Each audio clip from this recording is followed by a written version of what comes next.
I think it's time to restart the session now, and we have one more talk before the lunch break.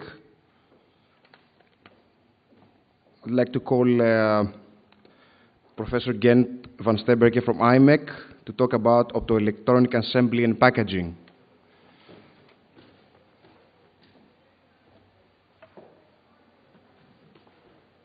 Thank you, Dimitris, Mr. Chairman, for this introduction. I actually noticed that I'm the first speaker today not wearing a shirt, but I have a good excuse for that, just a t-shirt. I lost my luggage on the way to Thessaloniki, so I hope to have it back by this evening, and maybe during the dinner I can then wear the shirt. Don't worry, it's a very nice shirt.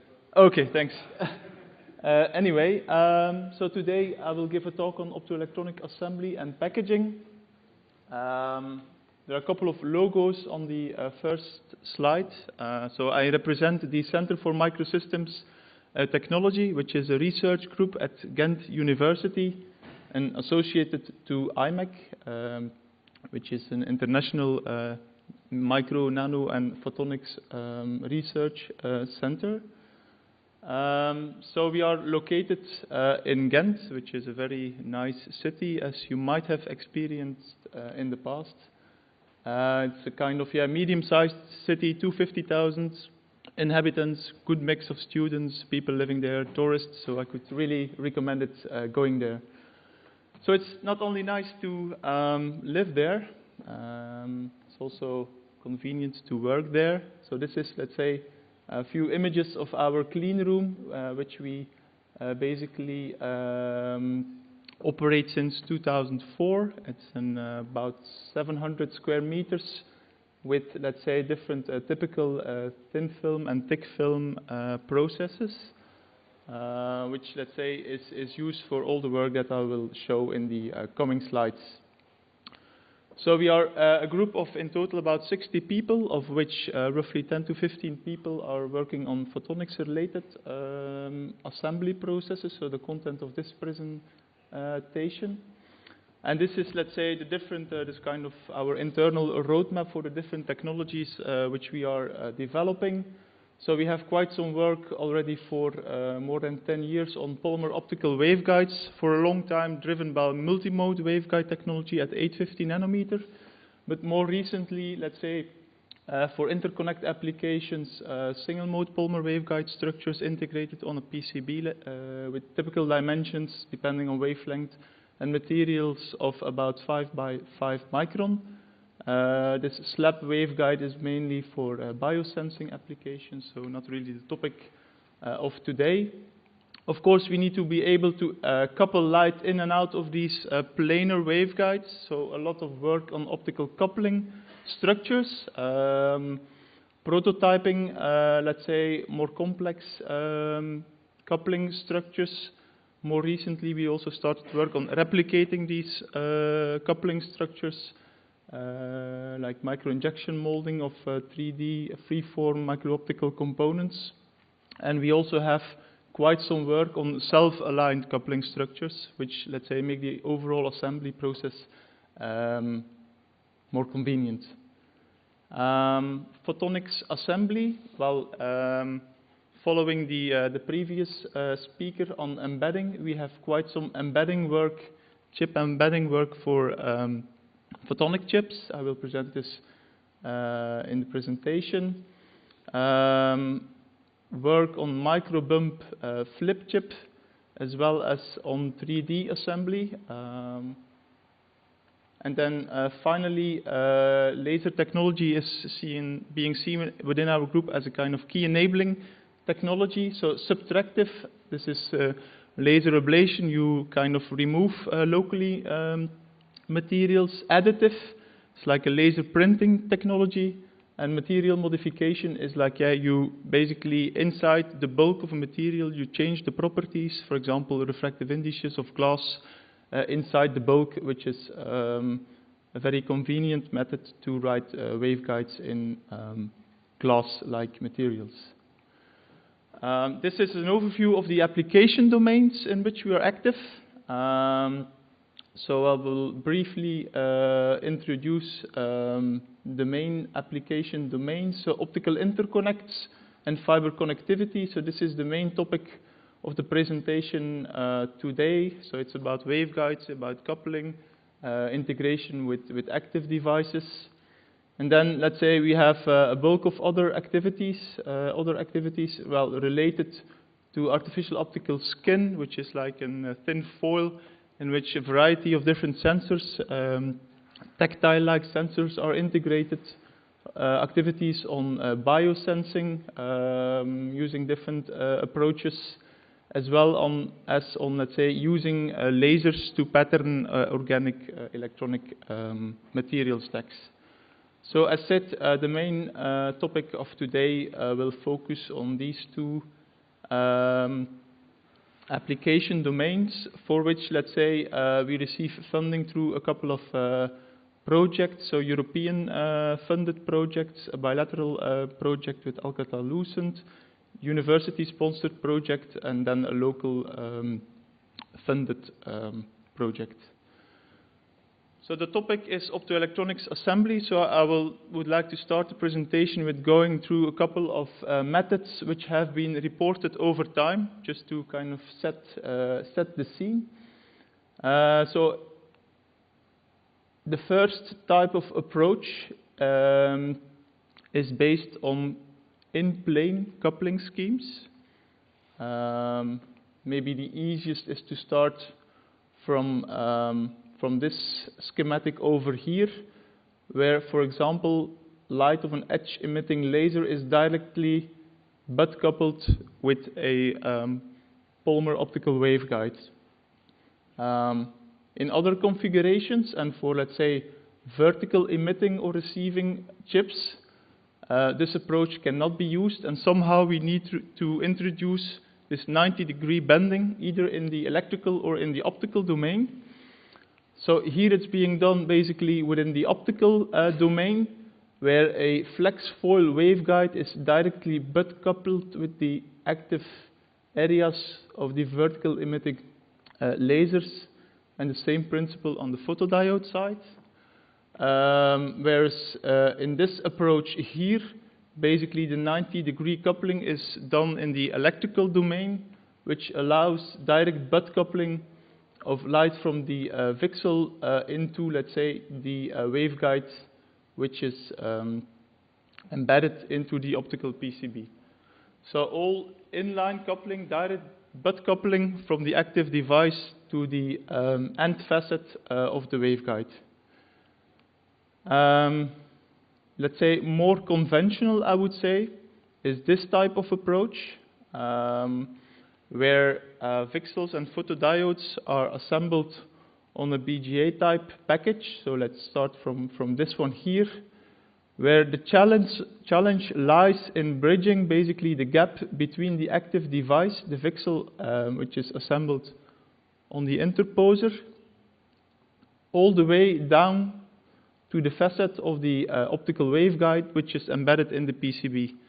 So either this confinement, there are a couple of approaches to do that, using, let's say, micro-optics as one approach. Typically then the pitch between the different channels is limited. People have reported optical pillars, which is like a vertical waveguiding between the substrate and the die. And if you, let's say, fabricate these waveguides using a mechanically flexible polymer, you can accommodate for, let's say, the differences in the CTE between the die and the substrate. So it's a kind of convenient approach. More complicated, people have also investigated to, let's say, introduce beam deflecting elements directly into these vertical optical pins. Let's say all different approaches to be able to confine the light in the vertical direction between chip and waveguide facet. Slightly different, people, let's say, look at customizing standard BGA type of packages in order to reduce the distance between the active device, in this case here the VCSEL, and the waveguide facet. So customizing the kind of package.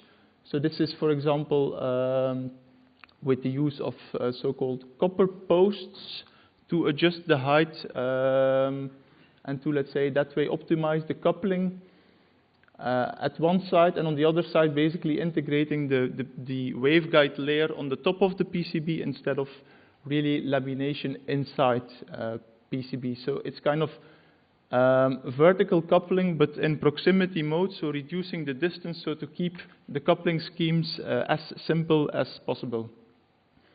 Other approaches are basically starting from kind of separate substrates.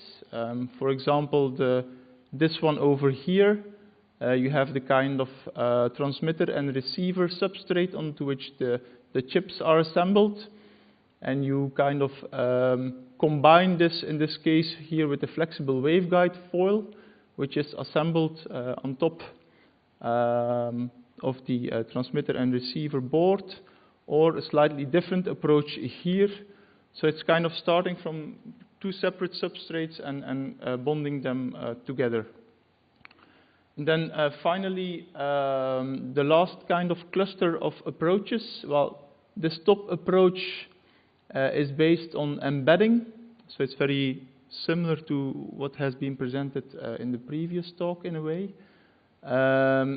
Embedding of active devices, VCSELs and photodiodes in laminates of a PCB. But in this case, well, for optoelectronic chips rather than for electronic chips as presented before.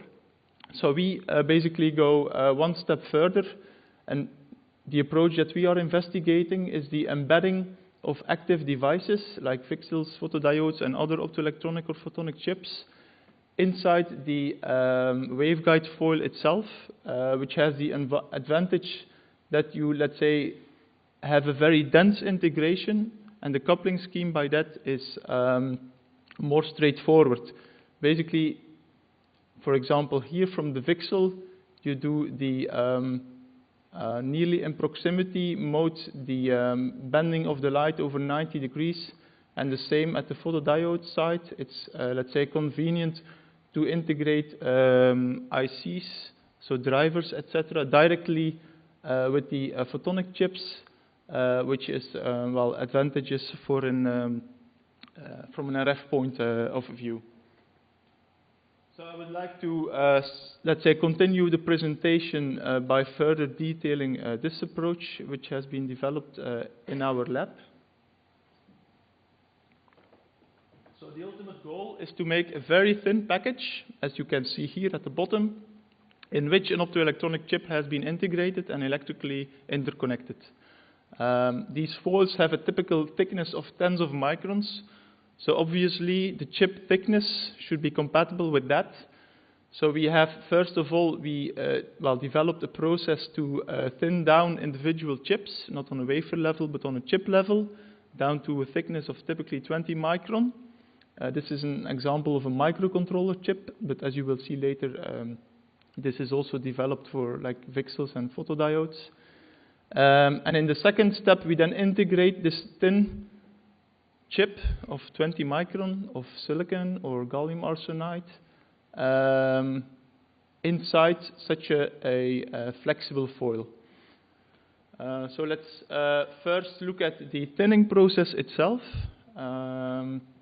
as a first step. So yeah, we are not developing the chips ourselves. We kind of receive them through different research projects, or we buy them commercially. So in general, you could say that we get access to individual chips. So we don't thin complete wafers, as this is, let's say, well, far too expensive.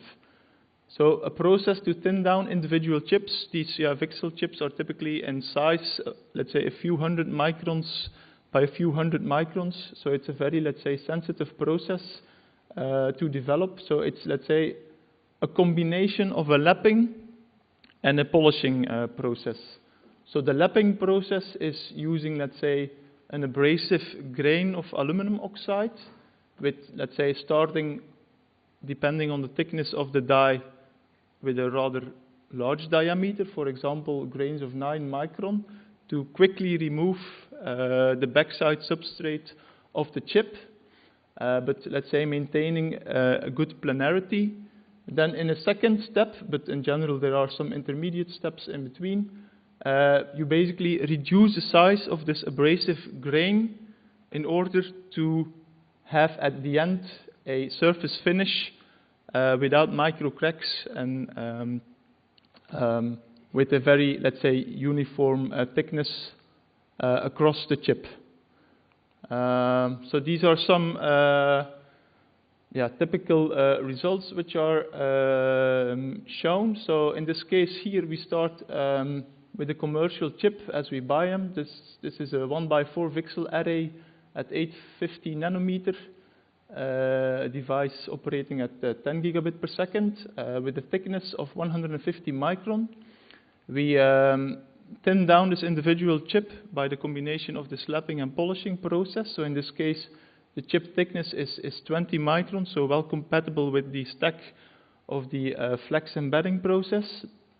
And then, well, these are some, let's say, characterization results. Of course, it's crucial that the thickness of this chip is uniform, as, let's say, this will define then the optical coupling later on once we have assembled the chip.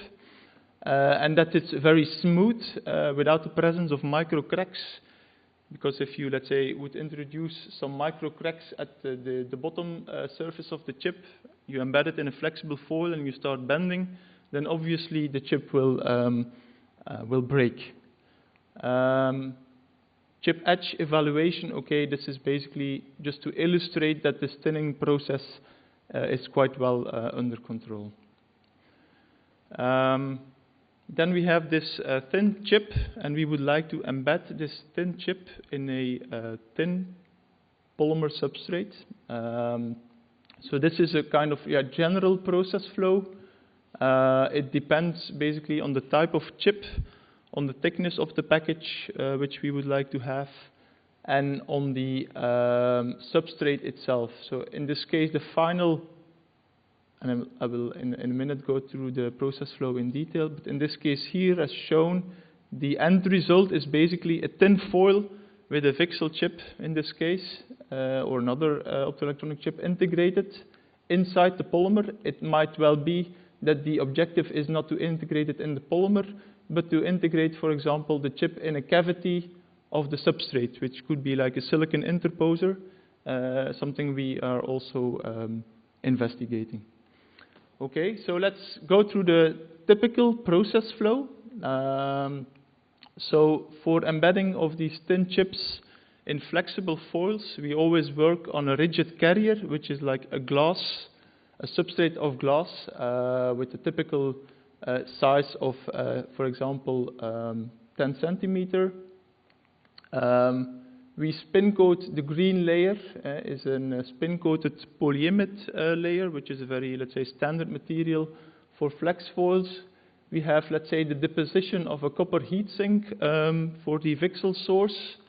And then we have the first coating step of the polymer. It depends a bit on the process, whether this polymer is the waveguiding material or is, let's say, a slightly different polymer material. So that kind of depends on the final target, let's say the combination then in the next step with waveguides, etc. So in this layer of embedding polymer, we basically define a cavity with laser ablation, for example, a CO2 laser or a UV laser. We have this copper heatsink at the bottom, which acts like a laser stop, so we can control this cavity with a good precision. Then we mount the chip face up into this cavity. So in case of a VCSEL, the electrical contact pads are at the top, and the light is also emitted vertically. Of course, this assembly needs to be done in a controlled manner, because you have a very thin chip, which you need to assemble in a very flat way, because in the end, the angle of the chip needs to be very well under control. It needs to be flat. Okay, then electrical contacting is done by drilling a microvia to the contact pads of the chip. Thin film metallization is applied, and then basically the covering polymer layers are coated on top of the substrate. Then if the target is, let's say, the development of a flexible package, a thin package, we can quite easily release these polymer films from the glass carrier. There are different ways basically to do this release method. I will not go into the details here. But the kind of final result is on a glass substrate of 10 centimeter, you have, let's say, an amount of chips which are packaged using this technology. So some images are shown here. This is now on a 5 by 5 centimeter glass carrier, where, let's say, you see 4, in this case, embedded chips with just some dummy electrical fan-out to allow for quick testing of the embedded chips. Then basically we cut out using a laser the polyimide or the polymer foil, we release it, and then we have, let's say, a package of 40 micron in thickness with an embedded optoelectronic chip, like a VCSEL or a photodiode, which could be used for, let's say, further processing. So we have a very thin package, and we have a direct optical access to the active area. So this allows us in the later step to have an efficient coupling between the chip and the, for example, waveguides. Okay. So then we move on to the waveguide technology, and then later on we will combine waveguides with optoelectronic embedded chips.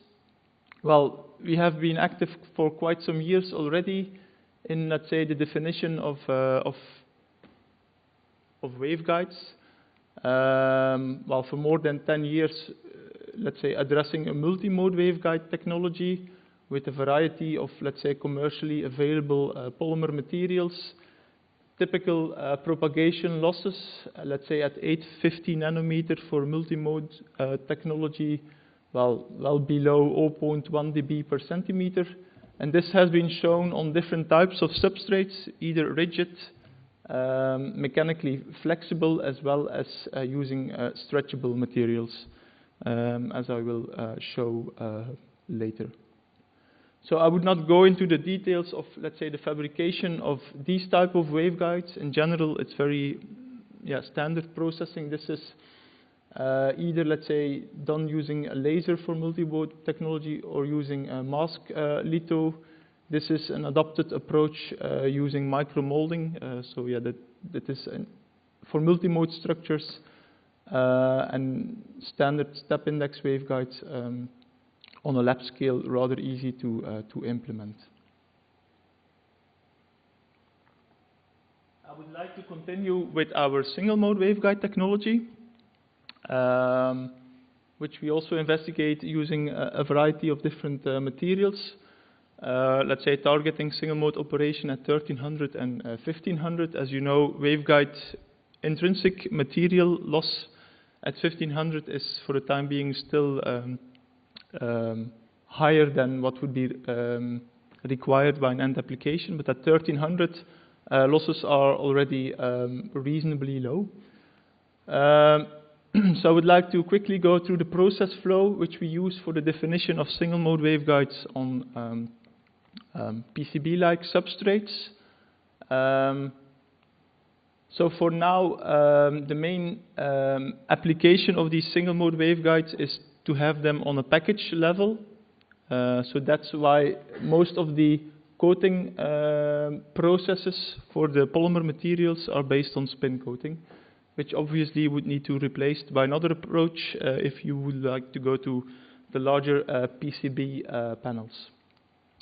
So we start in this case from an FR4 substrate. We have the application of the undercladding of the core layer, and then basically we locally expose the core layer with a UV laser, which is integrated in this system. So the technology is called laser direct imaging. It was already mentioned, I think, by a couple of speakers. So the advantage is that you're not bound to the design of a specific mask. Also for single mode structures, masks are quite expensive if you would like to have a reasonable quality. So this approach is not using masks, but is basically focusing down a UV laser to a spot, depending on the optics, but it can go down to below 1 micron, which allows you basically to define very small features, in this case on larger areas, so this system is A4 size compatible. Okay, then in cross-section, some typical results, for single mode, but obviously you could also use it for multi-mode technology. So multi-mode, the standard technology within our lab is for 50 by 50 micron waveguides, which is pretty well under control using this LDI technology. And similar for single mode structures. So here you can see, let's say, in cross-section, an array of waveguides with a slightly increasing exposure dose.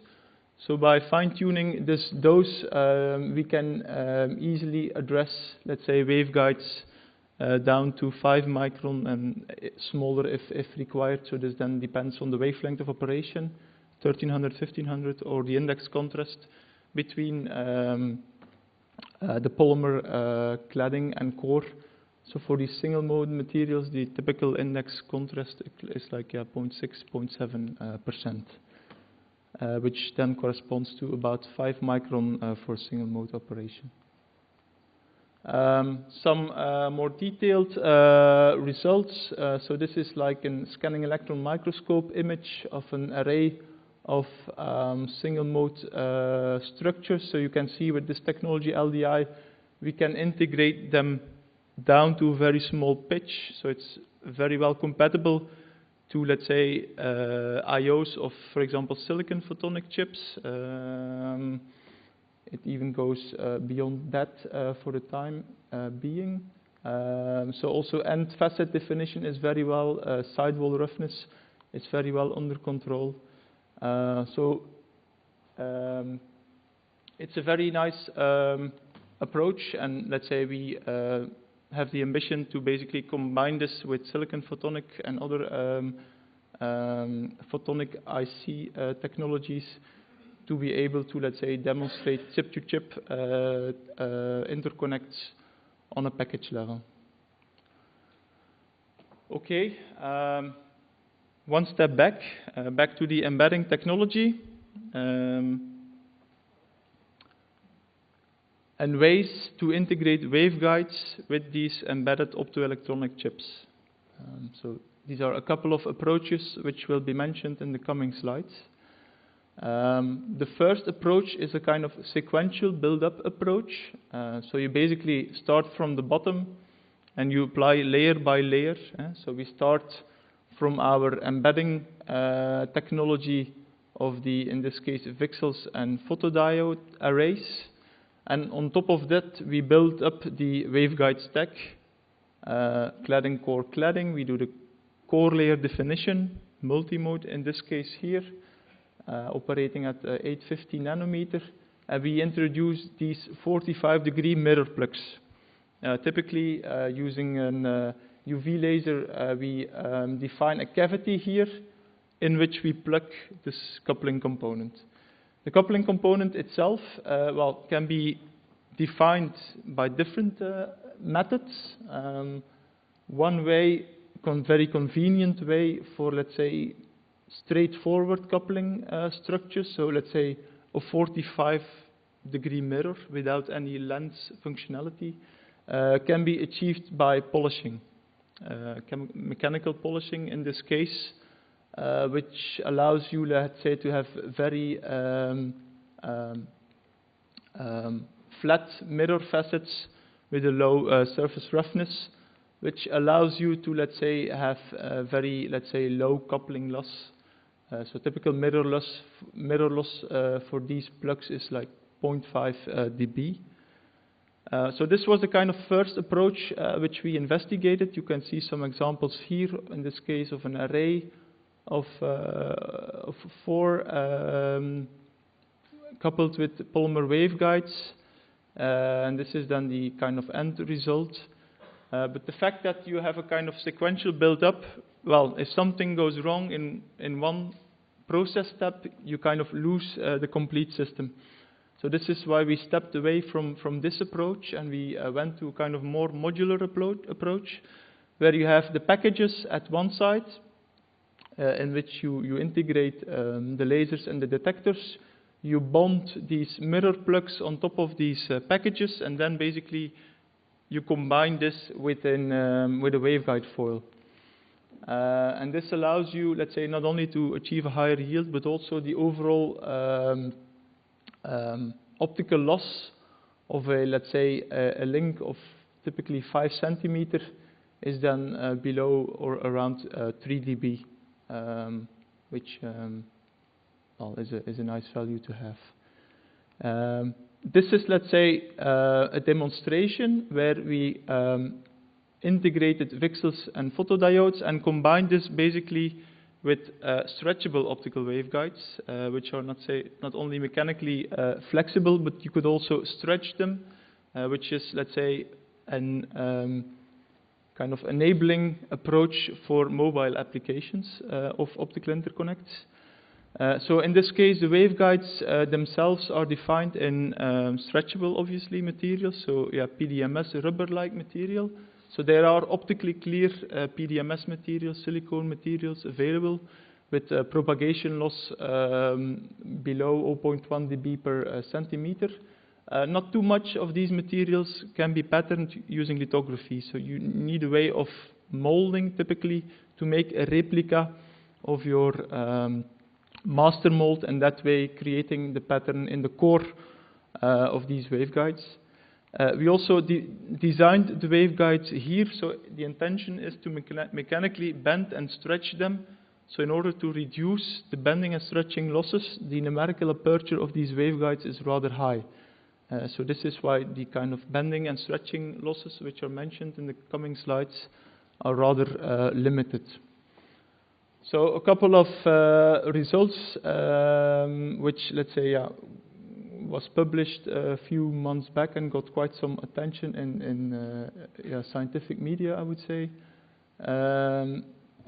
Well, basically, we start, if you want to investigate the influence of flexing and stretching, it's very difficult to use butt coupling with fibers, because the interface from fiber to waveguide is very fragile in a way once you start stretching. So this is why this combination with this embedded chip technology is very convenient. You have a kind of well-controlled interface here, which allows you to start stretching and bending. So in this experiment over here, the influence of bending only has been investigated. So you could see, well, basically the link goes like that. You could see arrays of waveguides over here, and that is then investigated for different kind of links. So yeah, with decreasing the bending radius, looking at the additional insertion loss overall, the overall link loss of 3 dB, and you could see that, well, this is very well under control. So the additional insertion loss is rather limited down to bending a radius of 4 millimeter for a numerical aperture here, which was larger than 0.6 for the waveguides. Then we also investigated stretching. So basically, we have a motorized setup, which, well, in a cyclic way, stretches the waveguides. In this example here, 9 cycli of 30% elongation was investigated. So you could again see here from the array of lasers, the stretchable waveguide foil, and then here the array of photodiodes. And then over time, here in seconds, we look at the additional insertion loss for 3 different optical links. And you could see that, let's say, so one cycle then takes like 10 seconds. You could see that there is an influence indeed of stretching, but in general you could say even up to 30% the additional loss is limited. There is some variation across the different links, so we are still investigating what is the main cause of that. But the general conclusion is that the influence is limited. Then we also looked at the long-term reliability, such as thinking about mobile applications. Of course, you need to develop a reliable solution. So we looked in this case at a large number of cycles, at an, in this case, elongation of 10%. And after each stretching cycle, basically the loss budget was plotted, or the average insertion loss variation here is plotted. So it's not during the stretching, it's after each cycle. And then you can see that, okay, we start here from 0, that this is basically, yeah, just the, I would say, the noise level. So there is no major decrease in performance or no decrease in performance up to 80,000 stretching cycles, which is already quite a bit. Okay, we continue with our embedding technology. So far the integration was done with flexible waveguides and stretchable waveguides. Of course, yeah, it's also possible to couple with optical fibers. So in the approach here, we basically couple, this was all single mode, so we couple the light from a single mode VCSEL at 850 nanometer. We couple light to a single mode fiber, 850 nanometer single mode fiber. This was for sensing applications, so that's why it was 850 nanometer and single mode. So basically, yeah, the same approach could be used, of course, for interconnects. Then we kind of integrate or mold the optical fiber in a piece of plastic. We polish the end facet of the fiber. We have a mechanical holder, and we have a way basically to control the orientation of the fiber facet during the assembly, because it's embedded in this piece of plastic. So we have now this fiber here, which sits at the bottom. This is to limit the free space distance between the active area and the chip.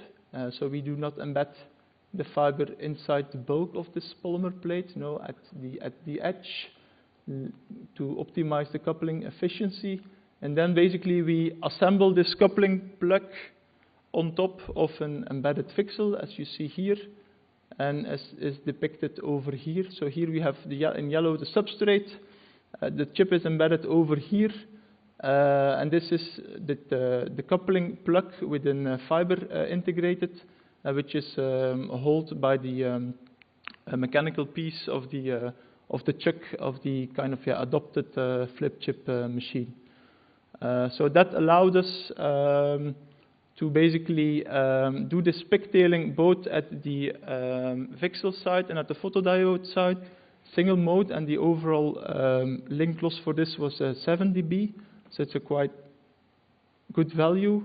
And we used this, well, I'm slightly going off topic now for sensing, but it's only 3 slides.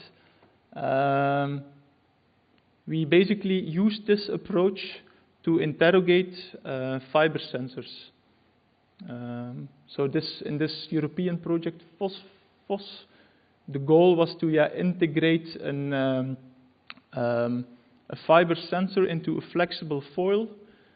The fiber sensor in itself contains many Bragg gratings, so it's a multiplexed approach. And we combine this with our embedding technology to allow for, let's say, interrogation of these sensors inside the foil itself. So in a flexible approach, using, let's say, the technique as developed over here. So, yeah, the layout of the slides is a bit mixed up. Just as a reminder, the sensors in the fiber are Bragg gratings. So let's say, inside the core of the fiber you have a periodic modulation of the refractive index. that, let's say, depending on the period and the refractive indices, you have a certain Bragg wavelength for which, let's say, if you start from a broadband source, a certain wavelength is reflected, and this reflected wavelength depends on external factors like pressure, strain. So this is like a tactile sensor integrated in a fiber. The main is a very standard and well-known technology. The main issue is that, of course, you need wavelength analysis. You need to look at the spectrum. So kind of, optical spectrum analyzer or an interrogator for gratings is like the size of at least a shoebox, I would say, and rather large foods. So our goal was to interrogate these gratings with our embedded VCSELs and photodiodes, and these are some examples where, let's say, we integrated everything in this approach here. So we have the foil with the embedded sensors, and then coupled at both sides with the lasers and detectors, and then, let's say, the performance of the grating was assessed both for tactile sensing, for strain sensing, and for vibrations, where we could check the performance of our interrogation approach for high frequencies up to 10 kilohertz. So basically, at every point in time, you can see at the Y scale, we plot the wavelength. So we basically do a short wavelength sweep of the laser, and this is basically linked with the photodiode. So at every few milliseconds or even faster, we can, let's say, have the complete spectral information. And over time, if you then start either pressing, you can see the peak shifting, similar for straining and for, let's say, higher speed vibrations. Okay, we come back to interconnects, coupling of single mode VCSELs with single mode optical fibers. A different approach here. This is, let's say, research being done in the European project Firefly, where together with the partners we developed the technologies to couple or integrate a long wavelength VCSEL within a single mode optical fiber, making use of an intermediate single mode polymer optical waveguide, and everything is integrated on a silicon interposer. Okay, so the approach that we follow within this project is based on our embedding technology. In this case, it's not embedding of the chip in a thin flexible foil. No, we basically make a cavity, a pocket in the silicon interposer, and we assemble the VCSEL chip inside this pocket. So we receive the VCSELs from Vertilas. In this case, we do not thin them down. They have a thickness of 70 micron, if I remember well. And basically, the height of this silicon etched cavity is adjusted to be compatible with layer thicknesses of the chip, of the cladding, and at the end coupling also, let's say, to the single mode fiber, taking into account the well-controlled thicknesses of or dimensions of the fiber, and also, let's say, integrated alignment structures to accommodate the fiber coupling.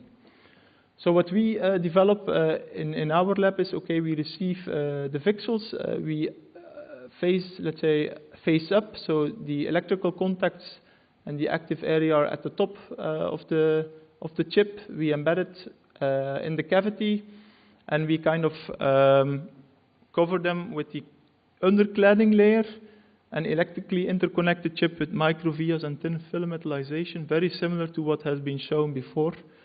So in the end, at this process step here, we have a very flat surface, although there is like a chip underneath. The fact that you have a very flat surface allows you to define optical structures on top of the chip. Okay, so this is indeed what we do. We define waveguides on top of this embedded chip.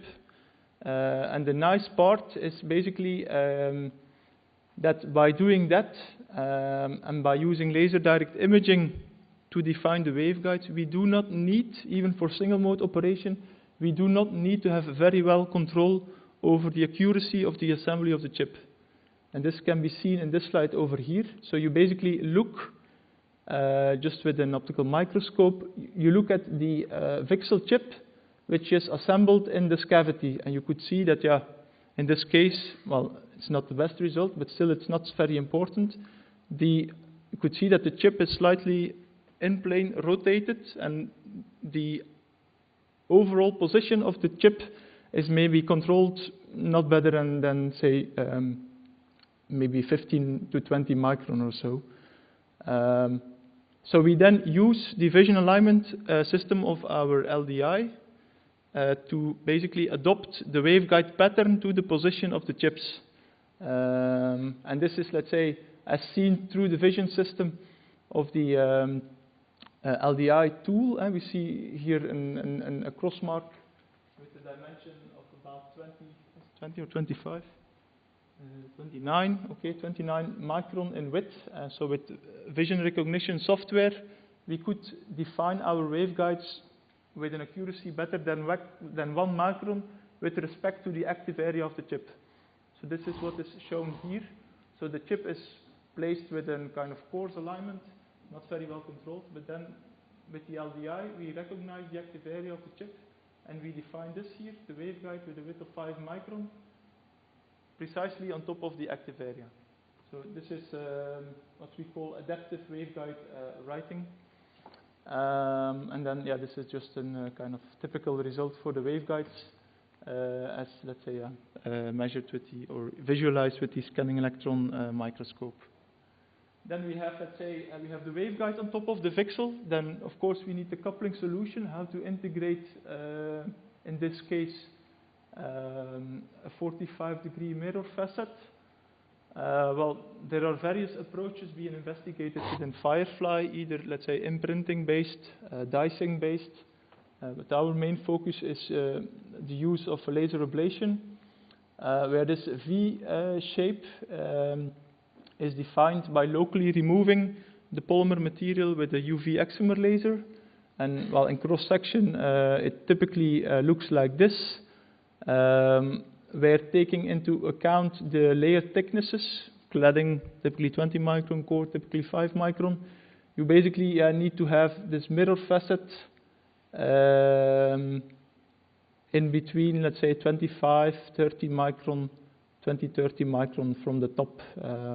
So this is an example here of a mirror facet defined with laser ablation. There are different ways to optimize both the angle and the quality of the facet. In general, I'm afraid this plot cannot be read very well. Yeah, you have these are pulsed lasers.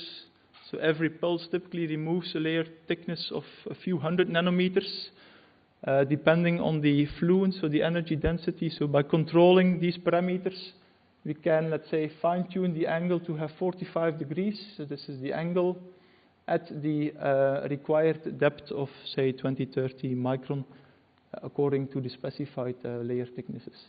So this is work in progress. Firefly still runs till the end of the year, so we still have time for the optical analysis of all these individual parts. So this will follow later.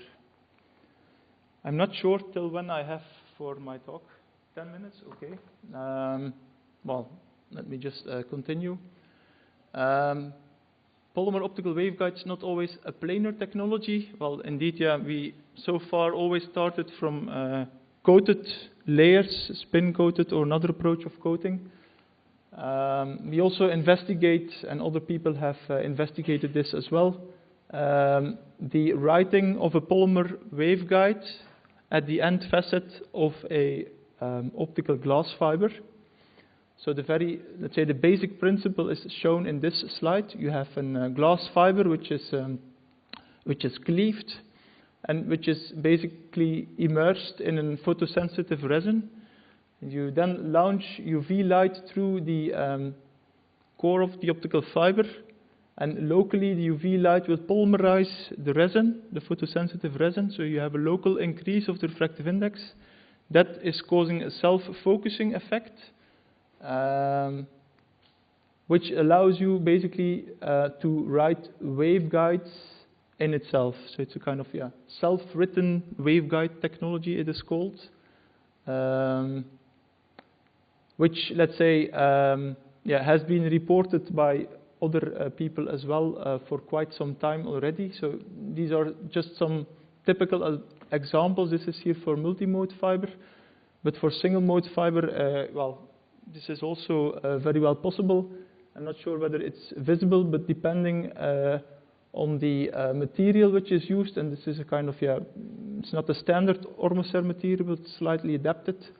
You could see here from an optical fiber facet running in self-written waveguides all the way to the end over here, and which is seen here by red light illumination. So far, let's say everything is quite, I wouldn't say standard, but has been reported by other people as well. So basically, we want to use this technology to make an optical interconnect between two fiber facets in the first place, but well, the aim is also to develop this technology further for chip-to-fiber kind of coupling. So for now and today, I will present only fiber-to-fiber, where you could see some typical results here for, let's say, a very tiny optical bridge between or connecting two cleaved optical fiber facets. So what are the goals for us to basically get a low loss connection first between fiber and fiber or between fiber and chip using this approach. But in order, let's say, to allow this low loss coupling, you need to understand the influence of the various parameters, being the shape of the self-written waveguide and the optical properties, so the refractive indices of core and cladding during the writing procedure as such. So, well, we have been investigating this for a couple of polymer systems. One which is very well known, I think, to the optical interconnect community is use of Ormoser materials, where basically we optimized the index contrast between the standard Ormoser materials to a value of 0.005, which from simulations turned out to be the optimum value. And let's say over time, if we then look at the actual curing of the polymer or monomer to polymer during the curing process, we monitor the increase of the refractive index, and together with that, basically we monitor the optical coupling efficiency between two optical fibers. So these are some typical results here, where let's say in the first step, you have two optical fibers, you have the kind of photosensitive resin in between, and you start writing the core between the two fibers. In this case, the gap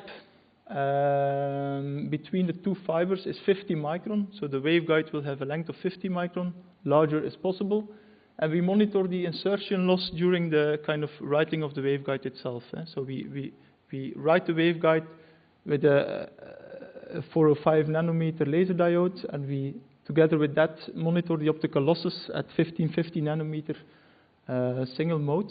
So what you could see is indeed, starting from an insertion loss of typically 0.6, 0.7 dB for this gap of 50 micron.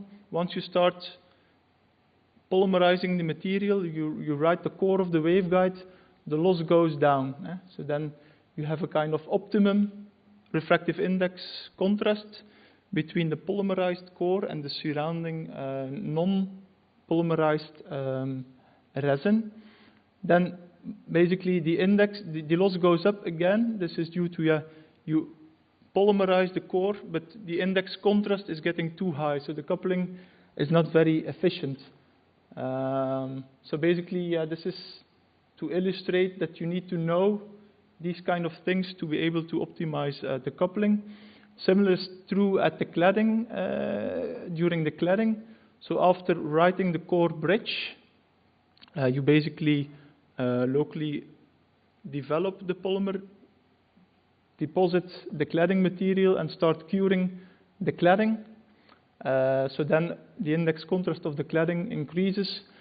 And let's say for these final values, let's say where the coupling loss between two fibers is, let's say, 0.2, 0.3 dB, the index contrast between the core and the cladding of these self-written waveguides is optimal. Okay. Yeah, this is the typical setup which is being used for that. So yeah, to really understand the process, yeah, there's the combination of writing and monitoring at the same time, and measuring the refractive index here locally as well. I will not go into the details right now in view of time. This is, let's say, a typical evolution of the insertion loss when going through the different process steps of kind of polymerizing, developing, application of cladding material, etc. If you're interested, I can comment on that later. So the last couple of slides, we move back to optoelectronics assembly, away from the polymer waveguides. So far, we have been reporting here on this embedding technology. What about flip chip? There are many, let's say, inherent advantages of flip chip: short interconnection distance, high packaging density, small parasitic resistances. It's a kind of standard technology as well. Let's say different bump materials are being used: solder paste, gold stud bumping, gold tin, adhesive materials. So specifically for photonic chips, there are still a couple of things which need optimization. So let's say for a lot of the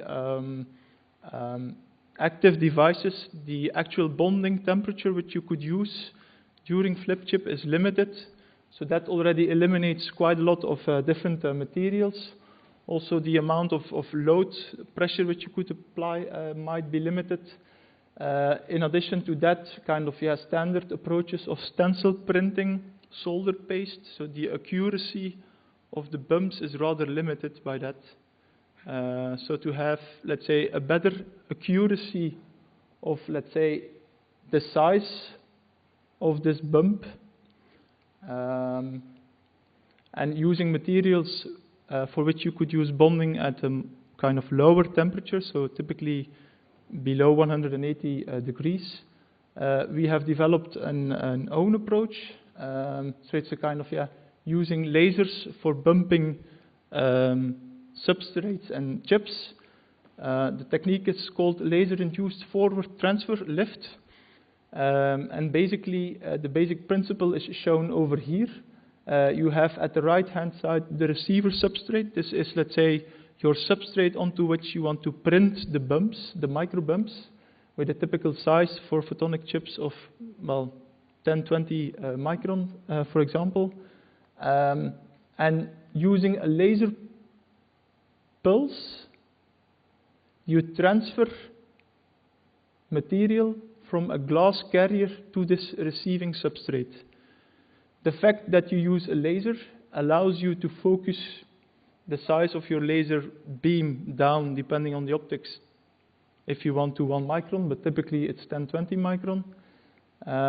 It's a kind of digital process. You just, no matter what design you have, it's easy to kind of, write this pattern using laser, for example, in combination with a scanner. So you basically deflect your laser beam over your substrate and print the dots, the micro bumps, on the desired locations.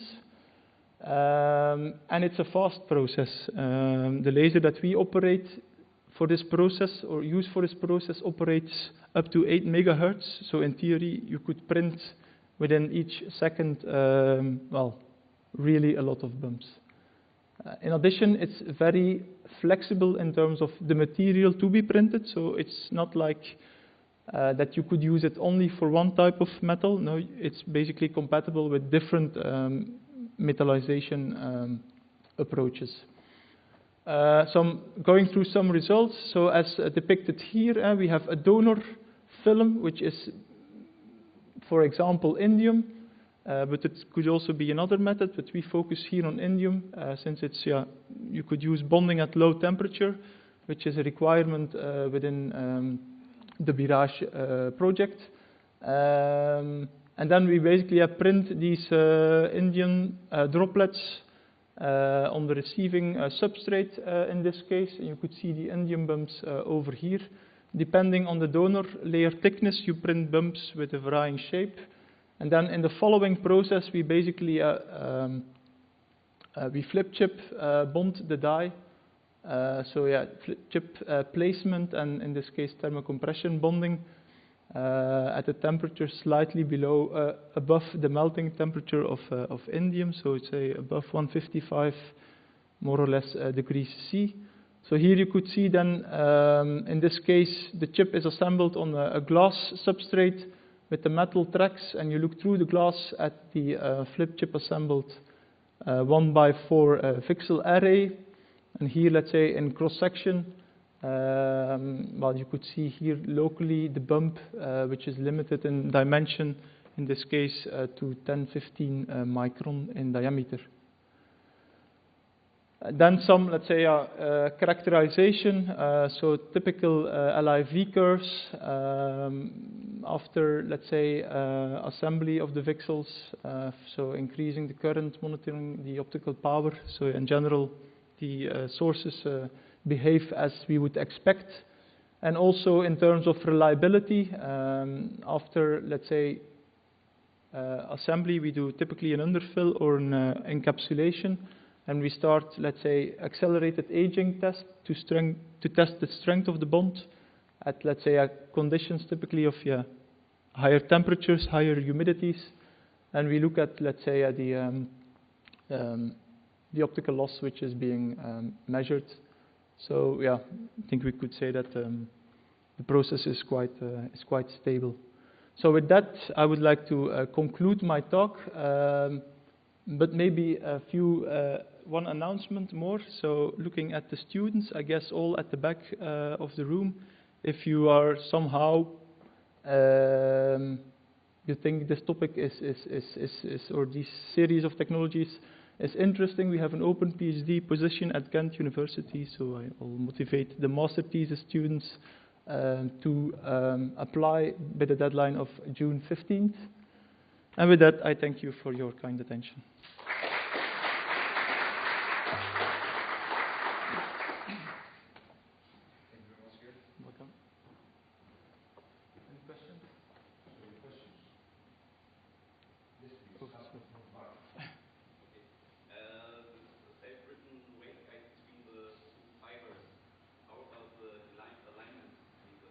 Yes. How you make sure that it will take a fiber for the core of the fiber? Yes, that is a very relevant question. I'll start with this one. So the kind of initial motivation for this work was indeed with, let's say, traditional fusion splicing. You need a very accurate alignment between the two fiber facets. For single modes, should be below 1 micron, let's say. So the motivation for us was, okay, using the self-written waveguide technology, we can accommodate for a cleave which is non-perfect. We can accommodate for alignment which is not perfect, both, let's say, laterally and angular. But indeed, you write the waveguide from both sides, and the kind of polymerization fronts need to find each other. So in order to allow this, you need a pre-alignment which is sufficiently good. So this is for sure. I would need to ask the PhD student who did the work to give us some values. But it's certainly not so that you could use this technology to write a bridge between fibers which are, let's say, 10 micron or more off-site. For multimode it's different, but for single mode it's better than standard fusion splicing, but it's not that, it's You just put the fibers there and you write the waveguide. Now you need pre-alignment.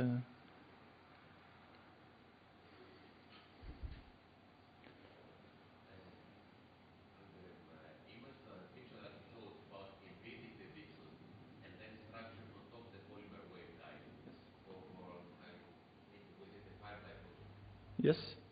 I'd like to ask here, how do you go to the electrical connection? Because the pixels here are usually front-side contact, aren't they? These are all top emitting. Top emitting and the electrical contacts are top. Coplanar on the top, yes. And how do you reach this? Yes, well, this is, indeed, it's not included in this picture over here, but it's all done using the same technique as presented in previous slides. Basically, with drilling a microvia and having a thin film metallization. I think it was shown in one of the slides earlier. Yes, so let me see. So it's the same as here. So here, this copper with microvia, as you see it here, is also used. Where do you find it from? Yes. Okay, very nice presentation, but pretty much I know all the embedding technologies from the University of Ghent because we developed together with Fraunhofer this thin film embedding with polyimide. Now I have 2 points. One point is exactly also what Nikos mentioned. I have a couple of reservations how we can dissipate your heat. First of all, I don't see so much copper. I don't know how much copper you deposit, the contact there. And the second concern is all of us, of course, know the non-conductive adhesive. Over there, use kind of non-conductive adhesive. But somehow we expect to use another technology to provide also a heat conductive path at the back of the VCSEL. Somehow we have some thermal aspects there. So that's one of my reservations. The other reservation I have is exactly in the same perspective with the heat dissipation and actually over there with the laser ablation. Is that very successful with the laser ablation to reach the VCSEL surface, a very clean VCSEL contact? So let's start doing ablation on polyimide. So let's start with the second question. Let's say did not show it here, but as you can see here, so this is. So yes, you can do it. Okay. So you use a UV excimer laser for which the absorption in the polymer is very high. If you have a high absorption in the polymer, the penetration depth of the beam in the material is very limited. It's typically 200 nanometers. That means that every laser pulse removes 200 nanometers. This is an excimer laser. The fact that every pulse removes 200 nanometers means that we can, in theory, control the depth down to 200 nanometers. Let's say in practice, 1 to 2 micron is possible. You can reach very cleanly on the VCSEL surface, so you don't have any thin layer of the polyimide on top of the VCSEL there. Yeah, well, it's the cladding material of the waveguide, so it's not really polyimide in this case. This is polymer waveguide material, and basically you still have some cladding layer thickness on top of the chip, which kind of acts as a safety kind of a region of a few micron in thickness where you need to stop your laser process.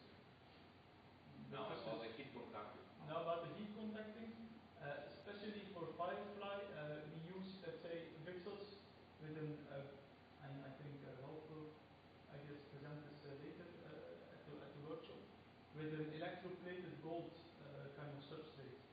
Okay, so we have a very good heat transfer to the bottom side of the chip, and then we have the contact to the silicon. Silicon, which basically is in terms of heat quite interesting material. So you have a good kind of thermal contact to the silicon chip, which allows you to do heat spreading. Yeah, but as I see over there, first you put kind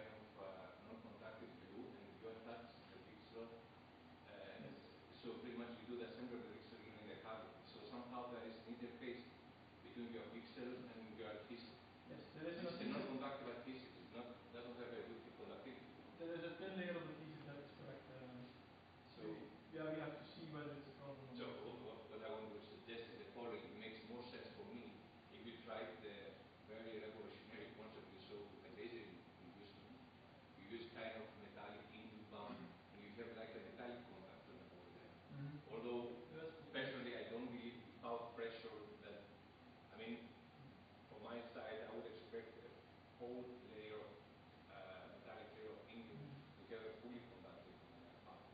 But the non-conductive adhesives, in my opinion, it doesn't provide so much. We did not consider it so far. Thanks for the suggestion. Thanks. So here also, what's the roughness of the mirror surface? This is typically around 50 nanometers.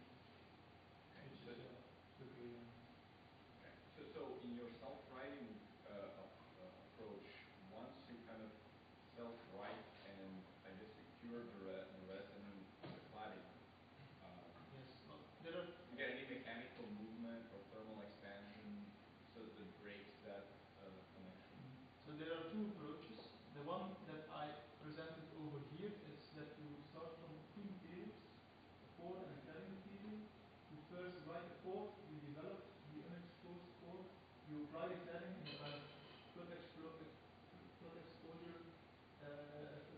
step to the cladding, fixes everything. So indeed, in that case, after development of the unexposed core material, you end up with something like this, which for very long structures might have, let's say, due to just gravity, you might have mechanical issues. There are tricks to circumvent that, but yeah, maybe elaborate on that. The other approach is a kind of different technology which I did not show here. You start from a mix of core and cladding. You write, so you have only one material system. You write the core bridge, and you can get a kind of alpha fusion of the cladding material. And then with another wavelength, basically you fix from the outside the cladding. And then you don't have this intermediate development step, which is indeed a bit tricky to handle. Okay, but in the second approach, once you cured everything, what temperature ranges can you handle polymer expansion temperatures? Yeah, well, that is information I don't have immediately here. We have done it for this, as this is almost a base material. It's well known, it's quite, I would say, compatible with going to higher temperatures. For the other approach, it's a kind of NOAA-based material system. I have to look at it.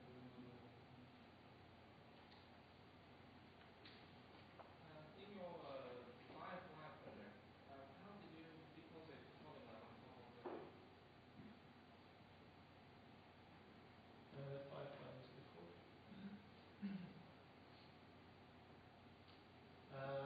So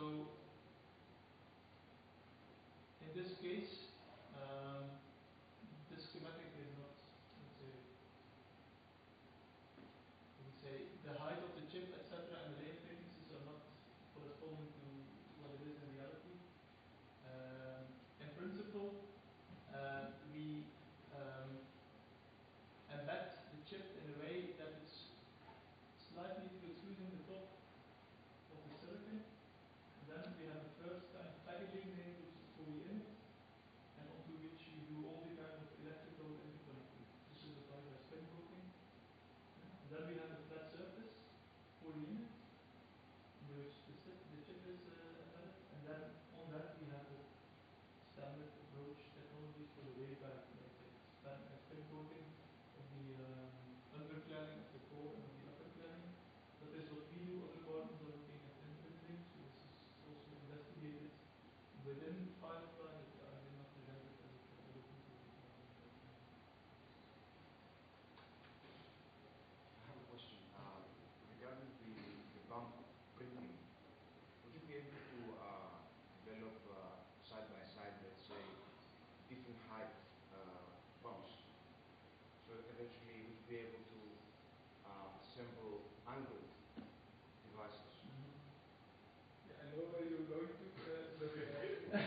We did the calculation, and it seems that for typical chip sizes, say 200 micron, and for typical angles, the height difference is going towards 30, 35 micron, which is quite a bit. The difference in height between the bumps. And if you can do that, would you be able then to actually achieve the device we did not yet investigate it. I think it's a bit tricky, and yeah, we have other ways to do it. I think it's a bit difficult. But in theory, it should be possible. If you have the right tooling on the kind of flip chip setup, let's say, hold the chip under the angle and then do the kind of pressure, total compression modeling. So actually, what you can do is in one position you can deposit two bulbs. In another position you can deposit one, so you can give one also there. Then you can adjust it. That's the one trick that you can do that. And what is the accuracy of the height of the bump? It's defined by the layer thickness of the donor material. Depending, so indium is evaporated, so it's very well controlled. Either you go to a thicker layer if you need a higher film thickness, or you do multiple prints on the same position. So if you do the multiple printing, it's homogeneous, the height of the whole structure? I guess there will be some spreading. There will be some spreading, but yeah, that needs to be investigated. For the higher, the thicker donor films, of course, yeah, you can see that you need to overcome a certain shear force at this interface. So once the layer thickness is too thick, the shear force will be too high, and you would have splashing after the printing. So that's kind of the upper limit which you have, and that's material dependent. Also, another point we have to be careful about is over there. When you do that with the one laser force, you just melt the material, say the indium.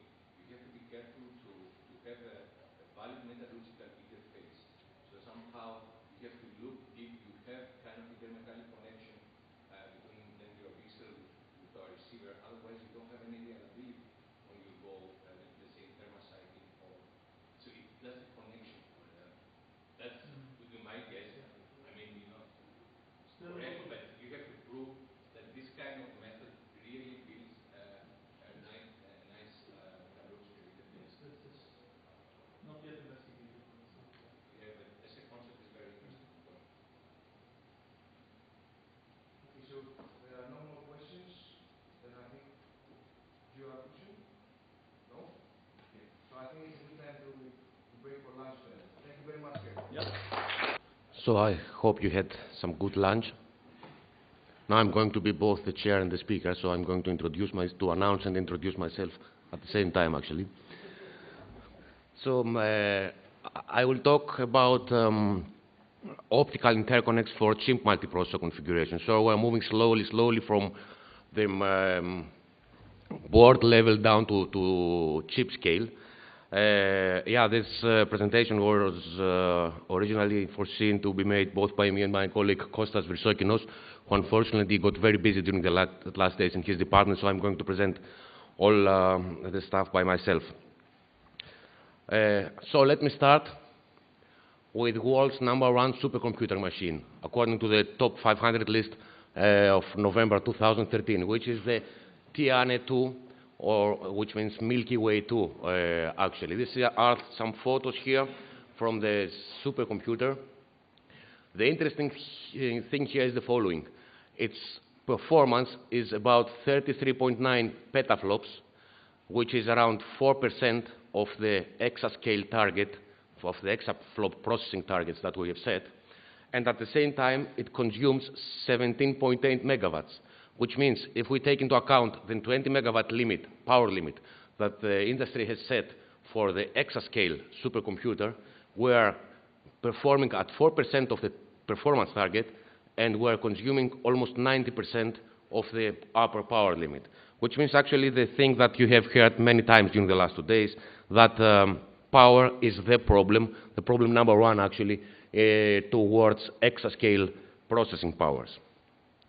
Let's have a closer look into the inner anatomy of a high-performance computer, so actually going down to its bones, to the basic processing units, which typically comprise of a multi-core, of a chip multiprocessor configuration, a multi-core machine actually, connected to its DRAM main memory.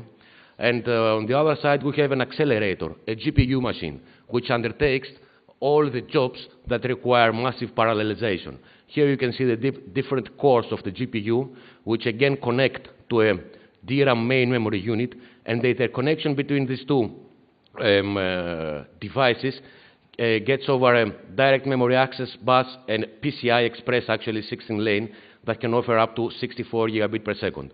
There are several bottlenecks in this configuration.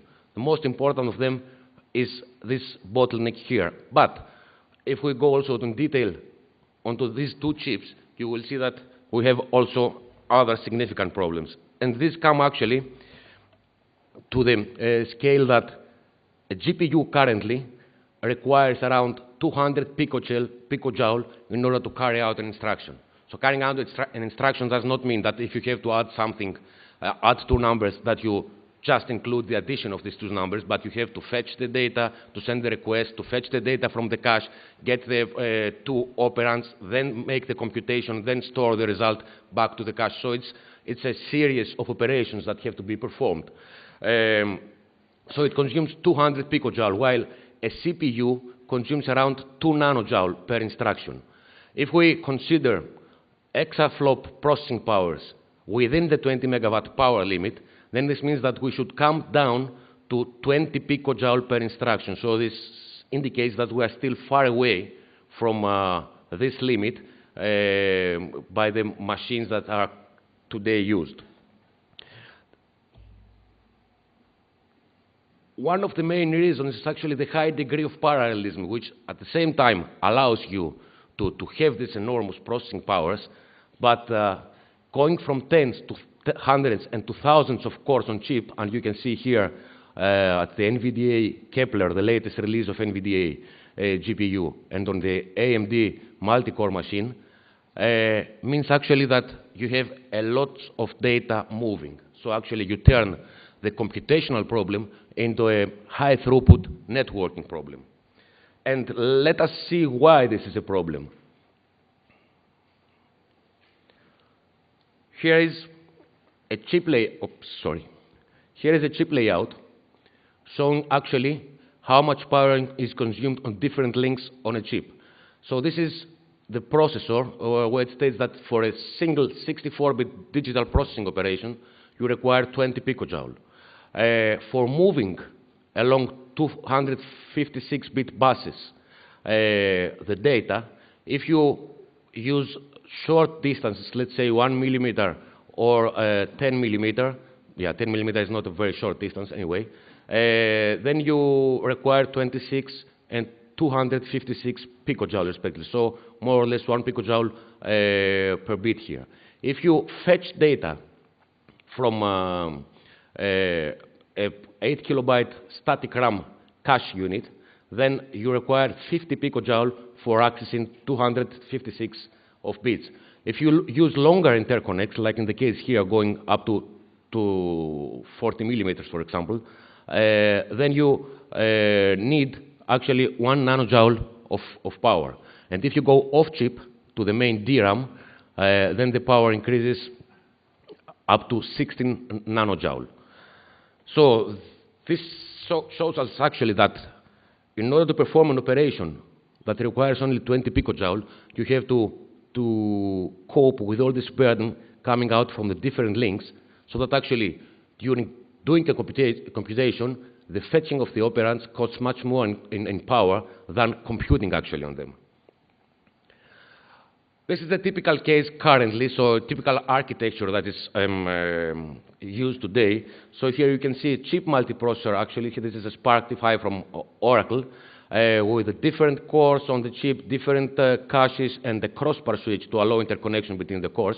And the off-chip connection goes over a DDR3 bus to the DRAM main memory block. And this allows for 8.5 gigabyte per second throughput, consuming around 30 milliwatts per gigabit per second, this link here. So the vision for photonics today, which we are hoping to be the case, to get reality in 5 from 10 years from now, is actually, first of all, to replace this very power-consuming link. So actually to replace copper here with an optical fiber or an optical PCB waveguide and introduce WDM in this area. And of course, this will require that you have some optoelectronic transmitter-receiver interfaces, both at the chip multiprocessor edge and at the DRAM edge. In this way, projections show that we can expect bandwidths in excess of 1 terabyte per second and power consumption lower than 1 milliwatt per gigabit per second. But we don't want to stay on that domain also, since we also want to cope with the on-chip power-consuming links.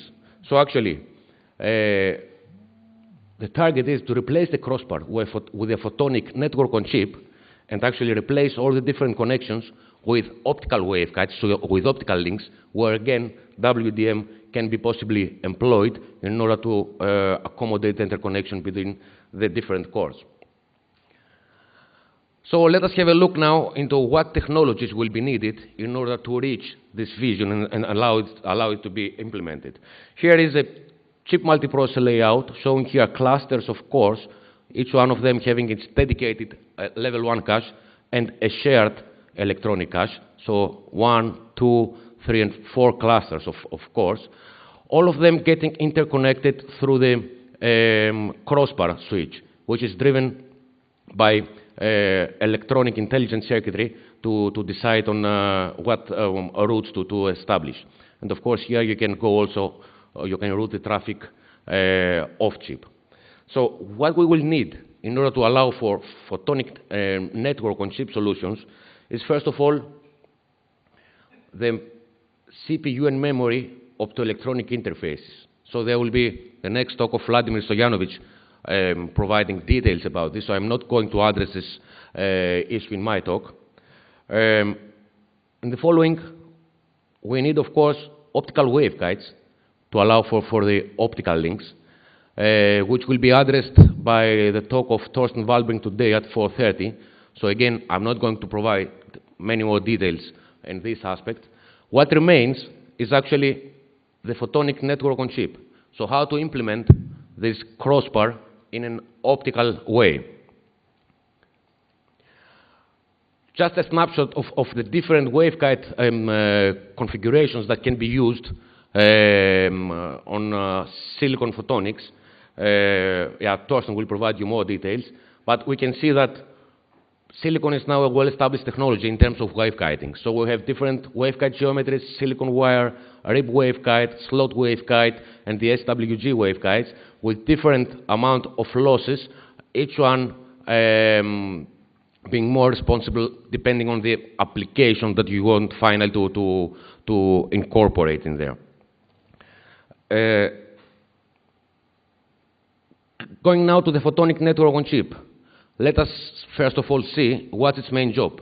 Its main job actually is to do the connections that are needed. So allow the interconnection of the different CPU clusters between each other. The basic network-on-chip building block is actually the 2x2 switch. Here you can see, as a black box, a 2x2 switch, 2 inputs, 2 outputs, when operating in the bar state. And here, the same switch when operating in the cross state. What this means is that in the bar state, the data are going through and reach the respective output ports, while in the cross state, they exchange actually output ports.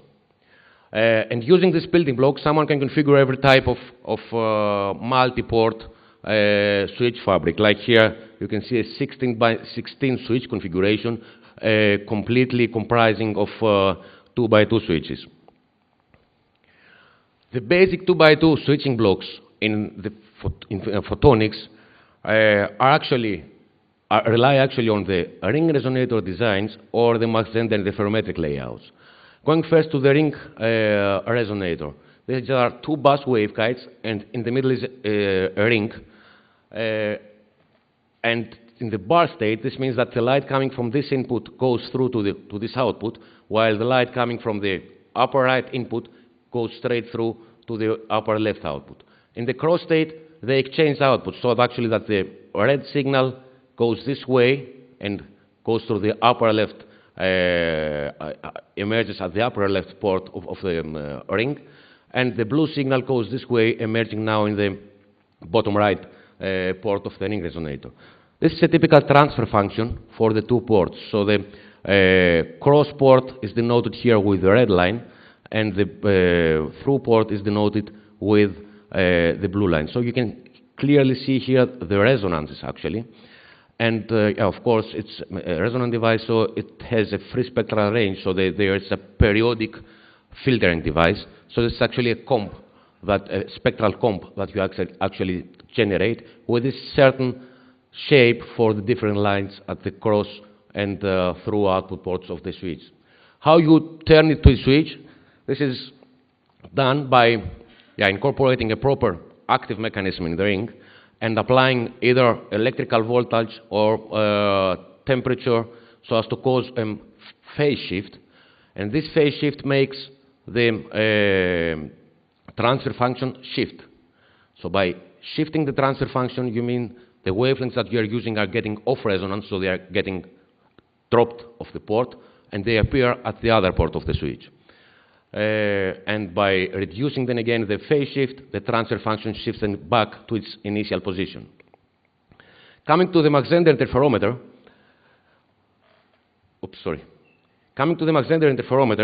here we have two different paths. So actually, a coupler at the input and a coupler, an optical coupler at the output, are combined by two different waveguide branches. So that during the bar state, the red signal goes this way, gets separated into two constituents that interfere at the output and come out through the upper right port, through the upper port. While the blue signal entering from the different input port is again two components here that interfere and now emerges from the lower port. During cross state, they exchange ports. So actually the red signal now leaves the switch from the down output port, while the blue signal leaves the switch from the upper output port. So Mach-Zehners have a typical sinusoidal transfer function that you can see here in this figure. So the transfer function now for both switched and unswitched output ports have the same shape. Again, it's a periodic filter, and the period here is completely defined by the differential path length between the two waveguides. So this means that if you make these two waveguides to have equal optical paths, then the periodic filtering will disappear and you will get a flat response, so a very high bandwidth spectral response. And again here, the way that you switch is that you apply to one of the two branches a phase shift, either by temperature or by voltage or even by optical means, and the transfer function starts to shift once the phase shift approaches pi. So going back, so reducing then the phase varying phenomenon, this means that the transfer function shifts back then to its initial position, and in that way you can get on and off operation of the switch. What are the critical performance specifications for a photonic switch? First of all, it's the size. Since we are talking now about chip multiprocessor layouts, on-chip integrations, it has to be a technology that can be integrated on chip. Of course, the bandwidth. We want to accommodate higher throughputs, of course, than currently electronics do. The power consumption, so as to beat the metrics of the electronic technologies, the switching speed, and of course the more optically relevant metrics, which are insertion loss, which means how much power is lost during going from one input port to another output port, the differential path loss, which is especially important when it comes to multi-port switch configuration. This means actually that it's not acceptable if a signal, when following different paths through a switch, so reaching different outputs actually, gets at the end with a differential loss, because in that case the signals emerging at the different outputs will be then not uniform in power, and you start to get power variations. And of course crosstalk, so as to be able to discriminate, to retain a high SNR value and discriminate between the desired signal and the noisy signals. So let us see how photonic technology can meet these goals. Goal number one has been size, but okay, we take it for granted since we wanted to have integrated. So let's name as goal number 1 here the bandwidth. This can, in the case of photonic network on chips, this can scale easily through WDM technology. So by introducing more wavelengths, so this means that we can scale the bandwidth by a number equal to the number of wavelengths used. In the electronics, this can be only achieved by increasing the bandwidth, so actually by increasing the degree of spatial multiplexing in order to enhance the bandwidth. Here is another interconnection example of the photonic network on chip with different wavelengths. So goal number 2 is the power consumption. So the good thing here is that once you have a switch that consumes, let's say, X picojoule per bit for a single optical wavelength, then if you scale the number of wavelengths to n, the power consumption gets divided by the number of channels. So you get at the end, to a number of X divided by n picojoule per bit. So by increasing the throughput capabilities of this network on chip, you actually decrease the power consumption, increase the power consumption efficiency, although you are not changing entirely the technology. Goal number 3 is the switching speed. And here the goal is not to go as fast as possible, but to go only as fast as it is needed, depending on the application that you want to use it. And the reason for that is that usually when you go to higher speed, then you increase also power and size, which means that you may reach values that are not acceptable for integration on chip. So here you can see 2 examples. So when the electronic caches, so when the software application produces traffic that requires small packet formats, like here, then this means that the switch has to perform on this low packet scale. So it has to be a packet switch, actually, performing usually at the level of nanosecond. However, there are also software application codes where the data that are generating are bigger, so actually not so small packets, but more lengthy bursts actually of data.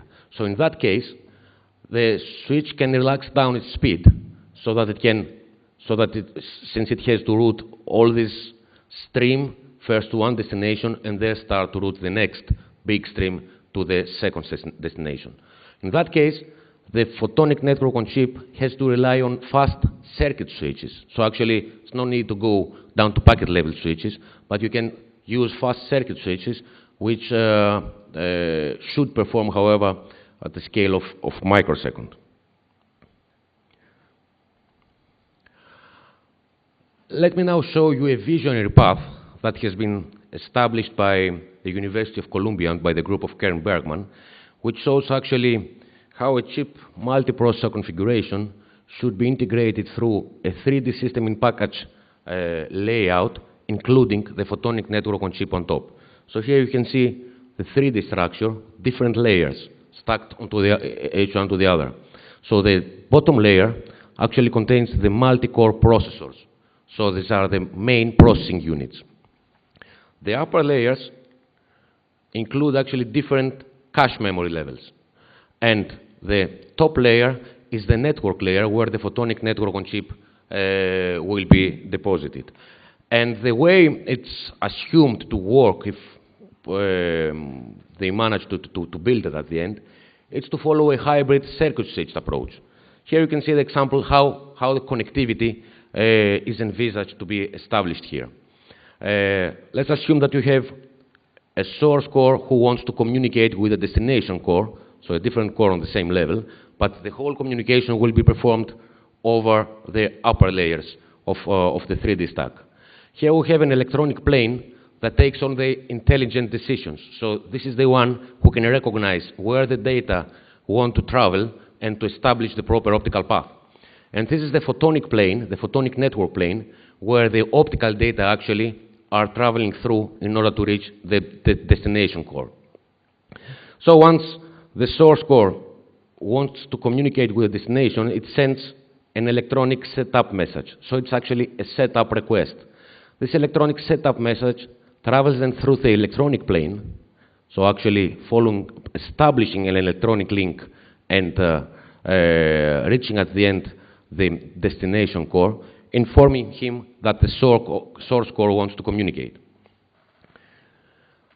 The destination core, if he is available for communication, replies then with an electronic acknowledgement message. So actually, he confirms that, okay, I am available for communicating. So this ACK message goes the same path, the other direction back to the source core, let him know that the communication can be established. During this procedure, this means that the electronic path has been already established, so the route is now known, which means that these electronic switches, low-speed switches, can now directly inform their corresponding upper-lying photonic switches that they should establish the same path, but in the optical layer. And this is exactly what is done, so that after this confirmation of communication availability, the source core sends his data in an optical form now up to the photonic network on plane, where they travel all the way to the destination core. Once the communication finishes, then the destination core, then the tear-down procedure starts, which means that the source core sends a message that I have finished with the communication, so now we can release both the electronic and the optical paths that we have established. In this example, here you can see how this 3D CMP configuration could be configured then on board and connected to different DRAM main memory modules. In this example, the photonic network on chip is considered to rely on the silicon photonic technology. So actually, it's a building block containing transmitter-receiver interfaces and a routing node, which in this example has been based on ring resonator silicon photonic switches. So silicon photonics are, for sure, the dominant low-loss transmission platform for allowing the interconnection between the cores. But is really the silicon insulator technology the optimal choice for routing in this application, or in this example? Because actually this is a circuit switch example, so you need fast circuit switches. And let us see now whether we can come into that from a different perspective to allow for a better solution. This is the case actually where now we bring Plasmonics in. So there has been a research effort that started 4 years ago within the project Platon. And what we consider there is actually the use of using Plasmonics for switching applications. More specifically, let me state some basics on the Plasmonic technology that we have used, although Alan Dereux will talk extensively about this technology today at 5:30. Alan was also a partner, actually, in that project, so he can fill in the gaps that I'm leaving here pretty well. So we use the dielectric loaded surface plasma polariton waveguides, which are a thin metal stripe, a gold stripe actually, having on top a loading, let's say orthogonal cross-section, a polymer loading. In that case, it's a PMMA.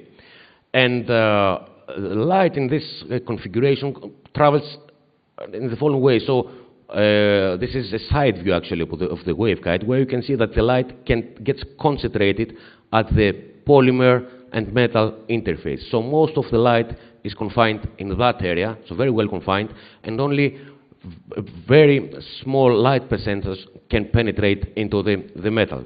So this is a surface plasma polariton mode here, actually. This allows them for sub-wavelength confinement, actually. So the footprint here of the PMMA loading is in the order of 500 to 600 nanometers squared.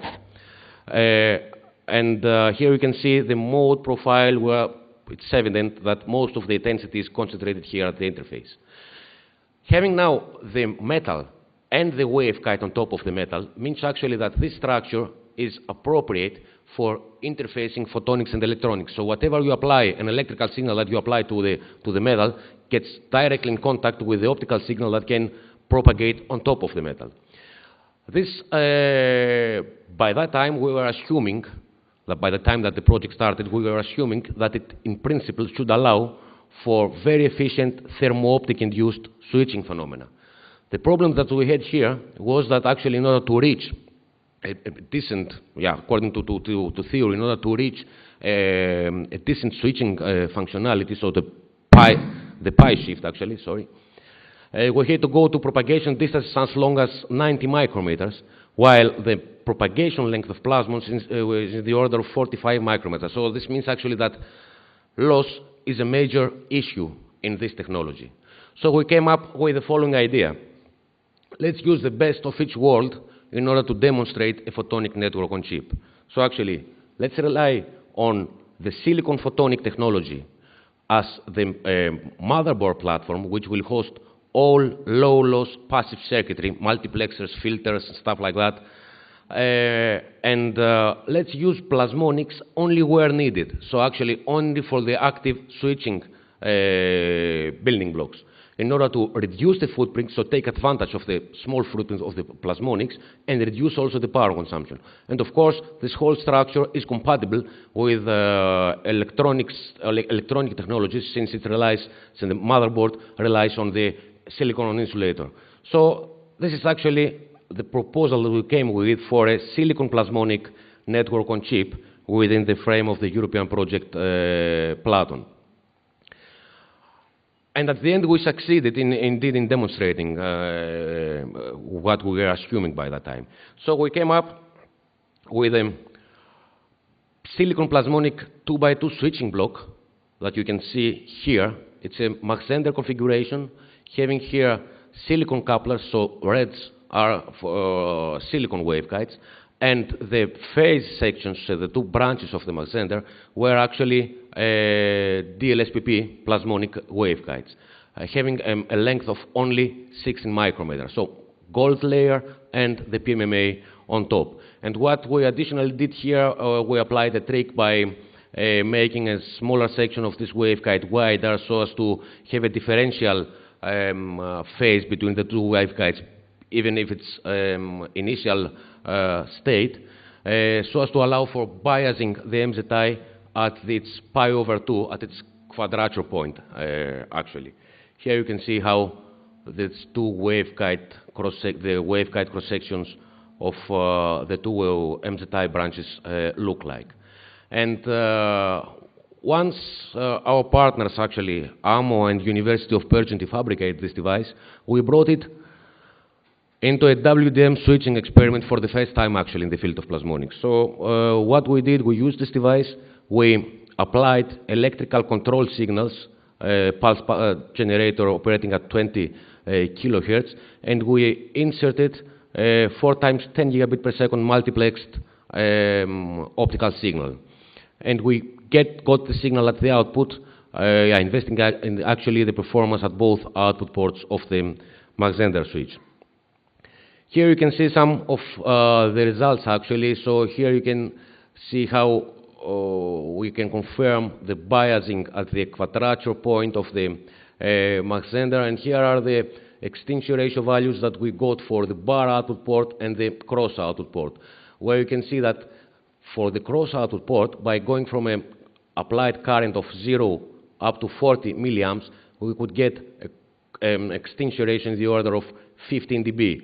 In the bar port, the performance was very poor due to some error, actually, in calculating the proper output coupler dimension. So the output coupler of the Mach-Zehnder was not 3 dB as we wanted to, but it was rather a 95.5 splitting ratio. And here you can see the results. So the packets coming out, actually, of the cross port. Here are the respective electronic packets applied onto the switch. You see, when we don't have an electronic packet, we'll get an optical signal at the output. When the electronic signal is present, the output signal goes down to 0. And the bit error rate measurements confirm, actually, that it's error-free operation with a power penalty of 3.6 dB. Here we also measured the rise, the on and off switching times of the switch, which were by that time completely unknown with that technology. And we found out that it's in the order of 3 to 4 microseconds. So here are the respective packet sequence obtained for all 4 channels, so that we demonstrated finally a 40 gigabit per second throughput plasmonic switch, having a 3.8 microsecond response time and consuming a power of only 13.1 milliwatt. The interesting thing here was the following. We made a comparison with all state-of-the-art thermo-optic switching technologies. So, at least it was a situation a few months ago. Different silicon-on-insulator thermo-optic switches and different polymer-based thermo-optic switches. Here are the respective values for size, power consumption, switching times, and the power times time product. What this power times time product shows us is actually the energy that gets wasted when opening or closing the switch.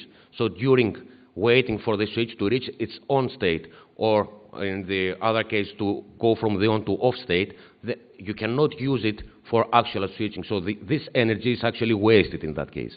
And we found out that this power times time product is a record value in the case of our plasmonic switch. So this was the lowest value achieved over all thermo-optic switches that were reported by that time. So this has been actually the first direct proof of the energetic efficiency of plasmonics, and the power consumption here, and respectively also this value, can be further reduced by tailoring properly the polymer loading on top of the gold layer. So for example, we can replace PMMA and include a different material with higher thermo-optic efficiency, so that at the end it requires lower currents in order to reach the same performance. Now let's move from the photonic switch to the photonic multiplexer configuration, since we want to have WDM multiplexing on chip. What we built here in the Platon project, what actually we designed, evaluated, and AMO built in this Platon project, was an 8-channel silicon-on-insulator multiplexer with 100 gigahertz spacing between the different channels. And it relies on this layout here. So second-order ring resonators, 8 stages of that, so each stage bringing in a different wavelengths, and the ring radii were clustered into 2 groups with different, into 2 groups. So these 4 drop units have the same radius, and these 4 have the same radius, slightly different to the radius of the former 4 elements. And here are the transfer functions that we have got for 2 multiplexer layouts. These are theoretical expectations here that we have got for the 2 multiplexer layouts, one with around 12 micrometer ring radius and the second one around 9 micrometer ring radius. The reason that we wanted 2 multiplexers was, of course, to be able to multiplex 2 different data streams into the switch. And we wanted also, of course, to have them in different spectral regions so as not to overlap. So actually this device then gets different wavelengths as inputs, so that the wavelengths coincide with the respective resonant peaks of the transfer function, and at the end it multiplexes all these different channels into a common silicon waveguide arm. This is the device that has been fabricated by AMO. Actually here you can see a nice photo of one multiplexer showing the 8 stages of the second-order ring resonator, and here a closer view to individual second-order rings. Actually, you can here also see the heaters that were used for applying current and shifting the resonances. And here are experimental results. So these are the resonant peaks obtained before applying any current to the silicon rings. So actually they're very close to each other, certainly not confirming what we want, so the 100G spacing.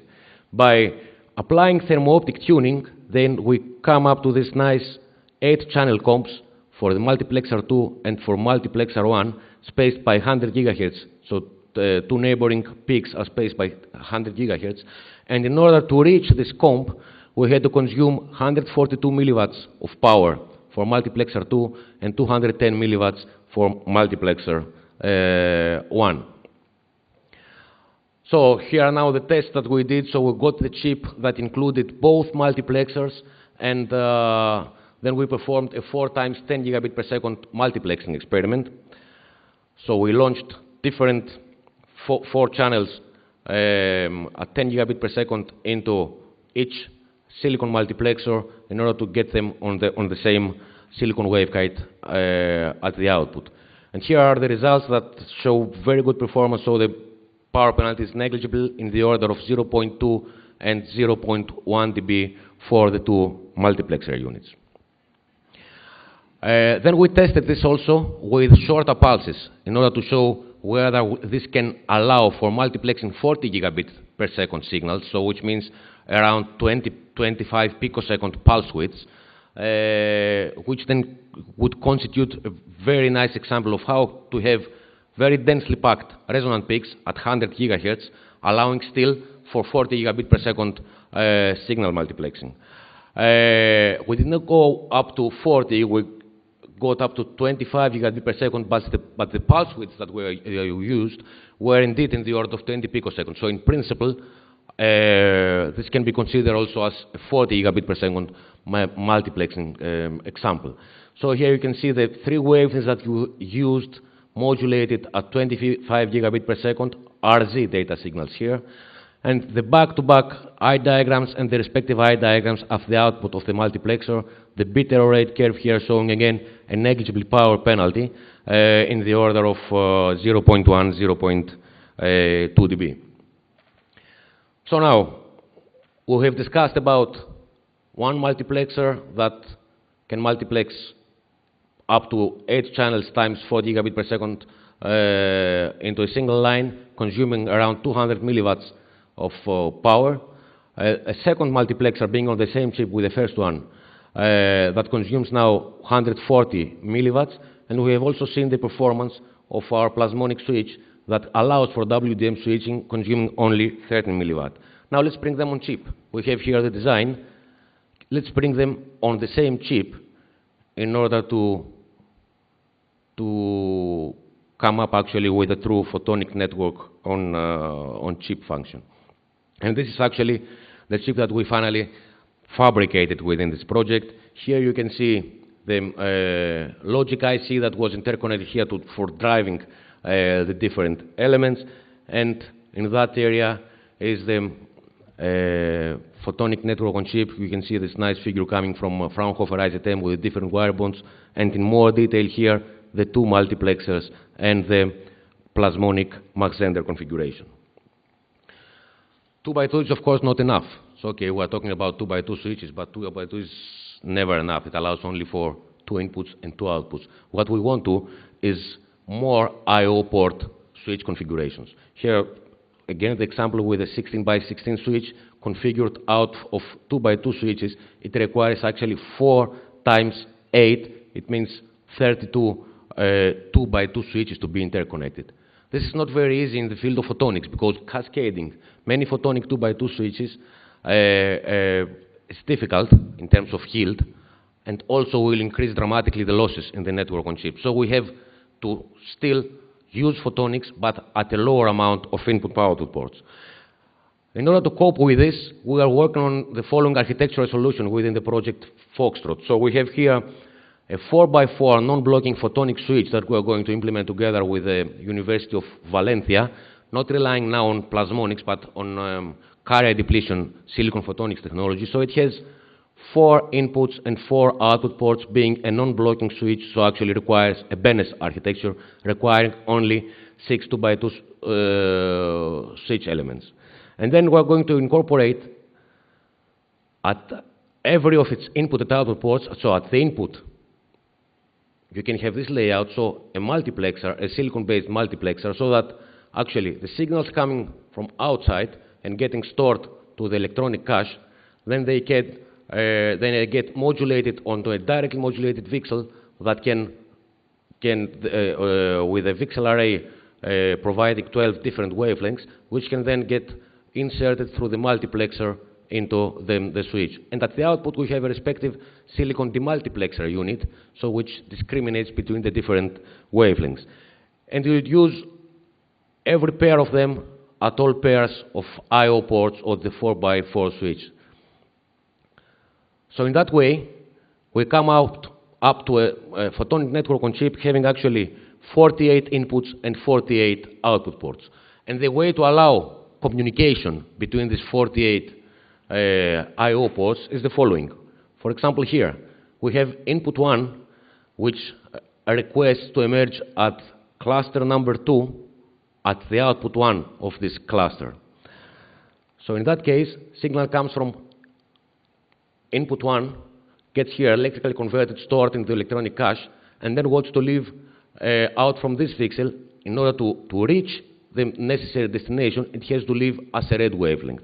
At the same time, of course, all other wavelengths are incident there, so they're forming a multiplexed signal which goes into the switch and reaches cluster number 2. And in that case, because of being on the red wavelength, it gets demultiplexed on the upper port of this multiplexer, so reaching this specific destination.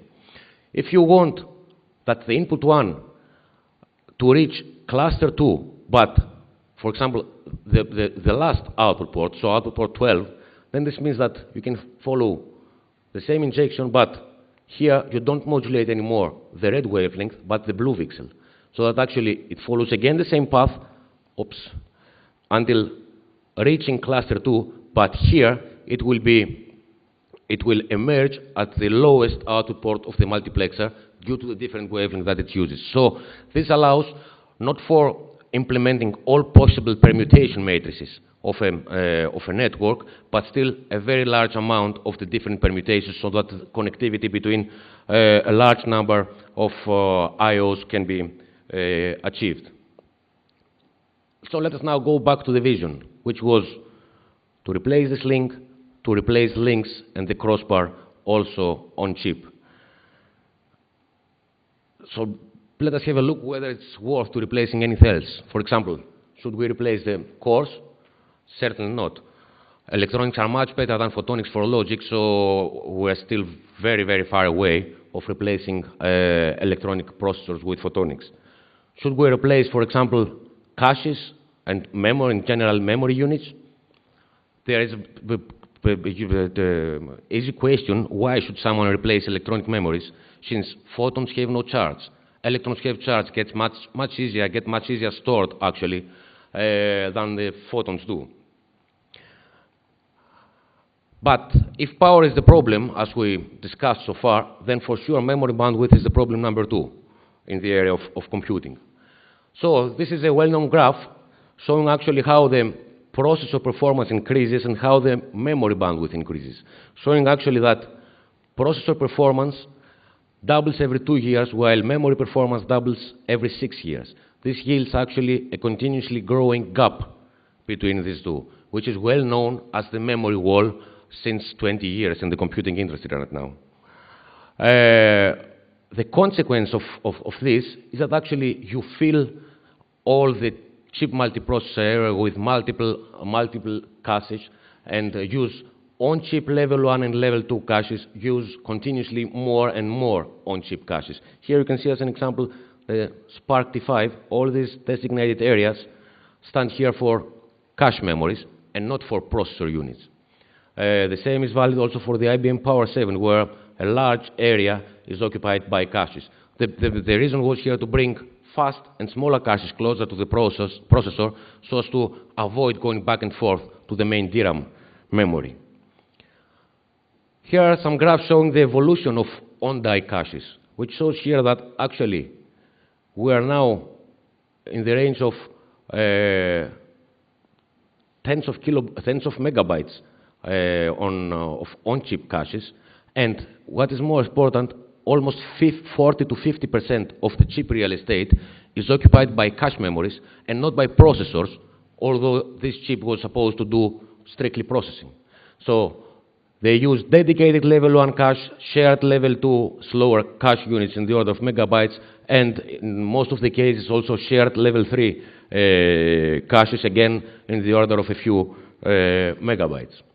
The same is valid also for the GPU implementations. Here you can see the Kepler architecture, where all this area is occupied by level 1 and level 2 caches.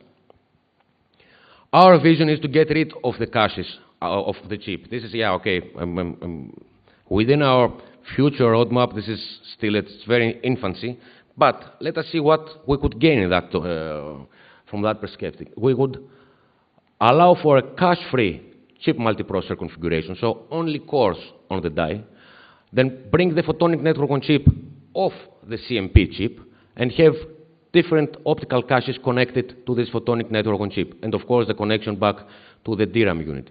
This will allow then not only for very high bandwidth in this link, but very high bandwidth also between the optical cache and the CMP, between the optical cache and the DRAM. So actually,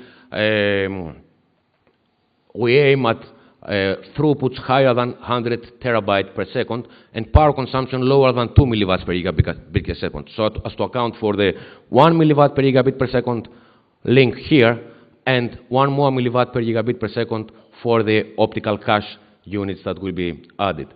So in that case, the CMP die can be completely devoted to the processing unit. What other benefits can come out of this is actually that you are more flexible, scalable, and modular. You can easily connect more caches if you need to, so that you are not restricted by a certain configuration that is produced with all the cores and caches incorporated. And you can also support hybrid CMP GPU architectures, so you can connect to this photonic network on chip a cache-free GPU, overcoming actually the bottleneck of the PCI Express bus that is currently used for having communication between these two machines. So the question, of course, is how to cache with light. So actually, how can someone store light and in a fast way so that it can enable also optical RAM layouts? This is what we have done in another European project, the Ramblas project, and here is an overview of what we have achieved so far in there.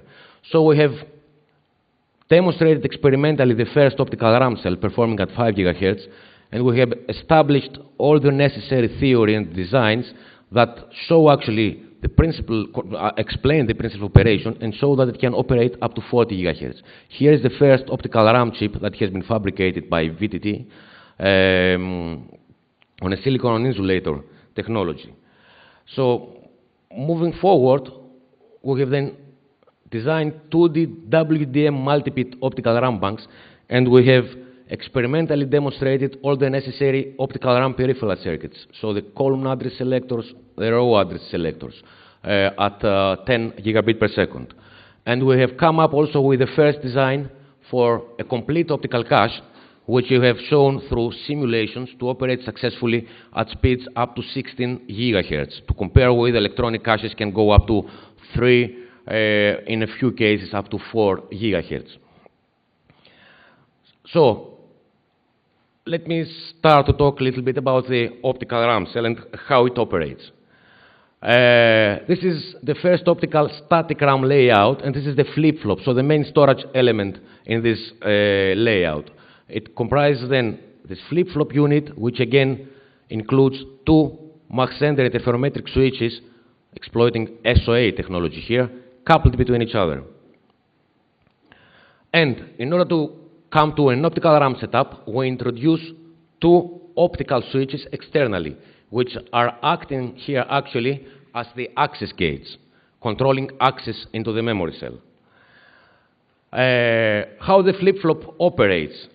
We are powering every switch with different wavelength laser sources, so lambda 1 here and lambda 2 here. And we allow here the injection of a reset pulse, and here the injection of a set pulse. And here we record the output of the memory. So in case the red wavelength is the dominant, it means that the red wavelength goes through the Mach-Zehnder, it gets inserted into the second Mach-Zehnder and acts here actually as the control signal. So actually forcing the blue wave to this Mach-Zehnder to be at its cross state and bringing the blue wavelength from the upper port. So this means that the red wavelength remains the dominant here and emerges at the output. And we say that in that case, we have logical 1 storage. When the blue wavelength is dominant, this means that the blue wavelength acts here as the control signal in this switch, so forcing the red wavelength to leave from the upper port, and the blue wavelength appears now at the output. When having blue wavelength, then we say that we record them logical 0 signal. In order to get to a RAM, we need these 2 additional switches, and let us now see how we can obtain a read operation. Read means the content of the memory has to be captured at the output of the memory cell. When you have a strong access bit here, this strong access bit will block these two SOA switches through cross-gain modulation phenomena. So actually, by blocking this, the output signal of the flip-flop is not allowed to pass through and emerge at the output. So no reading is allowed. When we get a zero access signal, then this means that this switch opens, allowing the red stored signal to come at the output. So we have a red pulse coming at the output when lambda 1 is dominant, a zero coming at the output when the blue wavelength is dominant. In order to do the more demanding write operation, then this means that we have to insert a bit and its respective bit bar value from the two sides of the optical RAM. Let's assume that we have the bit being a logical 1, bit bar being a logical 0. So in that case, let's start again with a strong access bit which blocks these two SOAs. This means that the external signals cannot go into the memory cell, so they cannot alter the content of the flip-flop, and the memory state is retained. When you want to change the memory state, so to achieve write operation, this means that you have to get a zero access signal, and in that case, the bit pulse gets through the SOA and acts now as the reset pulse on the right Maxender switch. So it acts here as a control signal, changing the switching state of this Maxender, which means that now not the blue, but the red wavelength will become dominant in this flip-flop. So that actually we had a logical 1 coming in, and we changed the state of the memory to a logical 1 value. So we have achieved successful write operation. Here are the first results that we had got a few years ago in collaboration with the National Technical University of Athens at 5 gigabit per second. So this is here the inverted access bit, the incoming bit signal, the respective reset and set signals that we get, and the memory content. And what can someone see here is that when the inverted access bit is 0, this means that the incoming bit signal is directly imprinted onto the memory content. So the memory content follows the information of the bit.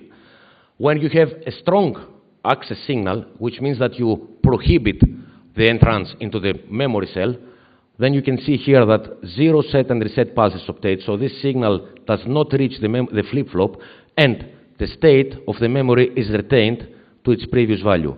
So this means that we have here a successful write operation in the optical RAM.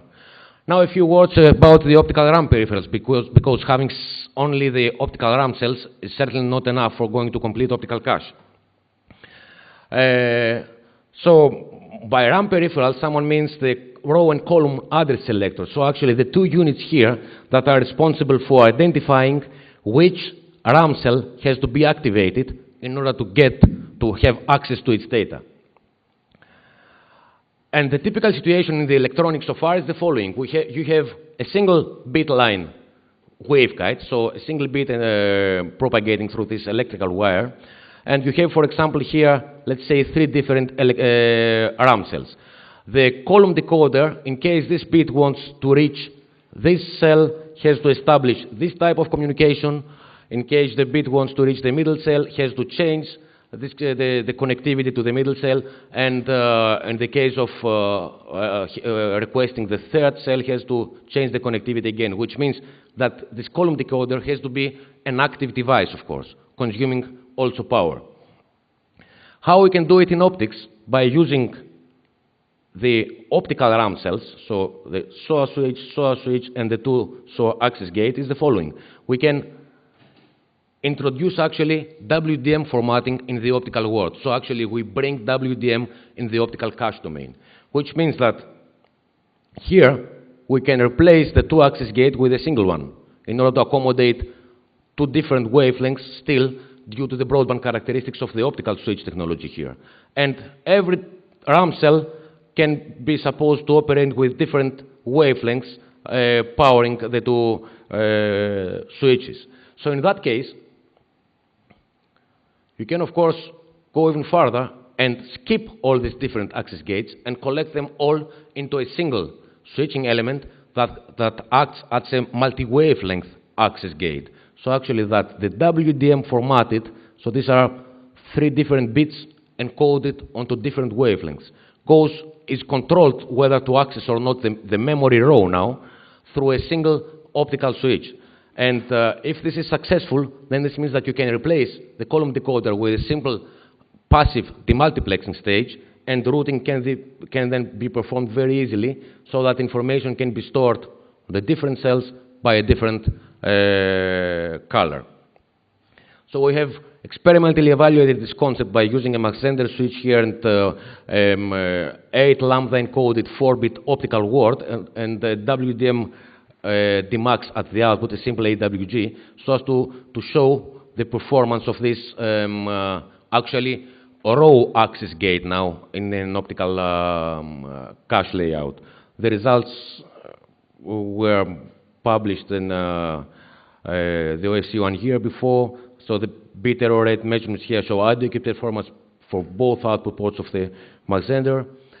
And before finishing, it's always good to deal with the technology, but someone has to take care into the advantages that may arise also at system scale. So we have incorporating the specifications, the physical layer specifications that we have encountered for our optical cache into a chip multiprocessor architecture and evaluate its performance. The performance was evaluated actually with a GEM5 simulator machine with the Parsec benchmark suite. So here you can actually see the important things are the following. The conventional electronic configuration comprising of cores with dedicated level 1 caches and a shared level 2. And this is the green line in these different figures, every figure corresponding to a different number of cores considered in our example. So from 1 up to 16 CPUs. So here you can see with the green line the performance of a typical electronic layout. With the red line, we come with our optical cache, which is a single optical cache replacing all level 1 and level 2 electronic caches that are used in the CMP. So actually we discard now cache hierarchy, no level 1, no level 2, and use a 16 gigahertz optical cache unit. The results here are shown for the body track benchmark of the Parsec suite. And you can recognize here easily that you get a performance gain when you increase the cores, of course, and you can get up to 45% speed up in performance when comparing the optical cache architecture, the shared optical cache architecture, to the conventional level 1 plus level 2 layout. And even more interesting is that you can get this speed up by requiring only 16% of the total level 1 and level 2 cache capacity. So this means that if you need 1 megabyte of total electronic cache, then this 45% speed up can be obtained by only 160 kilobyte of a shared optical cache unit.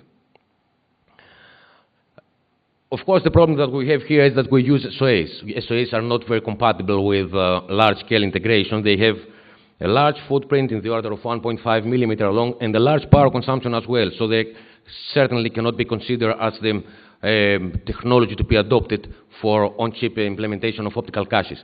But SOAs were the more mature technology in order to demonstrate all these basic functions by that time, and can be, of course, we have shown here all the architectures and the theoretical foundations actually of the optical RAMs. So now that we can proceed into replacing the SOA technology by a more suitable, lower energy and lower size photonic switch technology. Just to make the comparison, please remember the first step of the electronic RAM. Here is a figure of a snapshot of a YouTube video that you can find about the world's first RAM chip, which was this one, relying on magnetic core memory plane. So here's a closer view of this, which shows dimensions of 10.8 times 10.8 centimeter, being able to host, to store 64 by 64 bits. And the first integrated version of an electronic RAM was a 16-bit silicon memory chip based on the Farber-Schlick cell, so a different technology. This was a semiconductor technology now, back in 1965. So this shows that, okay, we're around 50 years back compared to electronics, but there is some hope also for the optical RAM to come into the game. So as to conclude, we have talked about plasmonic and silicon photonics as a network-on-chip enabling technology for allowing ultra-compact and low-energy network-on-chip implementations, and have seen how we can scale them to higher IOs through innovation at the architecture level. We have also seen some basic optical RAM functions, the optical RAM cells and the optical RAM peripherals, and we have also briefly discussed about the first optical cache memory architecture and its performance when incorporated into the chip multiprocessor layout. So this was here the CMP with the shared optical cache, showing that the sharing a high-speed optical cache can simplify memory hierarchy and can lead up to 45% speed up in parsec benchmarks with almost 84% lower capacity requirements. So thank you very much for your attention, and special thanks to all our collaborators.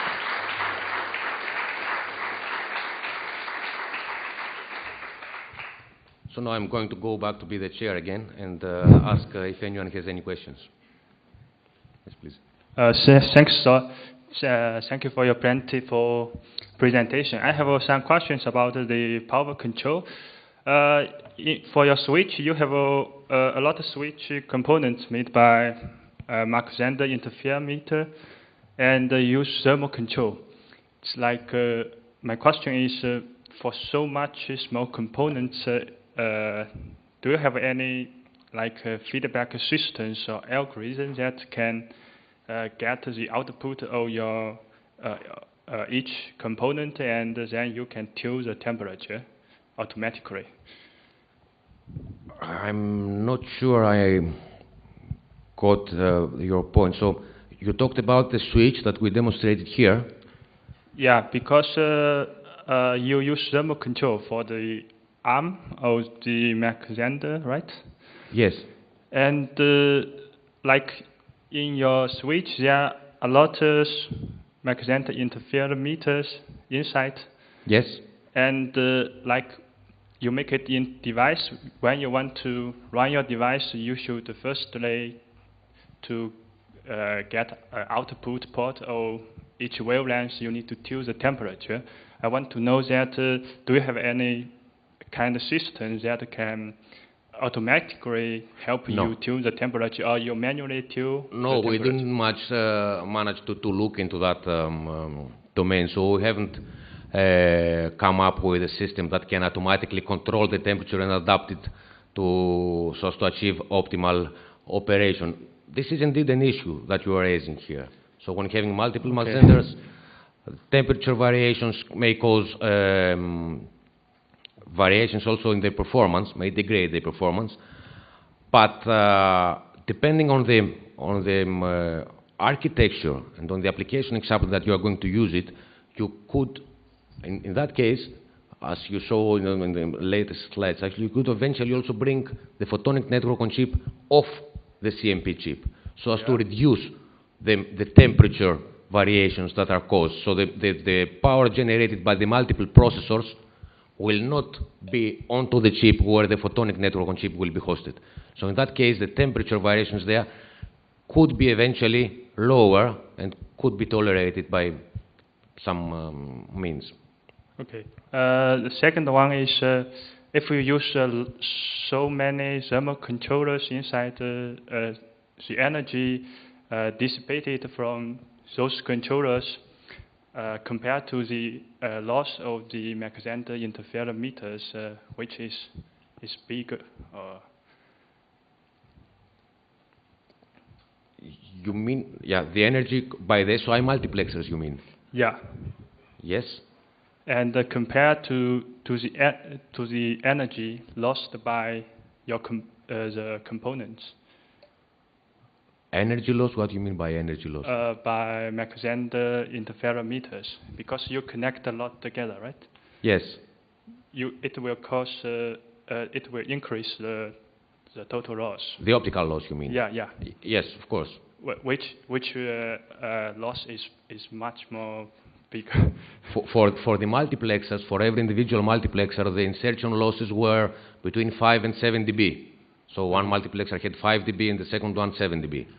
The plasmonic switch had a total insertion losses of 10 dB, so accounting for 2 dB coupling losses between silicon and plasmonics, and 6 dB for the plasmonic propagation loss.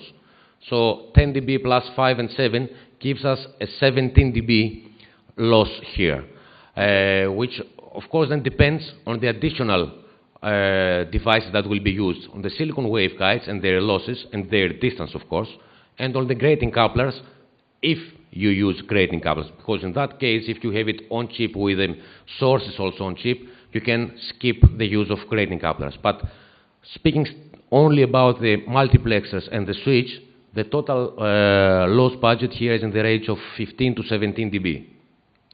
Okay, I think I get the answer. And one more question. The last question is, you use broad wavelengths for the signals, and according to my knowledge, for the Mach-Zehnder interferometers, if your wavelength is quite close, and it's quite hard to separate the wavelengths, right? But it's not a matter of wavelength, it's not a matter of the Mach-Zehnder, it's a matter of the filter that you have at the output of the Mach-Zehnder. So here we had wavelengths being as close as 100 gigahertz. Okay. So, and it's yeah, typical case with the commercially available AWGs or with the silicon multiplexer DMAX that we had here, we could very easily discriminate between these lines. Okay, and also for like multiple mode interference, it also can be used for 2x2 switches. Indeed, we had. And we did what's that the difference here? You use all Mach-Zehnder interference in your systems. Yeah, we had also results with a multi-mode interferometer, actually a dual-mode silicon plasmonic interferometer, which I didn't include here just to save time. And it had indeed a much lower footprint compared to the Mach-Zehnder. So this was the solution that we investigated for reducing the footprint. It had slightly higher power consumption. So yeah, at the end we decided to go with the Mach-Zehnder solution for the complete chip, but still, these are published results that we have with MMI. Yeah, thanks.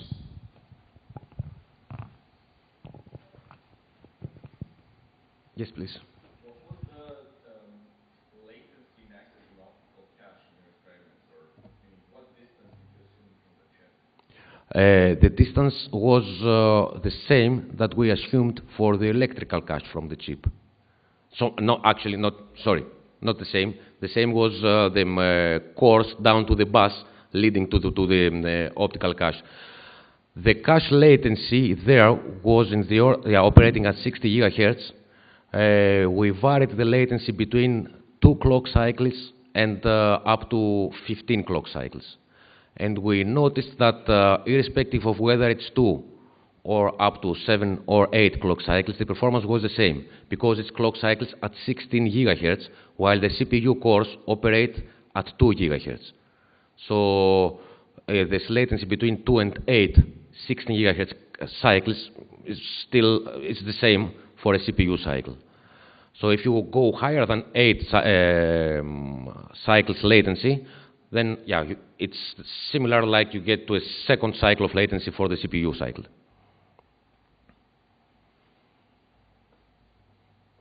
Yes, please. I have a question regarding the Plata project. You've demonstrated a part budget that is impressive, 0.6 picojoules per bit. Does this include the power consumption of the laser sources as well? No. It's just the switch. It's the photonic network-on-chip without any laser sources included. The laser sources that are assumed are pixels, I suppose, right? I think that Vladimir is more suitable to speak about this than I am. There are different approaches on that. They can be VCSELs. VCSELs are more appropriate when you talk about 3D integrated approaches. When you talk about 2D, so plain layouts, then there are perhaps the approach of Fabrice Rainery with the indium phosphide on SOI. So there are different, or even the laser sources could be also eventually the CW is externally plugged in, so as to act like the electrical voltage supply does today, to act externally, and you have also the modulator incorporated to the silicon switch. So the different approaches followed so far. So this was a typical example where a student, Alex was a student of mine, he left going outside for doing his PhD, and he comes back again with questions.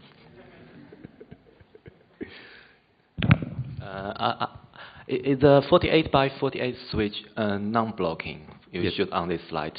It Yes. seems like if you want to transfer signal from the first input and first output, second input from cluster 1 to different cluster at the output, it seems like it cannot achieve that.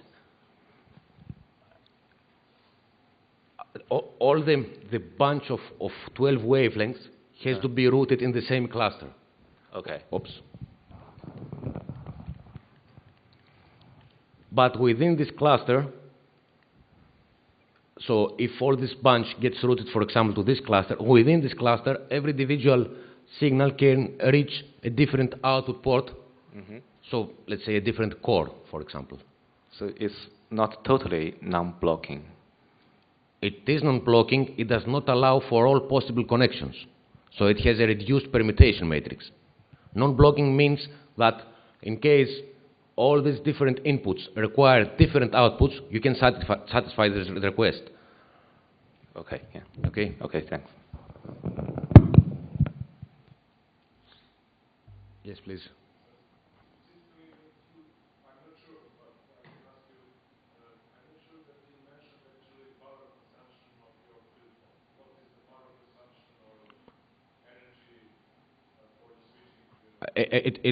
You mean the optical or the electrical? The electrical consumption is high. So every SOA requires 300 milliamps.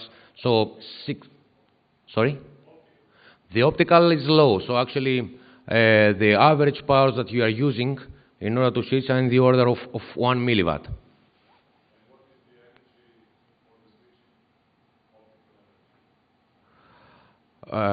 Then I have to do the, you mean joule per bit? I have to calculate this. Actually, the average power was around 1 milliwatt, which means something in the order of 60 fm. Yeah, 60 fm to July, trust in Vladimir. But here the main problem is the electrical consumption, not the optical.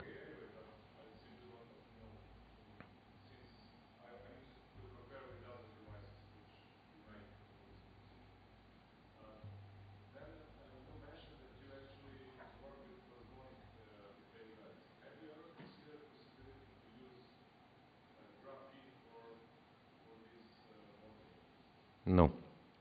We have seen some works coming out with graphene plasmonic modulars, but yes. No. So I would say, since we're over in time, let's skip to thank the speaker again and call Vladimir.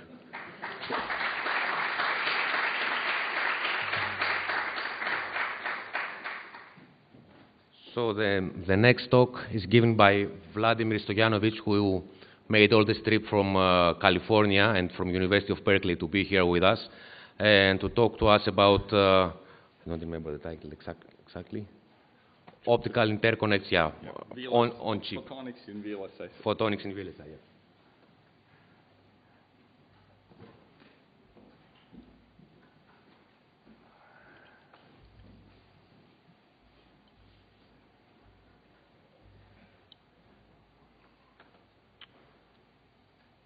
Okay, well, good afternoon, everyone.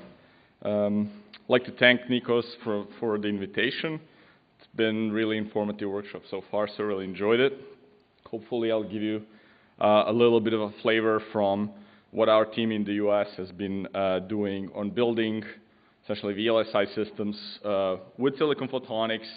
It's a little bit sort of a different integration philosophy, so hope you'll be able to get something new out of it.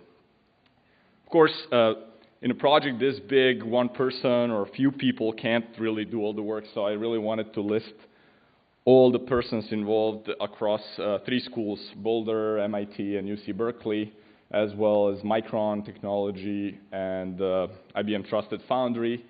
So a lot of people really involved both in the fabrication process side, circuits, photonic devices, architecture across the board. Nikos gave sort of a really good intro in terms of the developments on the many core processor side and the bandwidth needs. So I'm going to speed up a little bit through this, but the essential point is that we're seeing hundreds to thousands of cores or threads, depending how you count, being integrated on chips today and in the next several years. These are just some examples from sort of leading companies. And, you know, a few years before I was born, this was kind of the standard. You had like a couple of thousand transistors on the same chip. So at that time, we had issues connecting these transistors. Today, we have issues connecting these cores, both between themselves and actually, even more importantly, with the outside environment. If you take a look at kind of just some very simple metrics in terms of how the pin density is scaling as well as the picojoules per bit, you pretty quickly see what is really limiting the performance of computers today.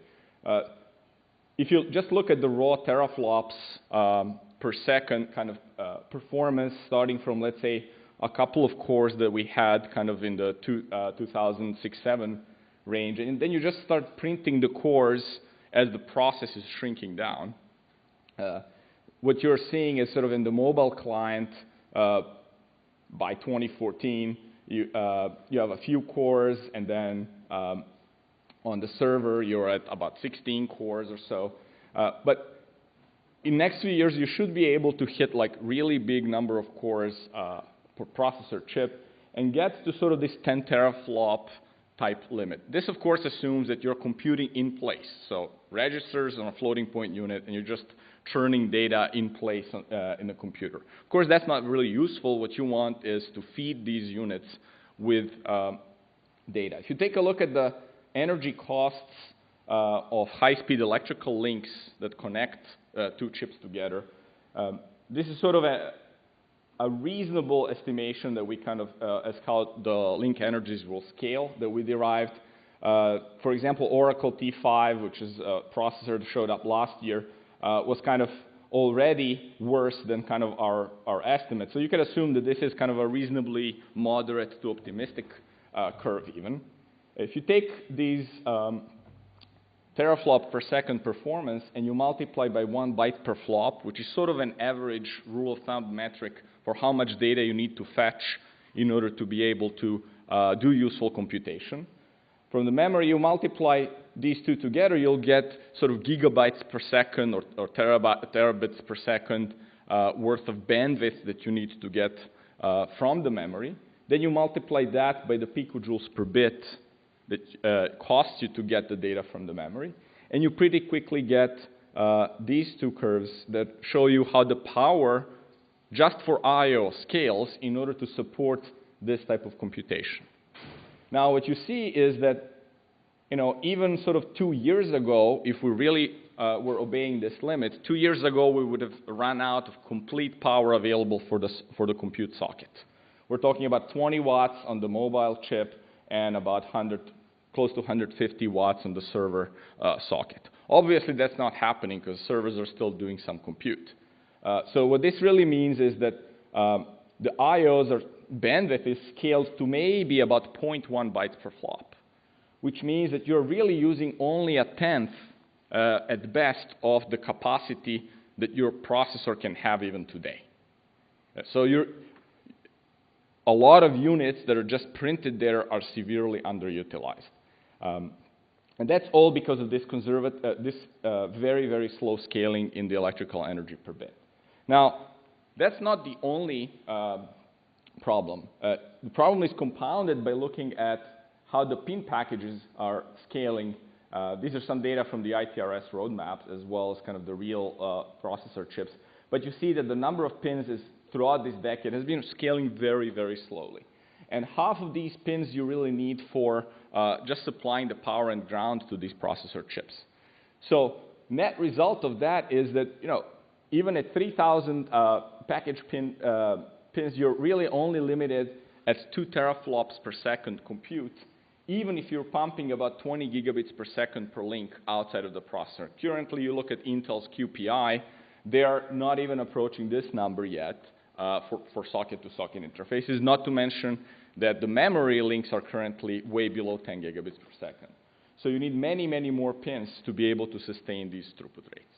So all this means is forget 10 teraflops per second. You really cannot reach it because of both of these limits.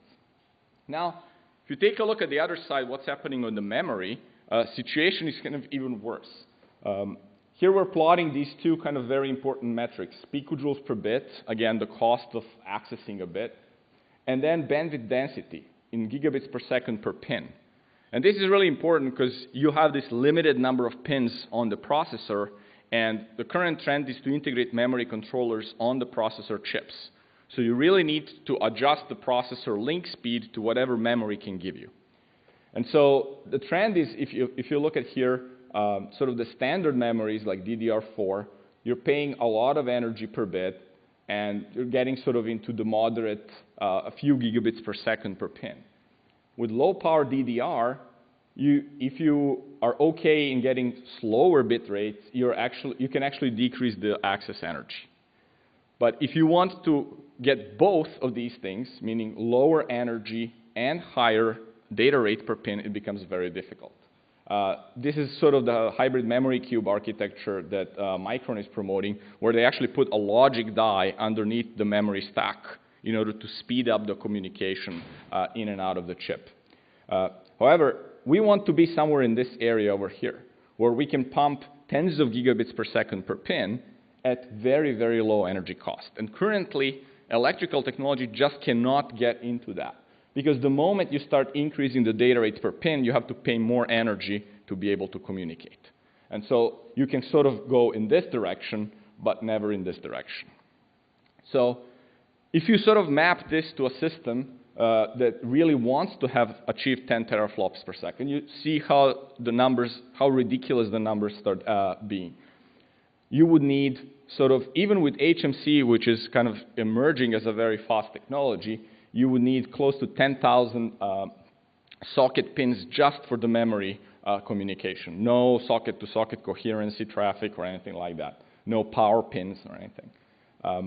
Of course, the existing memory standards we're talking about several tens of thousands of socket pins, which is obviously unavailable.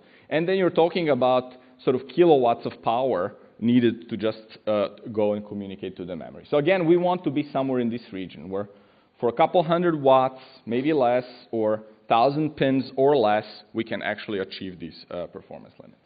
And that's really the place where the opportunity for photonic comes in.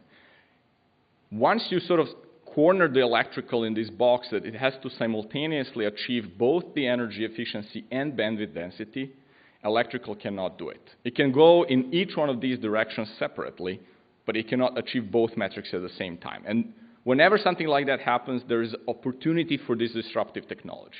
And there's been talk, and justifiably over the years, that electronics has always edged in front of optics whenever optics tried to kind of reach it, but that was because optics was pursuing electronics in only one of these axes. However, if you try both, then that's a problem. So the opportunity for optics is really, especially silicon photonics, is to penetrate deep inside the chips and provide not only the connectivity of sort of particular chip area or the processor core to the outside environment, but also solve kind of partially the communication or aggregation of data on the chip itself. Now, in order to beat electrical, you really need to satisfy both of these metrics. So the bandwidth density, you can try to get that by doing really dense wavelength division multiplexing. And then energy efficiency by minimizing all sorts of parasitics that stand in the way of that optical link, both on the electrical side and in terms of the optical losses. And for that, we believe you need monolithic integration, because anytime you start putting stuff, adding chips together, you get parasitics in packaging and things like that that essentially reduce the efficiency. And so our vision was to look at both the logic side, but also on the memory side and see how we can penetrate optics deeper into the memory to enable this access. So I'll show you sort of now a deep dive into the process so you can see where we can start hoping to get this monolithic photonic integration. These are sort of state-of-the-art processes. They're not FinFET processes like 14 nanometers, but down to 28 nanometers. On one side, in bulk CMOS, you have the planar process, and 45, 32 nanometer SOI, for example, from Global Foundries or IBM, you have this type of situation here where you have very thin buried oxide, unlike in classical silicon photonic wafers, and then you have your FETs. So what we really wanted to do is look at more than 40 masks that are available in these processes and try to figure out a way to do photonics so that we don't change anything in the process. There's already plenty of dopings, there's already plenty of litho steps, and plenty of material systems here through which we can guide light, but we don't want to change anything. We don't want to optimize photonics, we just want to get something that's good enough for a given application. But it's very close to this transistor over here, because that proximity should give us improved energy efficiency. So if you go and block all the dopings that are present in kind of the FET front-end process, you can actually get very, very lightly doped, just natively doped body, crystalline body of the transistor, turn that into a waveguide. You can also create essentially an undoped polysilicon resistor on top of shallow trench here, and that can also be your waveguide. You can position both on top of one another and get sort of a 3D guided structures, and that helps in some of the things, as I'll mention, like for example, vertical grating couplers. But with this, you not only have the waveguide, you can pattern any type of passive optic component. Gratings, rings, add-drop multiplexers, AWG Mach-Zehnders, you name it. Okay, so all of these passive structures are available in these two layers. Now, if you go back and look at a different portfolio of doping steps that you have in these processes, for example, well dopings are sort of mid-level, contact dopings obviously much harder, halo is a little bit higher doping. You can sort of figure out by trial and error or by talking to the foundry how to dope these waveguides in order to build active devices, for example, depletion modulators or carrier injection, or for that matter, photodetectors. So I'll describe some of these as well. So once you have active devices and you have the passive devices, you can sort of conceive to build something like this, as well as sort of Nikos was mentioning. I'll just briefly walk you through this structure, but it's essentially a WDM link. So we have the off-chip laser, and there's many different ways in which we can realize that. I'll be happy to talk about that if you ask me the right question in the end. But essentially, you want to produce a comb of wavelengths, somewhere between 8 and 32 wavelengths in the cases where we're looking at, couple it vertically into the chip, and now you're sort of in the chip plane, you're in the transistor layer. In this grating coupler converts the mode into a narrow mode that goes along the chip. This is about half a micron wide waveguide. Rings are in the same guiding layer as the waveguide. And by sizing the radius of the ring, you sort of position your resonant wavelengths to appropriate place. And then you can differently size the ring so you spread the resonances across the free spectral range. And that way you can modulate different wavelengths coming through. Obviously, you add the PN junction here. In depletion modulator case, that's a lightly doped PN junction. So you can deplete carriers out of the ring and shift the resonance. And then you can go either on chip or you can go chip to chip. Few meters, few kilometers, doesn't really matter. It's a single mode. Now, I want to show you this link architecture because in a few important aspects, it departs from what traditionally is done in telecom industry. And notice here that we're forwarding the clock together with all the bits. So this is one binary word, let's say from a processor that's being sent somewhere else. So it's a parallel link. You're forwarding the clock together with the data. And the reason is that at the receive side, you want to use not TIA limit amplifier type pairs like you would normally use because they consume a lot of power. but you actually want to use sampled receivers. So only one of the receivers gets the clock, and then that clock is used to sample immediately here so that you don't have to do clock data recovery, you don't have to do TIA, LA type combinations, which are all very power hungry. Clock is very nicely matched to data, unlike in electrical links, where you have issues of routing on board, clock being corrupted by noise, etc. So you're leveraging this pristine environment of photonics to nicely match, have low jitter clock at the receiver side and nicely match it to data. So you can do very energy efficient recovery. So that's one of the aspects, how photonic link can sort of improve in energy efficiency in this manner over what you would normally do in the telecom style. Now, there's no free lunch, really. So this energy efficiency that we get in modulating these very high Q resonant devices, as well as dropping the light here, comes at the expense of this tuning subsystem, because high Q resonant devices are sensitive to pretty much anything. Dimensional variations, temperature variations, etc. And you need to have this wavelength lock mechanism to be able to stabilize both the modulator and the receive side to the incoming laser wavelength.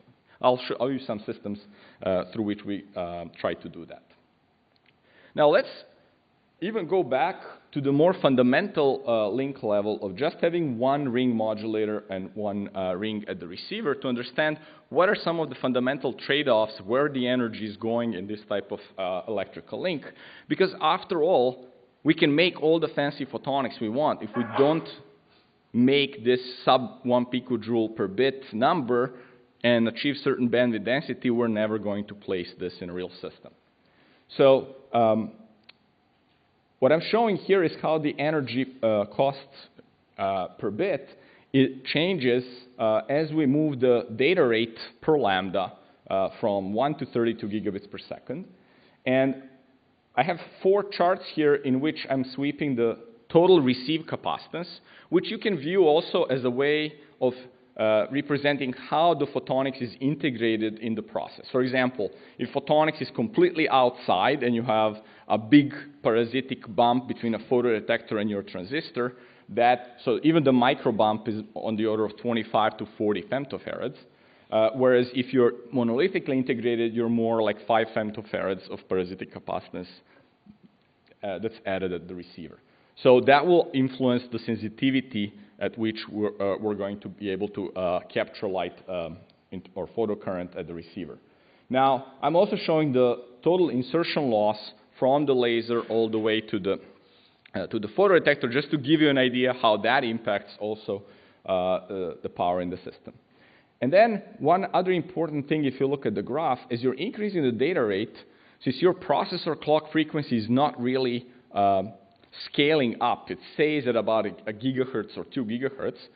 As you're scaling the data rate per wavelength, you need to pay the energy cost just for serializing the data from this parallel processor word into that very fast pipe that is now your wavelength. So for 32, if we assume 1 gigahertz clock, we have to have 32 to 1 serializer. That's a lot of transistors sitting right there. We're just burning energy to be able to convert that 32-bit word into a serial 32 gigabit per second stream. So that's the cost, fixed cost in energy per bit that you pay up front. And then as you're modulating faster, obviously the laser power is going up, because at the receiver we have to develop a certain voltage so that we can make a decision. The faster we signal, that voltage has to be larger, because circuits have sort of finite speed at which they can process information in electronics. And so as you're increasing speed, you have to supply larger voltage to that receive circuit within a shorter period of time. So your energy in terms of photons per bit actually has to increase. So that's represented as the increase in laser energy as well. And then transmitter tries to kind of modulate the extinction ratios to be able to compensate for some of these laser losses. So there's some trade-off between transmit and energy and the laser energy that's represented here as well.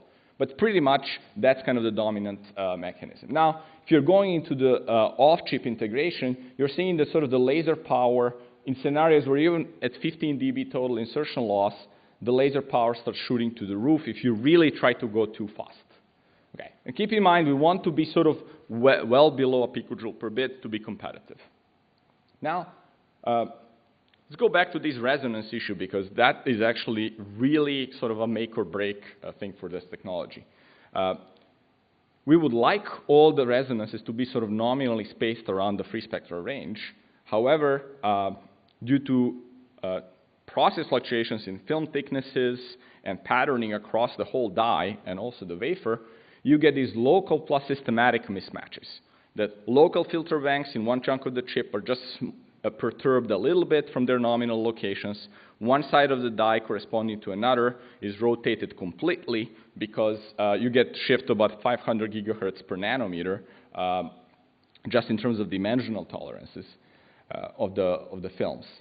And so what you have to do in the end is apply thermal tuning, or in some cases combination of thermal and electrical tuning, to be able to space them out again so that you can track the laser comb.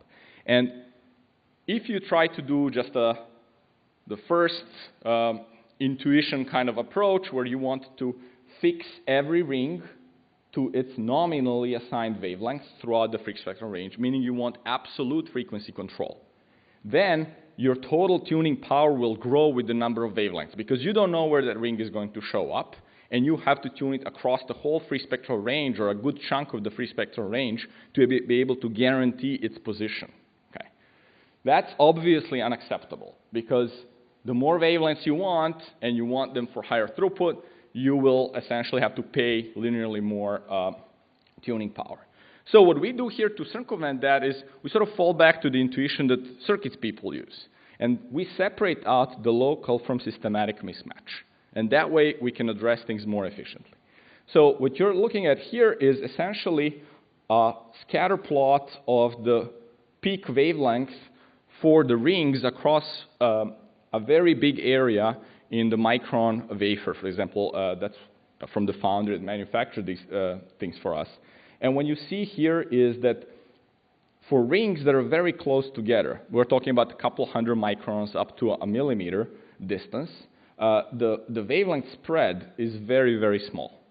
Means that the local mismatch is actually very small, on the order of tens to 50, 60 gigahertz. Okay. Let's say on a 4 terahertz free spectral range. So it's a very small percentage of the overall bandwidth. However, across 1 centimeter die, the variation is pretty huge. We're talking here about, let's say, 600 to 800 gigahertz. Okay, so that's a huge variation. That means if I can rely on the filter banks filters in a bank staying very close together, I don't need to pay this huge price in tuning. Only when I'm looking at matching across the whole die. So what we do is we sort of divide and conquer. We rely on the fact that ring resonances are actually periodic around the free spectral range. What that means is that if the ring gets heated up, it will go through the whole free spectral range and come back. And so what that means is that if I'm dropping all the wavelengths locally, so I'm not doing per wavelength routing, but if I want to drop data, I drop all the wavelengths in one spot. Okay? Then I have all the data I want regardless of how these rings are moved around the free spectral range. It's just that the bits are actually permuted. Right? So for example, if my first ring was supposed to drop lambda 0, but instead, because of the temperature or the global thickness shift on that part of the die, got actually tuned to resonance lambda 2, lambda 3 will be dropped by then ring 1, and then these two will be shifted on these two guys. So we'll have all the wavelengths, it's just that they will be permuted. Well, I'll just use a barrel shifter and essentially rotate the bits that I receive electronically with much lower energy cost than I have to pay to tune these rings across the free spectral range. So the net thing is that I only need to tune these rings to satisfy the channel-to-channel spacing tuning. So if I have 16 wavelengths, 1/16 of the FSR is really my tuning range. Okay, the rest I can solve in electronics in the other end. So once I have that, I now have sort of flat power levels for tuning regardless of how many channels I have. I'm paying a little bit of an overhead here simply because of the electrical backend. But pretty much I can now scale to much larger number of channels and still not pay a lot in thermal tuning costs. Okay. So once we sort of incorporate all these things into this parallel link, we start getting something that looks like this. This is the energy cost per bit versus data rate. And what I'm trying to show you here is that faster is not necessarily better. Okay, in telecom, the fastest speed you can do breaks the record. You have a paper or you have a new standard. However, here you really want to minimize the energy in terms of the cost per bit and try to find the best data rate per wavelength that will give you that minimum energy. So we saw that as you're pumping too much data rate per wavelength, you're paying a lot on the SerDes, you're paying a lot on the laser.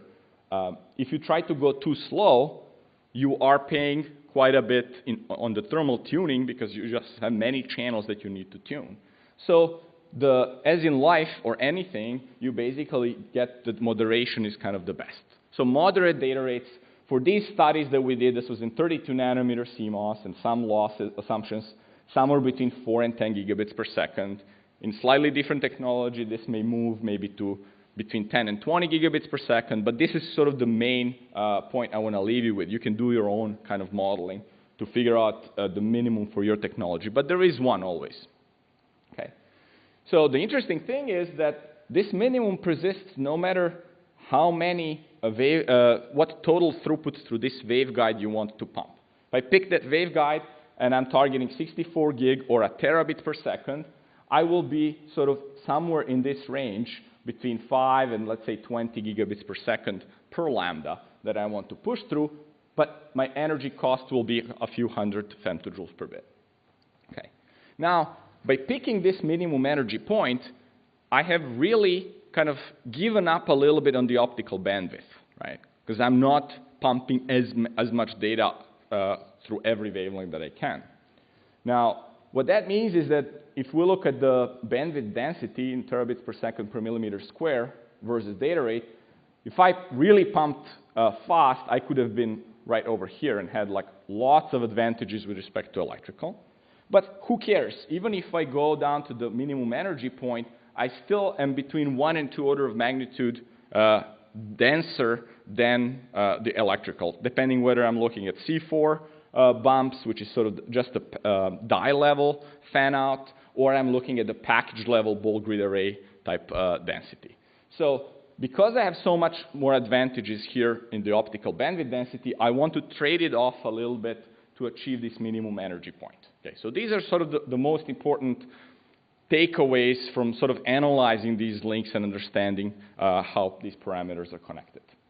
Now, with this insight, you can go back to a variety of these network topologies that people have analyzed over the years, and we've done a few, from sort of the core to memory kind of networks to some that I'll show you in a second, to kind of really truly network-on-chip claw fabrics. Karen's group, a few papers, Oracle. So there's a ton of investment in this type of research, just because there is a lot of potential in silicon photonics, and people want to see where it can apply as you scale and improve the performance of the photonic devices. But I wanted to show you one of those examples where you can also achieve with photonics something that you cannot do at all in electrical. And it's always good to have that something divided by 0 factor, because that gives you infinite gain, right? When you can do something that electrical cannot do. So in this application, I'm showing you kind of an interface between a logic chip and a memory chip. And traditional problem in memory interfaces is that you cannot grow capacity, meaning you cannot add more memory chips on this memory channel without either adding latency or increasing drastically the power, okay, or dropping the data rate. Because by adding more chips, you degrade the channel, so your speed has to drop, or you have to put a repeater chip that induces extra power and latency. So the way we wanted to solve this with optics is to go back and leverage this fact that we have plenty of optical bandwidth. So we can afford to have dark pins. okay? So we're going to build a switch, 1 to N switch in the memory controller that is embedded on the processor side. We know where we're going, so we modulate the data, and we essentially just use the optical pin. We switch the laser, modulated laser or CW laser, to the appropriate memory cube that we want to go to. So all the others are kept dark. Okay. By doing so, you really conserve the laser power to only go where it's supposed to, both in a read and a write. And you can scale the number of memory cubes on a given memory channel with very slight penalty on the overall optical cost, or the total link cost. So if you look at sort of that versus the more traditional ways to concatenate chips, either through broadcast or daisy chaining, you see that we can afford to have tens of memory cubes on a given memory channel, so really big capacity on a given memory channel, compared to if you did just pure optical broadcast or if you do daisy chaining, where, of course, you're kind of accumulating linearly losses in dB by coupling it to the follow-on chips. So all this to show you that with sort of smart organization of where you do the optical switching, you can actually do some things that traditionally are not possible in the electrical domain. So you can also not only go just straight into the memory chip, where I'm showing just a replacement of the electrical I/O with the photonic I/O, but you can also penetrate deeper into the individual banks and deliver data there, mitigating sort of the RC interconnect delays and energy that's present in the memory chip. Transistors there are much slower, and you actually burn a lot more power in driving these long wires there. So by going just into the memory chip, you sort of get some advantage, and then by doing this partitioning, you can get some more advantage. This is sort of the study that we did a few years ago. So all this modeling is trying to show that we can potentially get the access to the memory costs with an optimized optical fabric to about a picojoule, maybe even less. What I'm not showing you here, but if you go and look at this paper, you'll see is that there is another issue in sort of accessing memory optically. It's not the only solution just to provide a ton of bandwidth to the memory chip. You also have to enable the chip to give you back the bits on time. And what I'm talking about is that there is a certain speed at which each bank will actually set up a bit on the line. So because the DRAM cell has to give you this very, very slow current out, and there's a sense amp that needs to amplify that. So that takes time. And during that time, you cannot access anything else in this bank. And then if you're requesting to access stuff faster, you need to have many more banks interleaved to give you that data back. Okay. And because of that, if you start fetching more bits from the same bank, you sort of reduce the memory density. And the way we try to do that, we add more banks. So we fetch more bits from the bank. We reduce the memory density. But because we eliminate the electrical I/O and photonic I/O is kind of smaller footprint, you can bring that back. So you can, on the same chip size, you can get the same memory capacity and with more banks and more throughput coming out of the chip. So these are some things that you really need to kind of dig deep into how the memory works to be able to figure these things out. In general, sort of my advice for people who are doing research in this area is that you have to sit down and model every single component from the transistor to the photonic device. And we've tried to do a little bit of that. There's a tool that we built. You can download it at this site. It was called Decent, partially because we wanted to make something that decently models components, but we call it Design Space Exploration of Networks tool. The nice stuff that it has sort of the built-in libraries to support both the optical link components, but also give you a much better prediction of what the electrical costs are for the SerDes, for the routers, for all the sort of NOC blocks that are there, because even tools like Orion, their sort of standards were kind of pretty inaccurate in some of these things. And so if you want to check it out, it's all in C++, so pretty easy to extend. The interesting thing is that you can take this architectural tool that gives you the energy costs, the area, overhead, etc., and plug it into the architectural simulators, just like Nikos mentioned, like Gem5 or Graphite, And that can give you the modeling of the whole system.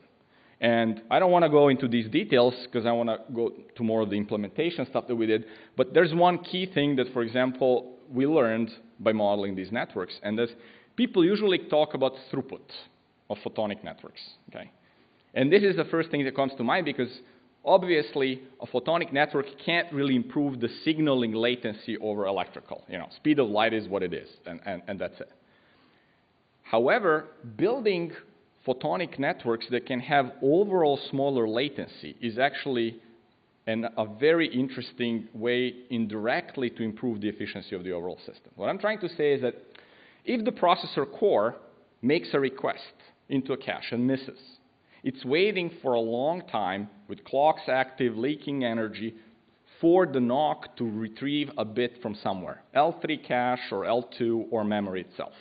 During all that time, you're wasting energy. So the faster you can fetch that bit, and that's not throughput, that's actually latency of access. The faster you can fetch that bit, the more energy you save on the processor. So even if it costs you more energy to go to a more expensive NOC, like for example, you do claw instead of a mesh, because mesh has many hops, you will actually overall save energy. So don't look at just optimizing the energy of the NOC itself, but if it has shorter latency and higher energy, it may actually be better for the whole system. But you need this type of architectural simulation to tell you that. Okay, so switching to sort of the second part of the talk, you can do modeling all you want up to a certain level. After that, you have to sort of hit the metal and really try implementing stuff to really see the issues what the issues are in these devices. And I'll just show you here a very small portion. It's maybe sort of US-centric, so I apologize for that. But this is kind of the landscape of the companies that are very actively pursuing the integration and some effort in schools. Unfortunately, a lot of this effort is really tied to process technologies that are in the monolithic cases, like Luxtera and IBM, are sort of ancient technologies, 90 nanometer, 130 nanometer, light wire, 180 nanometer. Because they were customizing the process and got locked into that process node, it's too expensive now to go down. And there are sort of other schools of thought where you just optimize the SOI photonics wafers to get the best nature kind of type device, but then you have a problem of how you hook it up to real transistors. Okay. So what we really wanted to do is flip the things around, and we worked over a number of years in a number of different process technologies to see if we can build just good enough photonics very close to the transistor itself. So again, I kind of described a little bit that integration in bulk and SOI at the beginning of the talk, so I'll show you some results here. And then recently we started working with Micron technology, where in the actual foundry we had more access to the actual process, and then what we tried to build is just good enough photonic devices in bulk silicon, bulk CMOS, with as few process changes as possible. Okay, so still some flexibility to customize the process, but very minimally. So I'll show you some of those results too. Reason why we picked 45 nanometer SOI process is that it's actually one of the fastest processes in the world you can find today.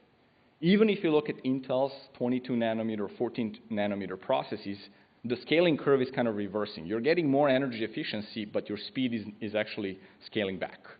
And that's because transistors are becoming tiny, interconnects are dominating the overall delay. And so really getting transistors that are sort of faster than about 8 picoseconds fan out of 4 is going to be really tough in the next 10 years.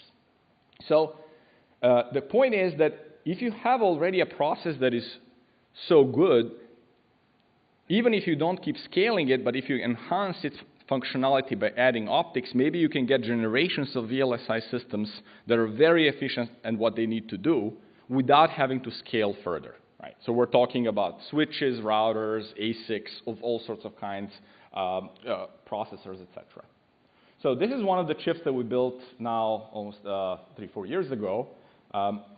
It's a 3x3 millimeter die chip, 45 SOI. This is our typical technology development platform. And what I mean by this is that we put the template together and then we evolve the photonic components together with circuits. As we learn more about the doping steps, the processing, we improve the design of the photonic devices, we also tune circuits a little bit better. So some things work on these prototypes, some don't, but it's kind of a lab on a chip where we get once every 6 months to test thousands of devices. So it's about 3 million transistors and thousands of photonic devices in there. If you flip the back of this chip and remove the silicon handle, because this is an SOI process, you can look through the buried oxide. And then you see here, we call these circuit cells, and then some associated photonic devices I'll tell you about later. And then here we have a whole bunch of different photonic devices, from gratings to Mach-Zehnders, to paper clips for loss measurements, to photodetectors, you name it. Okay. And so I'll give you some snapshot of the first results we got from this platform. But before that, in order just to design what I've shown, okay, this is thousands of photonic components and millions of transistors together. We had to sort of create this ecosystem of tools that allow us to do this very quickly. So we built the layout generation scripts in Skill. In Europe, I know sort of Python and IPCA is sort of the popular tool. We had to fit within sort of the Cadence environment because the design kits for 45 nanometer are kind of pretty elaborate, and the easiest way to access everything was through Skill code. However, we not only discretized kind of the photonic shapes according to the design rules, we also had to pay very special attention to the fill. So all that you see here is custom fill structures that still satisfy the density rule windows. We're talking about 20 micron window in 45 nanometer across which you have to satisfy the density. So you still have to be away from the waveguide, but for example, all the metals have to kind of conform around here so you can have a reasonable pattern. We're talking about the silicon density, the polysilicon density, and all the metal layers. Right? And so once you have something like that, and we built some custom routines to do the autofill, you can actually abstract this and plug it into a normal system on a chip flow where the tool, like Encounter, goes in and places all these components around, and then you get the whole chip in a matter of a few days. Okay. On top of that, we had to build behavioral modeling tools to be able to represent to the circuit designer in Cadence of what the photonic device is doing. In this case, I'm showing a depletion modulator and the optical eye diagram. But more importantly, we want to go beyond links into sort of RF photonics applications. So we really want sort of RF-grade performance from these models. I'm showing you here a transient as the CW light is swept across the ring. Here you see the resonance, you see the power buildup within the ring. So all sort of the interferometric aspects of the photonic technologies are captured in the behavioral model. Now, sort of going back to the top of that chip where we have these individual test sites, what we really built is kind of a lab on a chip. You have a whole SerDes together, so bit array checkers, embedded digital oscilloscope, essentially, to be able to both drive the modulator devices and also receive from the photodetectors and do all the processing in situ, so no analog signals have to come out of this chip. The way this works is you would couple the light in, goes around, here's the modulator. You can either drop the wavelengths or modulate, pass it through. You can either drop it here if you tune the ring to that wavelength, or you pass the wavelength to the next site. And so you can have many flavors of photodetectors talking to this modulator and vice versa. That's how we sort of managed to change photodetectors in every single site, change modulators in every single site to sort of be able to experiment with different designs. Now, one very important thing, I mentioned these density fill requirements, is that in order to test whether our autofill routines work very well, we actually put a ring oscillator right here very close to the photonic device.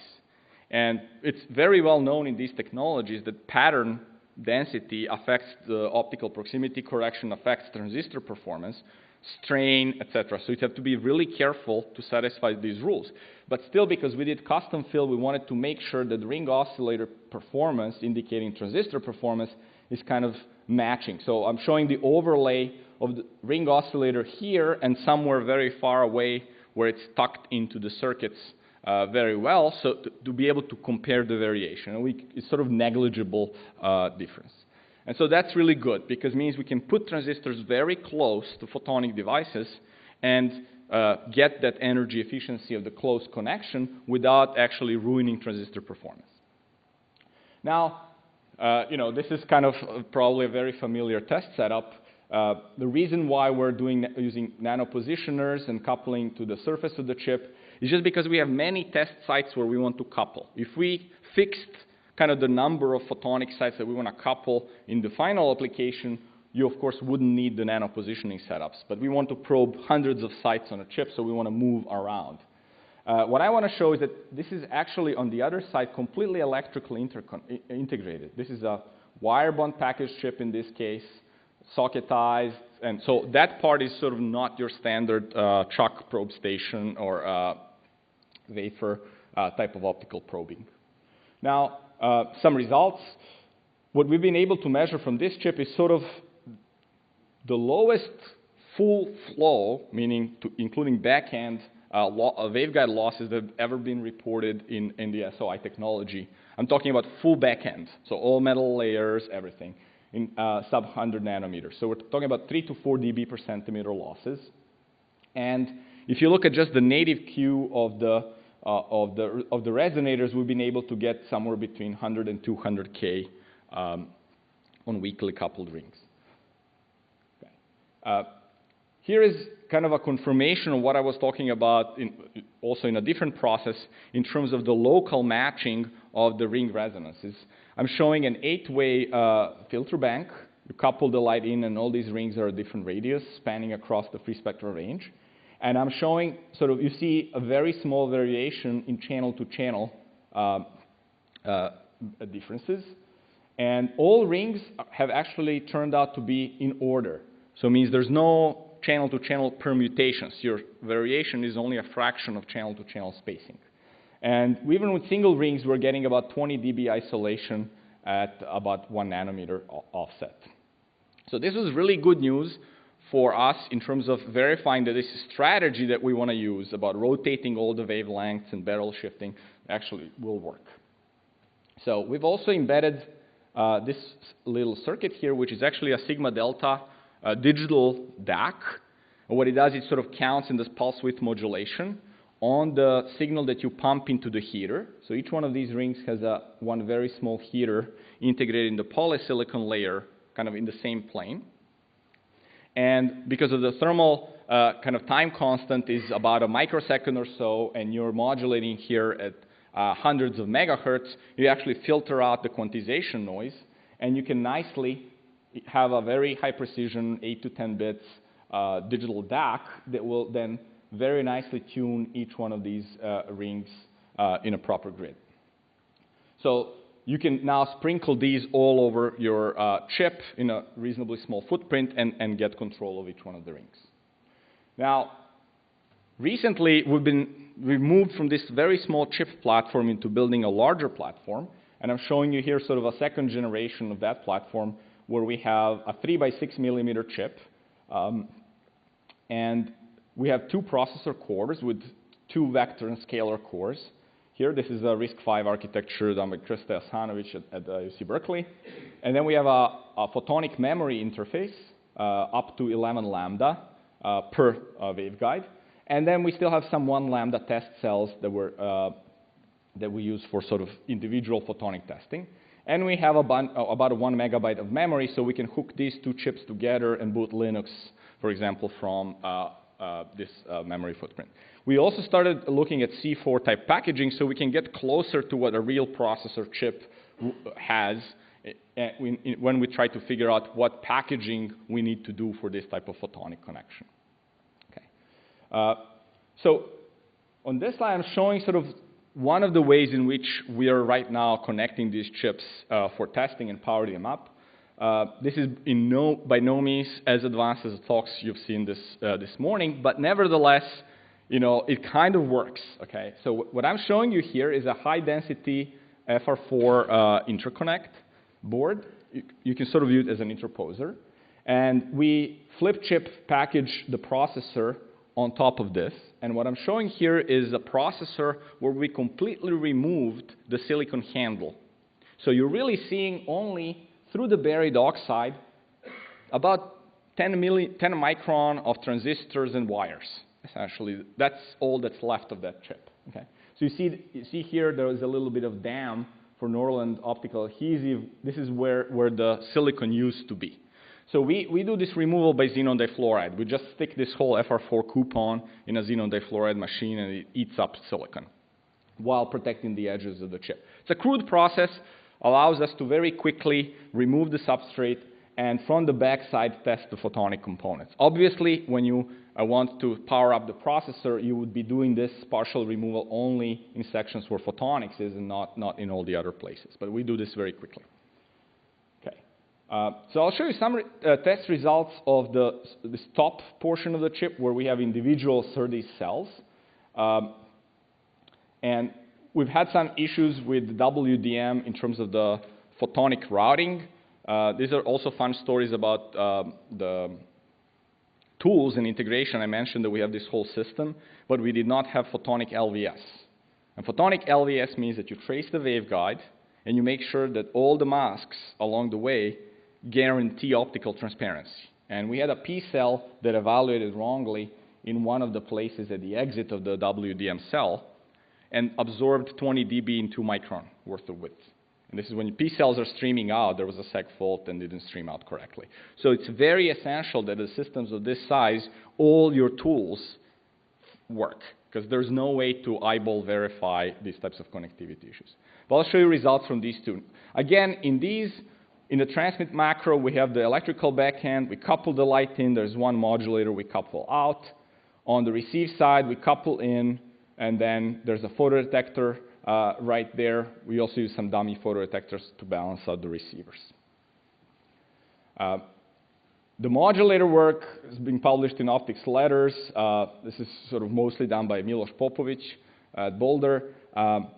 There was a poster from Paris University, right, and ST that uses sort of a similar technique. We don't use RIB waveguides.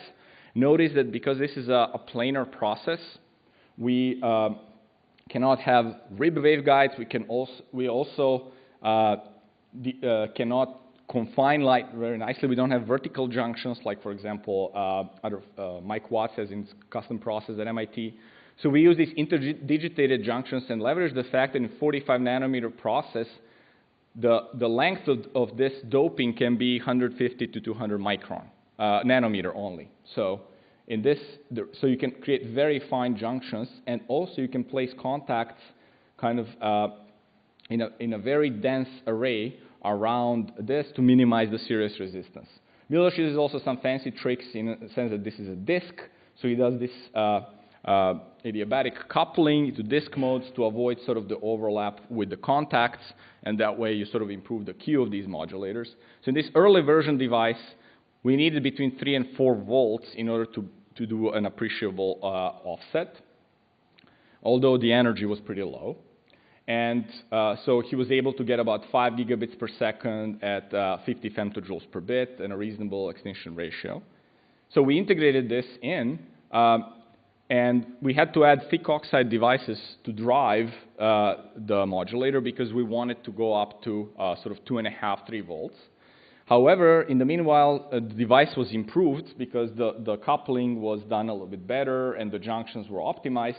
So in the end of the day, we actually ended up being able to drive this device at only sort of 0.8 volts and still get really good up to 8 dB extinction ratio with very small insertion loss of about 1 dB.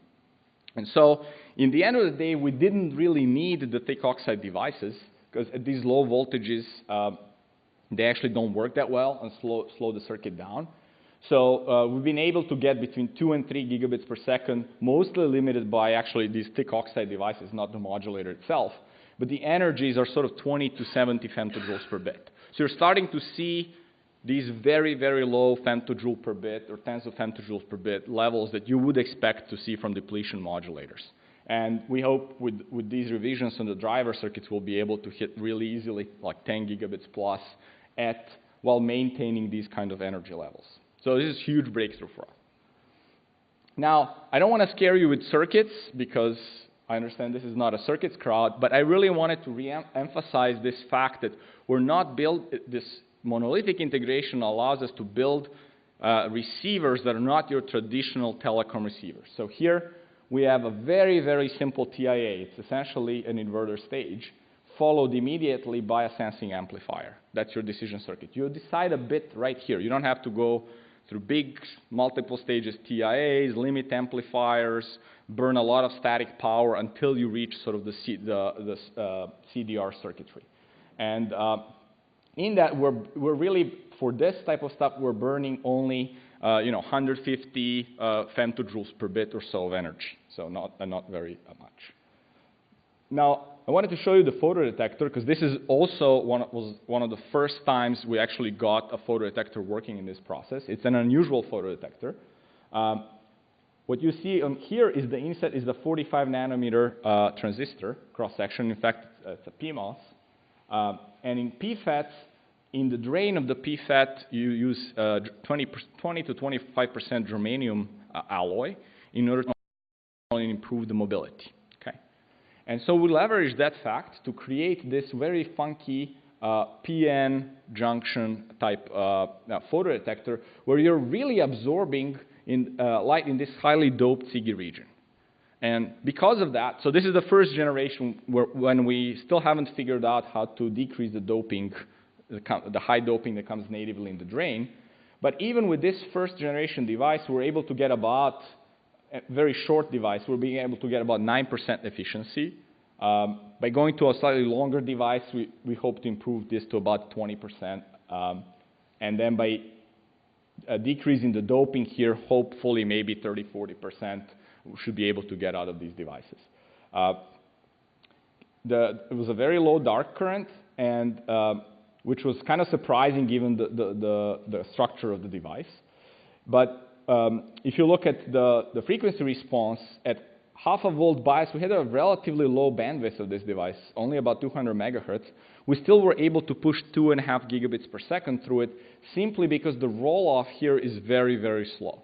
We're not talking about 20 dB per decade type roll-offs. This is essentially like a few dB per decade type roll-offs. So in the next generation of the circuit, we're just going to bias this device at the I/O voltage, which is about 1.8 volts, and we will easily be able to get up to 10 gigabits per second bandwidth, which is sort of where we want to be in this program. So with these kind of fixes, we're now sort of edging slowly into this zone where we want to be in terms of the density we can have per pin, number of wavelengths per waveguide, and data rate per wavelength, as well as the energy costs per bit, sort of in the few picojoules per bit and going below that. Okay. Similarly, if you plot this on this 10 teraflops per second curve, again, these points are here. Now, I've sort of shown you so far this one side, which, the effort was to kind of integrate something on the order of 70 million transistors and thousands of optical devices. But we've also done a lot of work on trying to figure out what to do on the memory side. And more importantly, the platform I'll show you on the memory side is completely non-traditional photonics platform. It's actually all done in polysilicon. So there's no SOI, because for memory people, SOI start is a no-go. The memory chips are so cheap and processes that if they started from SOI wafer, they would be negative profit. And so they don't want to do that. For us, it was also interesting to figure out how to do that because it's a completely new platform and potentially portable to mainstream bulk CMOS. So if you look at sort of memory chips, this cost really is the driver for not going into SOI. And so we've developed a process that looks like this. We've added deep trench isolation here, which memory guys know how to do very well. And we've actually used polysilicon here to form both the waveguides. We have some partial etch features to be able to get directional couplers and rib modes. And then we can control, we have one more kind of doping masks to really define mid doping levels for the modulators. And so this essentially represents the periphery of the CMOS periphery of a memory process in which we worked. Okay, this is just to show you a lab setup. This one 5-meter link that we've been able to operate, and I'll show you just some of the results. This is the ridge modulator, where you have a sort of ridge inside, classic PN sort of mid-doping layers. In this case, we've been able to operate up to 5 gigabits per second, between half and 1 picojoule per bit. Notice that here we're really operating in a 2.5 volt process. This process that we worked in is 0.22 microns, so it's a pretty old flash memory periphery process. If you had a faster process, this energy would go way sub 100 femtojoules per bit, because most of the energy is really burned in the circuit rather than dumped onto the modulator. On the polysilicon, on the detector side, is actually very interesting that we've been able to develop a photodetector without germanium. So this is actually gate columnar polysilicon. So you're reusing the defects that are present in the columnar gate poly to create sub-band gap defect absorption. And that allows you to have, even on a first pass, we sort of build this photodetector at about 20% responsivity, and with proper biasing, the bandwidth can go well into multi-gigahertz range, which is enough for our application. Also, the dark currents are very, very low on this one. Haven't shown here, sort of hundreds of nanoamps. So again, we built a circuitry, similar style, and the point is that with this very tight integration, you can sense sort of microamps worth of photocurrents very closely to the photodetector. Now, by building both the transmit side and receive side, we were able to kind of do the link tests, the cross-lab link that I've shown. This is kind of the bit error rate eye diagrams from the receive backend circuitry that we can generate in situ. And this is actually first ever photonic link in bulk CMOS technology. Okay, so we're pretty excited about these results, not only because we can talk to memory now, but we can take this whole polysilicon module and really try to apply it to other more advanced processes. Notice this is non-epi, right? We're talking about polysilicon gate and slightly specialized polysilicon waveguide for lower loss, right? So you can be completely detached from the anneal steps that you need to do in the advanced CMOS front end. Now, we've also kind of built multiple WDM slices. I'm showing here up to 9 slices at 5 gigs, so it's about 45 gigabits per second per fiber coming out of the chip. Also at the receive end, you see, again, we have 2 receivers per wavelength, so but both are receiving at half rate, so a total is, again, 45 gigabits per second. And if you just stop and think a little bit about it, just in this one fiber, we already have more bandwidth coming out of this chip than DDR3, DDR4 chips that are actually built in much more advanced processes. We're talking about 30 to 40 nanometer DRAM chips, and here is 0.2 or 200 nanometer CMOS flash periphery chip, right? So we're already supplying that bandwidth in one optical connection. So just to summarize this photonic platform, essentially if you look at both the bulk and SOI photonic platforms, they're essentially ready. We have all the basic components you would use to build a parallel WDM link. They're already integrated with transistors in much kind of advanced thermal tuning architectures as well as modulation and reception. And so we've done that in 45 nanometer process, but we've also demonstrated links in bulk CMOS, which for us is a big deal. Again, what is very important is the emergence of this germanium-less polysilicon platform, where you can now conceive in the same material system, you can essentially get to modulate, receive, and route data all over the chips in a very cheap fashion. You can think of it as sort of a back-end material more than something you can do in the front end. For us, the next steps, and hopefully this summer we'll already kind of get that from chips that are coming back, is getting the faster link rate.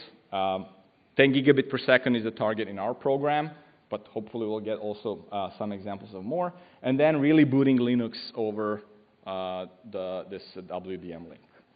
So sort of want to stress that, you know, this type of work really requires sort of cross-layer look from the process to devices to circuits to the architecture level in order to put all the pieces and go in the right direction. Also, although we've talked mostly at this workshop about interconnects, it's important to keep in mind that what silicon photonics really is for today's VLSI systems is, I think, the same thing that a spiral inductor was for CMOS in the early 90s. It basically spun off the whole CMOS radio revolution. Now you have one CMOS radio in every pocket. Also, transmission lines happened in early 2000s that spun off a whole 60 gigahertz or millimeter wave in CMOS. So I believe with photonics in CMOS we'll be able to do a vast variety of different kinds of systems, not only I/O, RF photonics, sensing, bio, etc. So if you haven't already, please jump in and ride the wave. But a lot of people here are working on that already, so enjoy. Be happy to take any questions. Thank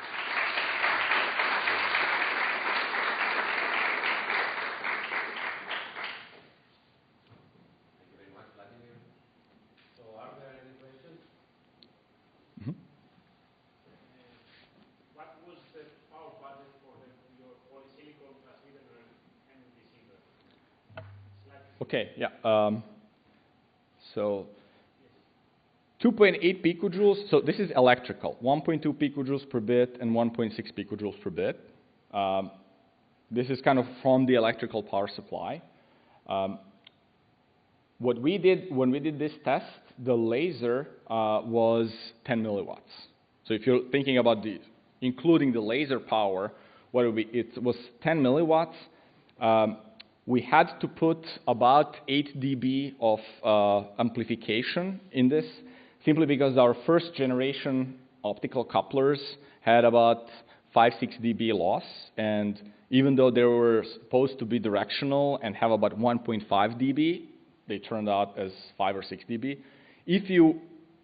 We sort of, in other parts of the chip that are not hooked up to circuits, we measured this 1.5 dB, but didn't put them in these. So if you take this and put it back, you could say that, okay, with about 2 to 3 milliwatts of total optical power, you should be able to power up this whole link. Okay?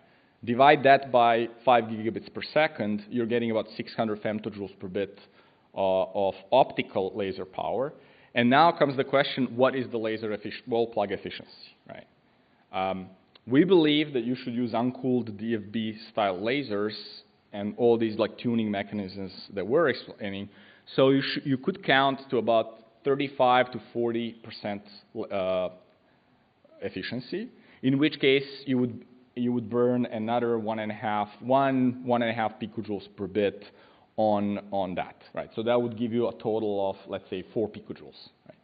Keep in mind, this is a 5-meter link. So if you compare to the electrical interconnect, even on a board, like chip to memory, link costs you 10 picojoules per bit.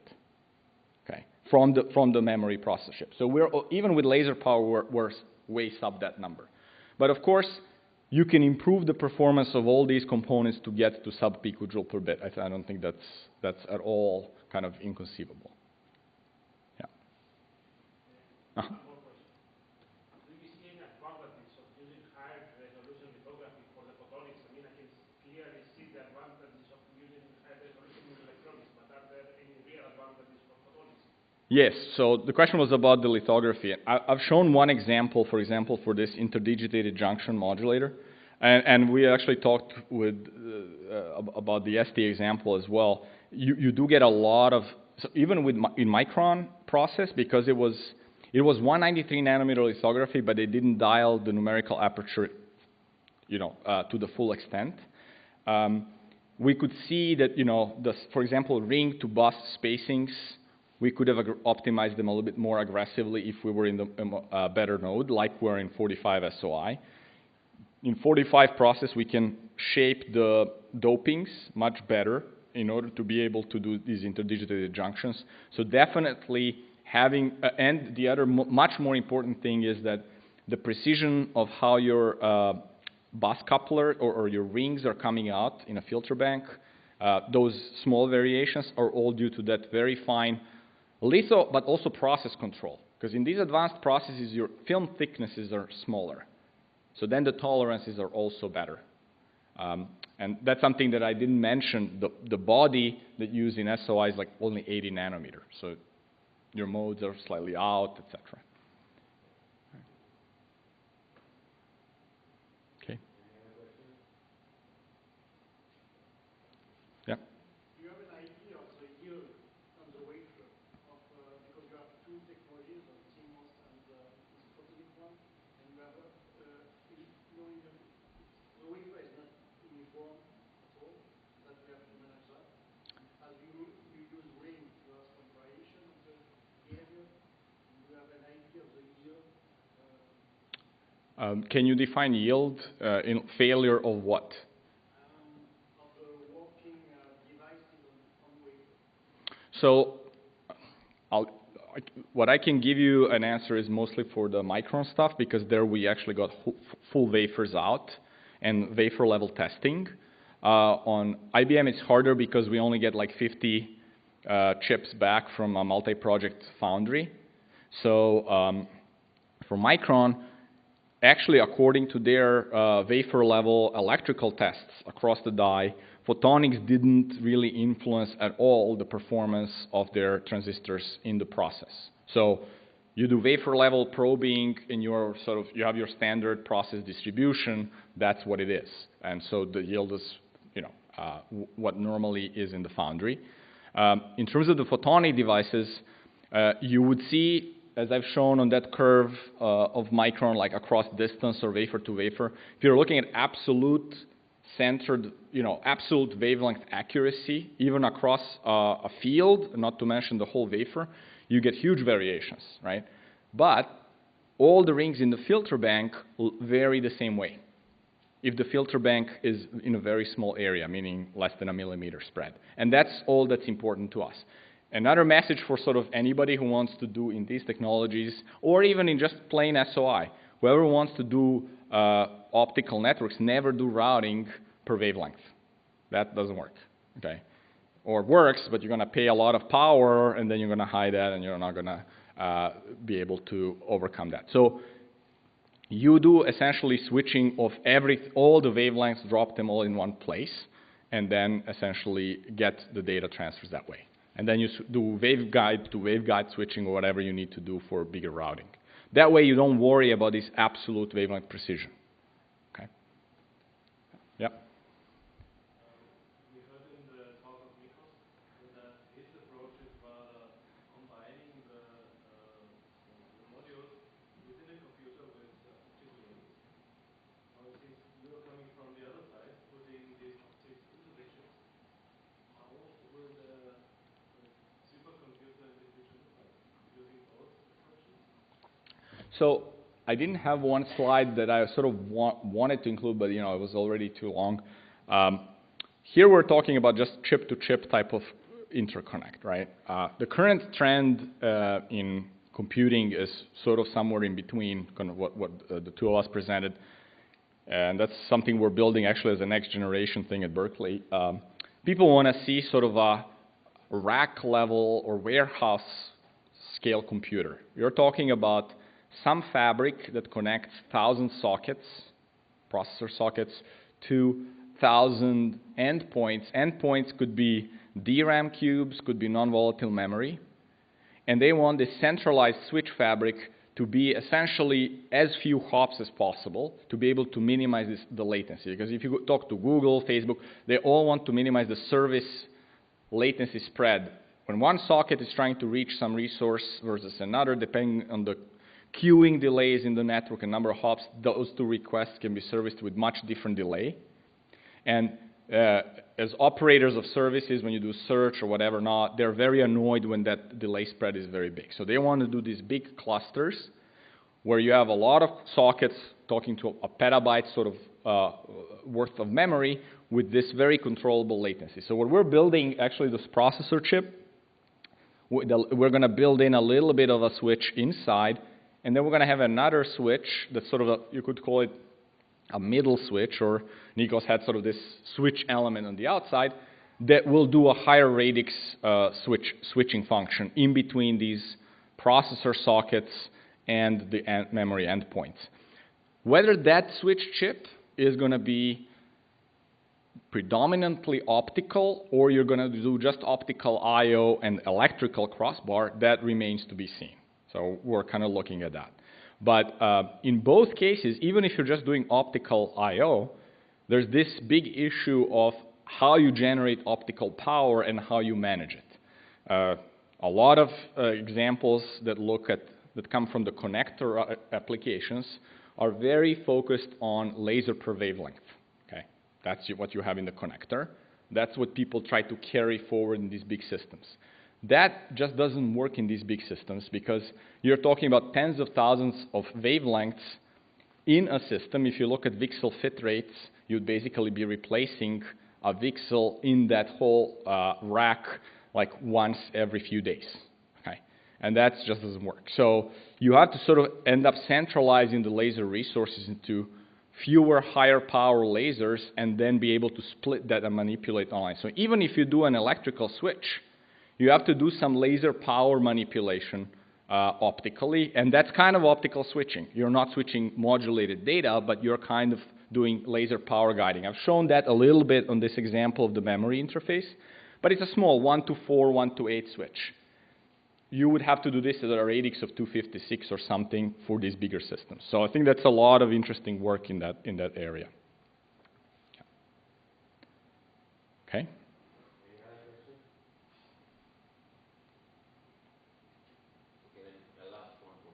Okay.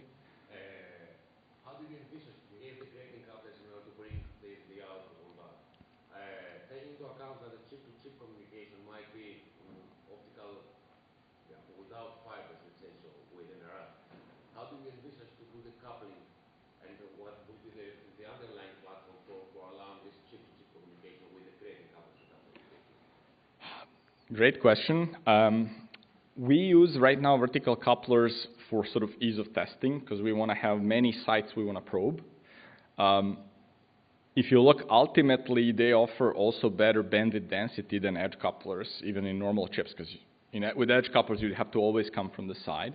Some of this embedded optical packaging is very attractive now to me in terms of demonstrating something short-term where you're not shooting for the biggest bandwidth density, but you have this nice alignment with embedded waveguides.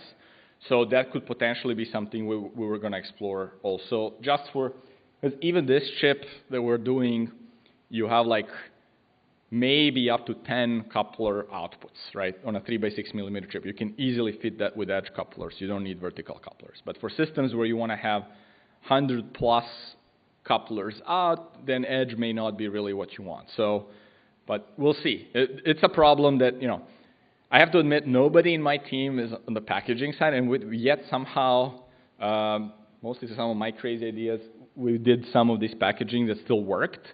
But this is something where we need a lot of help to be able to kind of get to the point where sort of IMEC or Fraunhofer is showing. Yeah. Okay. Thank you.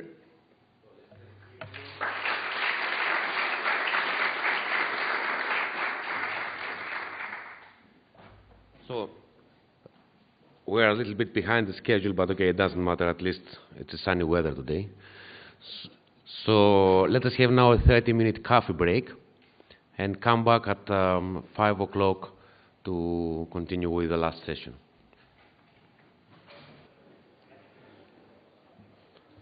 Hello, everybody.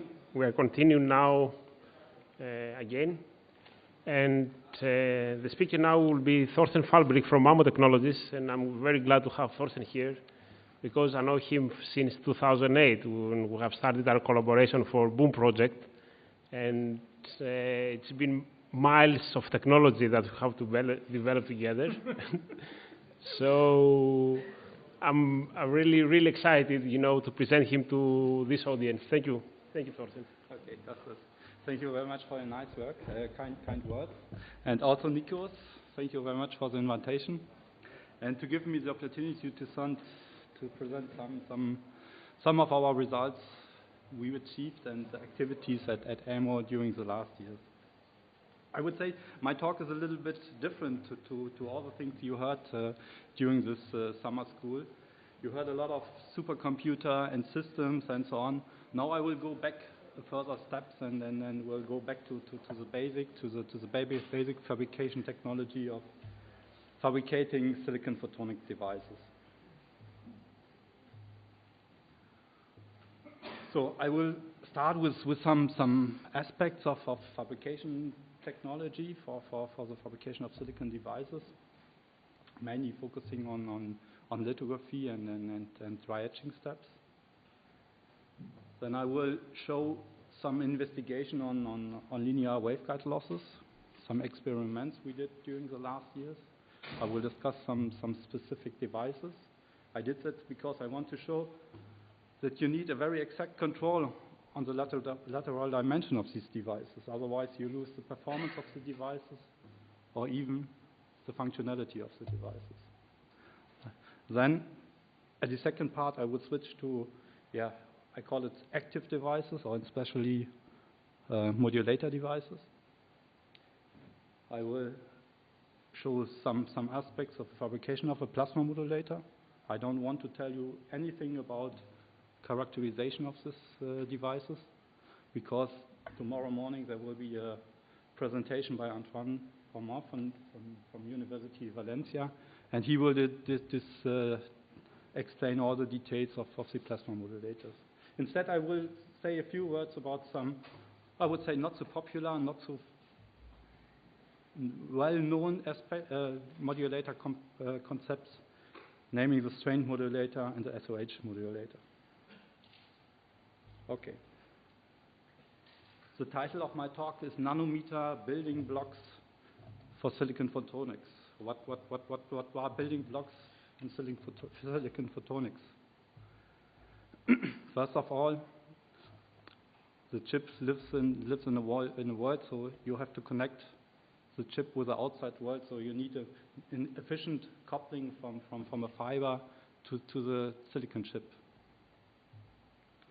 And of course, the waveguide itself is very important. We heard this day we heard a lot of power budget, propagation losses. So you have to provide a technology where the propagation losses are as low as possible. And you need active devices in a monolithic photonic circuit, modulators, detectors, and so on. As I meant before, efficient coupling, low propagation losses, and the fabrication of active devices is are the main topics. Silicon devices are fabricated typically on SOI material.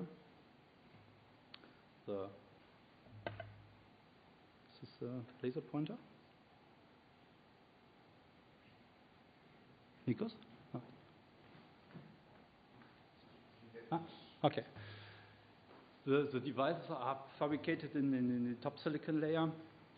Beneath this is the buried oxide, and it's mounted typically on a silicon handle wafer, which the typical dimension of such a SOI wafer are the thickness of the top silicon layer in the range typically for the silicon photonic application 200 up to 350 nanometers, and the thickness of the buried oxide is typically 2 or 3 microns.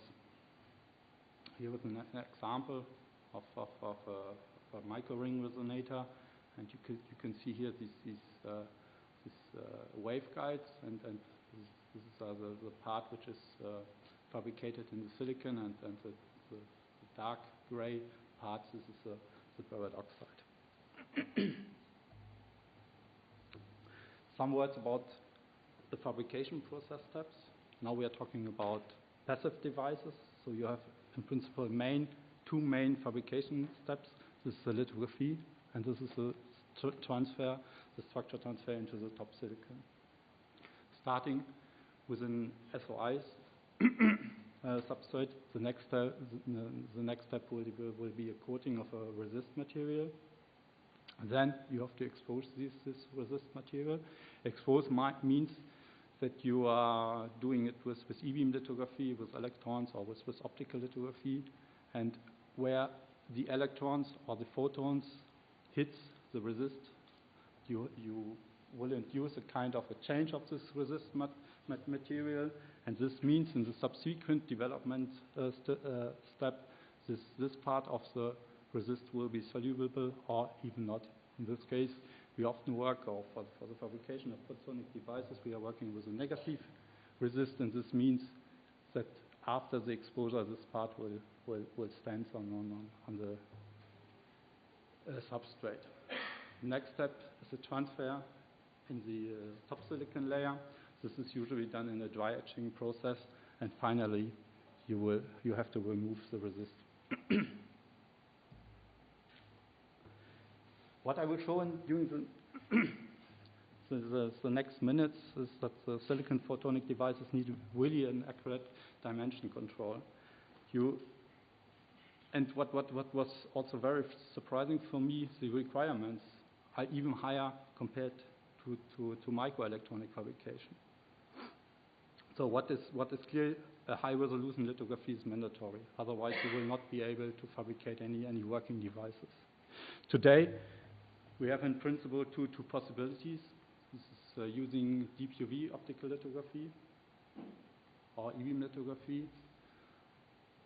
The main advantage of this deep UV optical lithography is, of course, you can have a mass production with this kind of lithography. It's a very fast procedure. The latest 139 nanometer lithography allows sufficient resolution, good overlay accuracy. Okay, and but it's a quite expensive tool. And what we are doing at AMO, we are using electron beam lithography. This is a maskless method, so you only need a new GDS file or AutoCAD file, and then you can start immediately with the fabrication of a new design. The resolution is far beyond what needed in silicon photonic, and this means you have a very flexible fabrication tool. But there's a big disadvantage of using this technology. It's a quite slow method. So this is it takes several hours to write a photonic device or a chip, photonic chip, and with a deep UV lithography, it will take only a couple of minutes or seconds. But nevertheless, it's an excellent tool for research and development, and also for prototyping. And that's exactly where we are working at IMO. Again, E-beam process, you need a resist, and then you define your structures only by deflection of the E-beam itself. This is the E-beam, the electrons. And by deflection of these electrons, you define your structures step by step, going step by step. And this means, this is the reason why it takes such a long time to define these structures. Then again, after development, you have here your structures inside the resist material, doing the etching, and then you have the devices in the top silicon layer. Usually, we are working with a tool from Vistek, or formerly Leica, the EPPG 5200. It is able to work on 6-inch wafers, 8-inch wafers, up to 200 millimeters wafer. Usually, we are working at 100 kV, and all the fabrication steps doing at AMO. And for silicon photonic, we are using these HSQ. This is a negative tone resist material, very well known, and the development is done in a standard developer. Why is HSQ a good choice to fabricate silicon photonic devices? One of the reasons is that the surface roughness of this material is quite low. Here, we did some IFM measurements on the top surface of an HSQ layer, and if you are choosing the right dose, you have an overlay roughness in the range of only 1 or 2 nanometers. And the second, of course, this material shows a very high resolution. You can achieve sub 10 nanometer resolution in this material, And the third point is this is an excellent etching mask. So it's very stable in all these HBR etching processes we are using for the fabrication of the photonic devices. This is an example of etching of the test structures. We have for these photonic devices, we are using a mixture of HBR and chlorine. And we want to have anisotropic etch profiles. You can see these quite steep etch profiles. Of course, and I will come to that later in more detail, you need very smooth surfaces. And what is also preferable if you have an etching process with a high selectivity between the etching rate of silicon and silicon dioxide.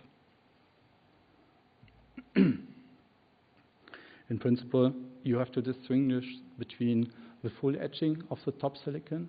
This means you etch your top silicon down to the underlying baric oxide. This is an optimized process. And the second point is only a partial etching of the top silicon. You need this to fabricate whip waveguides.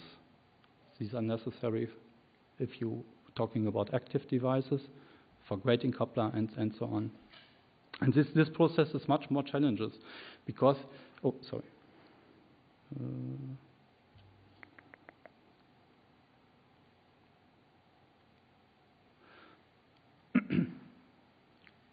the main issue or the main challenge in this process is that you have to stop in the top silicon layer itself.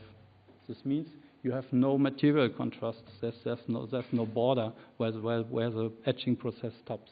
So you only can determine your etching depth by the etching time itself. So this is an issue, and some of the devices, for example, the grating couplers and so on, this is the height of these devices is very sensitive on the performance of the devices. As I mentioned before, typically you distinguish between strip waveguides, whip waveguides. Strip waveguides are etched down to the baric oxide. For the whip waveguides, they were standing. You have these thin silicon layer beneath the waveguides. Typically for these photonic devices, the height of this silicon layer is in the range of 40-50 nanometers.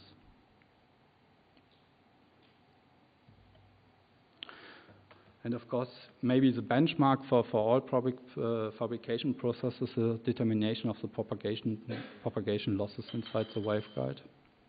And how can you do it? You can do it with a quite simple method. It's called cutback method. And this means you have a couple of waveguides with different lengths, shine the light in, and measure the transmitted power at the other part of the waveguide. And you are doing this for the different lengths. And then you put the data into a graph, and hopefully, if the fabrication process was quite good, you will end up with a linear behavior from the photonic wire length to the transmitted power. Here, I've done this, or we did this for two different waveguides with a different waveguide width.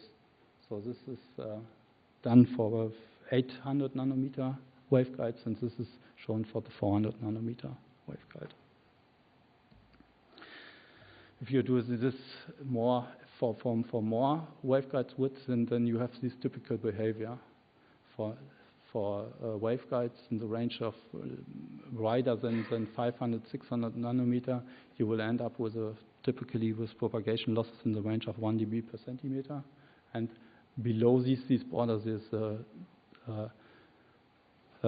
losses increases significantly. And this graph is shown for two different top silicon thicknesses. The first for this 200, the red one is for 340 nanometer thick top silicon layer, and the black one This has been measured for 220 nanometers. There's not really in this measurement. There's not really a clear influence on the thickness of the propagation losses. This is a quite old picture. We did this kind of measurements, I would say, 3 or 4 years ago, and then we thought, how can we improve this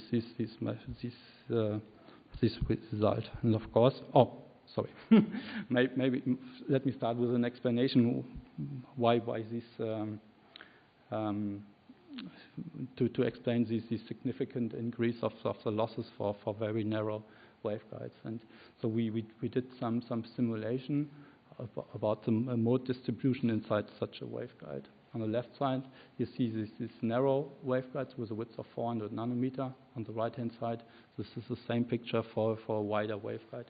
And you see that the mode is more or less confined in the middle of the waveguide, but for these very narrow waveguides, you see a big overlap with the side walls.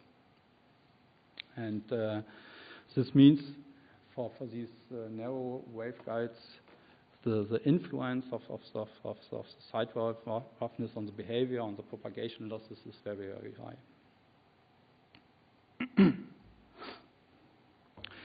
What can you do to improve or to reduce the propagation losses?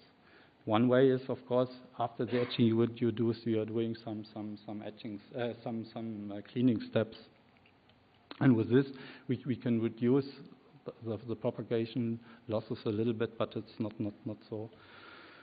Yeah, it's not such a big step. And then we thought, what can we do? Can we optimize the litho process itself? And just as an explanation, this is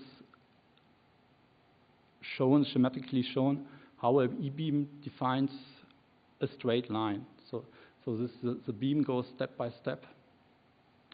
And what you see here is a kind of energy distribution of the energy of the beam inside the resist material. And if you follow the border of these Gaussian or round shapes, you see that there are some. This is not really a smooth border. And the idea was that we are doing such a definition of a straight line not only within one step, so going step by step, but what we did, we tried to write this line several times. This is here. This shown for a double pass strategy, so using half of the dose, but defining the same structure in 2 ways. And what we really saw is that in this case, the line edge roughness measured with an automatic SEM decreases significantly. Working with the single pass strategy, we measured line edge roughness in the range of 4 nanometers. Doing it with a multi-pass or 4-pass strategy, we measured a decrease of the line edge roughness down to 3 nanometer. So you might say, oh, this is only a decreasing of 1 nanometer. But this decrease of 1 nanometer has really a significant impact on the propagation losses. We did these measurements with another kind of waveguides. In this, formerly I did these measurements on strip waveguides. Now it's done with a whip waveguide, and it's quite small waveguide with a width of 350 nanometers, and we determined the propagation losses. And working with this single pass strategy, we observed propagation losses in the range of 4 dB per centimeter. Double pass, we are in between 3 and 3.4, and with this 4-pass strategy, the losses reduces down to 2.5, 2.4 dB per centimeter. So you have, with this technique, you can reduce the losses by at least 1 dB, 1.5 dB per centimeter. And of course, maybe I told you that the e-beam is a quite slow procedure. The writing time increases with this strategy, but not so much as we expected. So this is really a good way to reduce the propagation losses. And if you see these error bars, you can see that for this multipass strategy, this error bar is very small. So the reproducibility of the process itself increases significantly. And now we are doing this kind of procedure every time.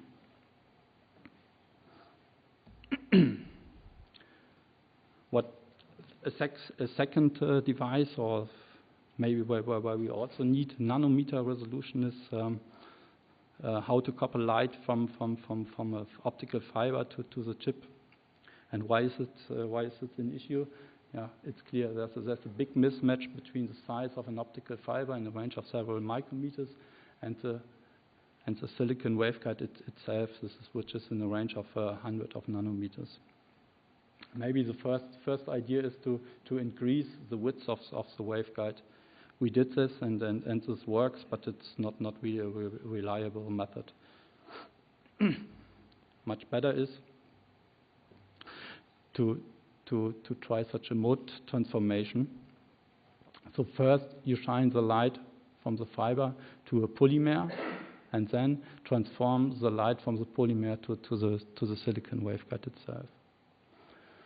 And for this kind of taper structure, we are using a standard resist material. It's SU8. Here you can see some SEM pictures of the devices. This is the SU8 cladding layer, and this is the silicon waveguide. A little close up. We did some simulation. Now you see here from this side, this is the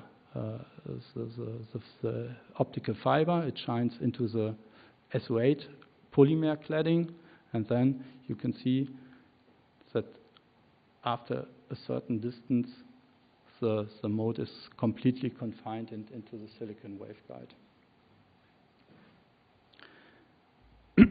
And the conversion efficiency strongly depends on the width of the end of the silicon waveguide itself. So we have a strong dependency on the taper width as a function of for the conversion energy. So the highest conversion energy efficiency can be achieved for a taper width in a range of 40, 50, 60 nanometers.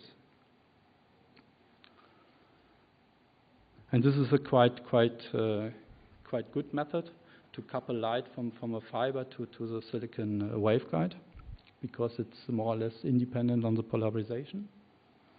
You have efficiency up to 60%, what is not so bad. And this method works for broad wavelength range. Another method, which also need nanometer structures, are grating coupler. Now the light comes from the top. You have for the fabrication of such a grating coupler, in principle, you have 3 design parameters. The pitch of the grating, the typical dimension are 600 nanometer or something like this. The width of the lines, the width of the spaces. Also, often we have a 1-to-1 width of lines to spaces, and the third parameter is the height of the waveguide of the grating itself. And again, the characterization of such a grating coupler. These grating couplers are designed for a cladding material. Without this cladding material, you have this behavior. And after the deposition of the cladding material on top of the waveguide, you see here a clear maximum at 1515. That's the wavelength we are targeting. And you you see also a quite good coupling efficiency, as we estimated above 45%. The disadvantages of these concepts is you have a limited bandwidth, so this is clear that it only works for a small wavelength range, and it's polarization sensitive. So you need special grating couplers for ET, for TE coupling, and also for TM coupling. But a big advantage compared to the taper solution is that it can be easily fabricated within the fabrication of the waveguide layer itself. Then let's come to a working device. This is a well-known micro-ring resonator. So how it works, light comes from here, and due to evanescent coupling, it goes to the ring itself when you have the right wavelengths, and then you observe this transition behavior. If you want to change the resonance frequency, you can do it by changing the refractive index of the effective index, and this makes this device very interesting because you can do it by a change of the free carriers, or you can do it by functionalization of the surface of the ring resonator and so on. So this is a device which is a basing block for many different application resonators, switches, modulators, and so on. Typical dimensions of such a micro-ring resonator, the radius is in a range of several micrometers, from 5 to 40 nanometers. Maybe the most challenging part is the coupling gap, from the waveguide to the ring. Typical dimensions are in the range of 50 to 400 nanometer. Here you can see a coupling gap, a very narrow coupling gap of 50 nanometer. The SEM picture looks very nice. It is clearly resolved and everything seems to be okay. But then you notice that this kind of device is very sensitive against any kind of imperfection during the fabrication process. So what we did here, we did some experiments. We fabricated this with exactly the same resonator devices on different position on the chip, and we measured the resonance of the devices. And then we saw there are some deviation from the resonance we are expected. And in some case, it is very close to the zero line. In other cases, we have a deviation up to 3 nanometer. But the good thing for this is you can compensate it. You can compensate it by a thermo-optical effect. So this means, sorry, this is a white color. So by changing the temperature, you also have the possibility to change the effective refractive index, and this means that you can compensate this fabrication imperfection due to applying heat. And this is a typical layout of such a heater. Again, this is the buried oxide. This is the part of the ring. And then you need a cladding material because you need a separation between the metallic line and the optical waveguides. Otherwise, when these two lines are very close together, the propagation losses increases significantly. So you need at least a separation between this waveguide and the heater in the range of 500 nanometer up to 1 micrometer. And when this is an optical microscope picture of such a heater, and when applying a voltage, because of the resistance, you induce some heat, which heats up here the silicon waveguide, and you see by increasing the voltage, meaning by increasing the heat transfer, you can shift the resonance very well. And this can be done within up to 10 nanometers, so this is quite the range is quite bigger than you are losing due to the deviation induced by the fabrication process itself. So you can compensate these imperfections. And then, from the fabrication point of view, a big challenge every time is the fabrication of these photonic devices, especially for E-beam. A couple of years we worked together with IBM, and they came with this layout. These are some holes in a waveguide, and the diameter or the radius of these holes is not constant, but it's varying between 50 nanometers and more than 100 nanometer. And it was really a challenge to fabricate this kind of devices very well. And we spent a lot of time and effort to optimize the whole fabrication process. And at the end, we were able to fabricate these devices. This is an SEM image of these of fabricated devices in silicon. And what we saw, there was this value means this is the design. This is a zero deviation.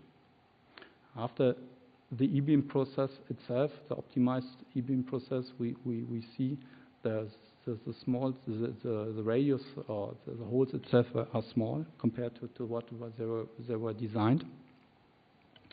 Then after etching, they were even the radius decreases even more, and then after cleaning again, we end up with a deviation from what we want in the range of 5 nanometers or something like this.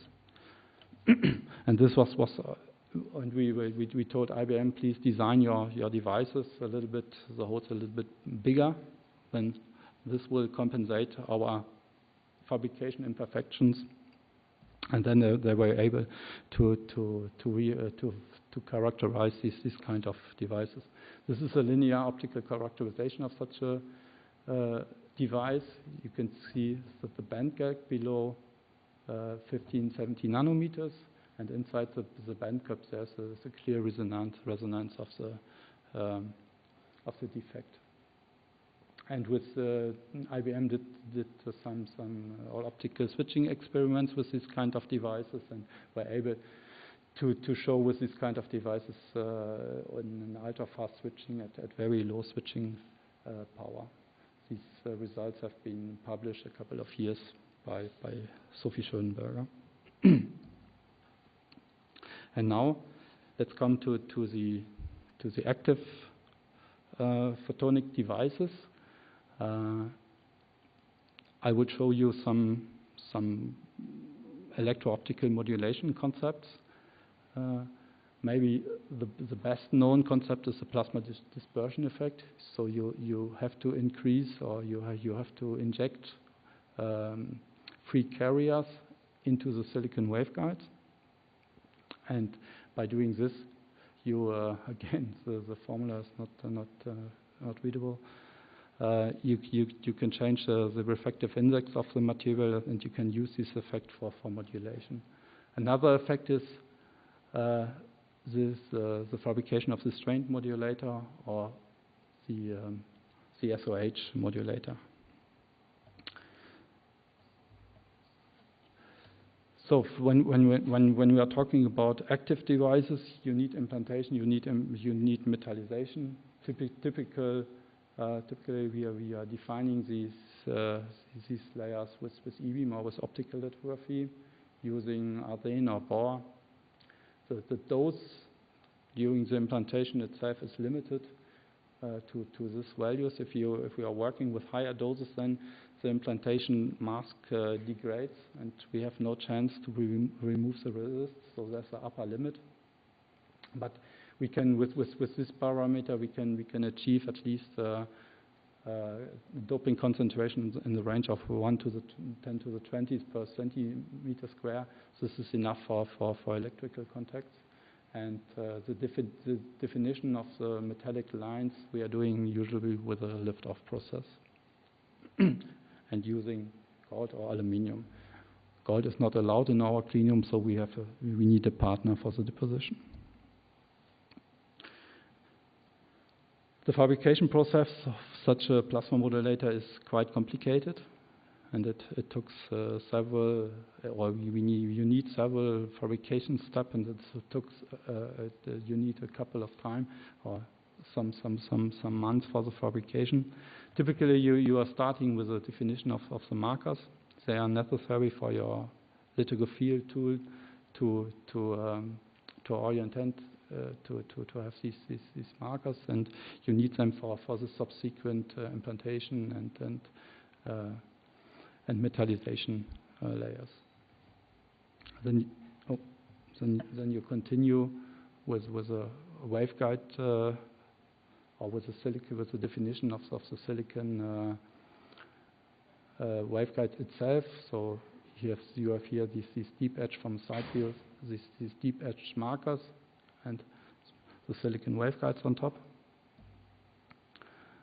Then you need to define the implantation areas. Implantation means defining of the areas. Then you implant it with arsen, with bore.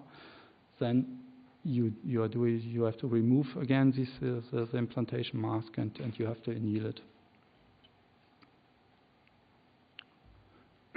For the fabrication of the metallic wires, the first step is to deposit a cladding material on top of these structures, and you need these cladding materials because you want to prevent any contact from the metallic layer to the waveguide itself. But on the other side, you want to contact the implanted area, so you have to open the cladding layer, and then you can deposit the metallic lines onto this cladding layer, and you have a clear contact to the silicon itself. I will stop any discussion about these modulators because Antoine will give you all the details about the characterization of these devices tomorrow morning. Then many people saying that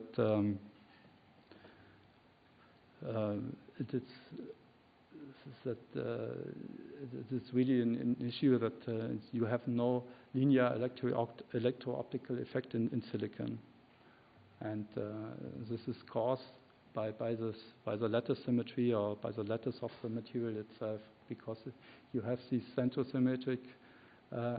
It is clear that it's not allowed to have an a linear electro-optical effect.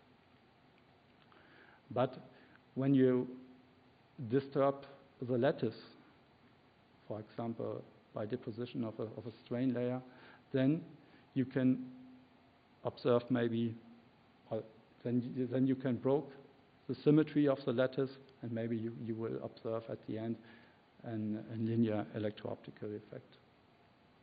And we tried this by a deposition of a silicon nitride layer on top of a silicon waveguide.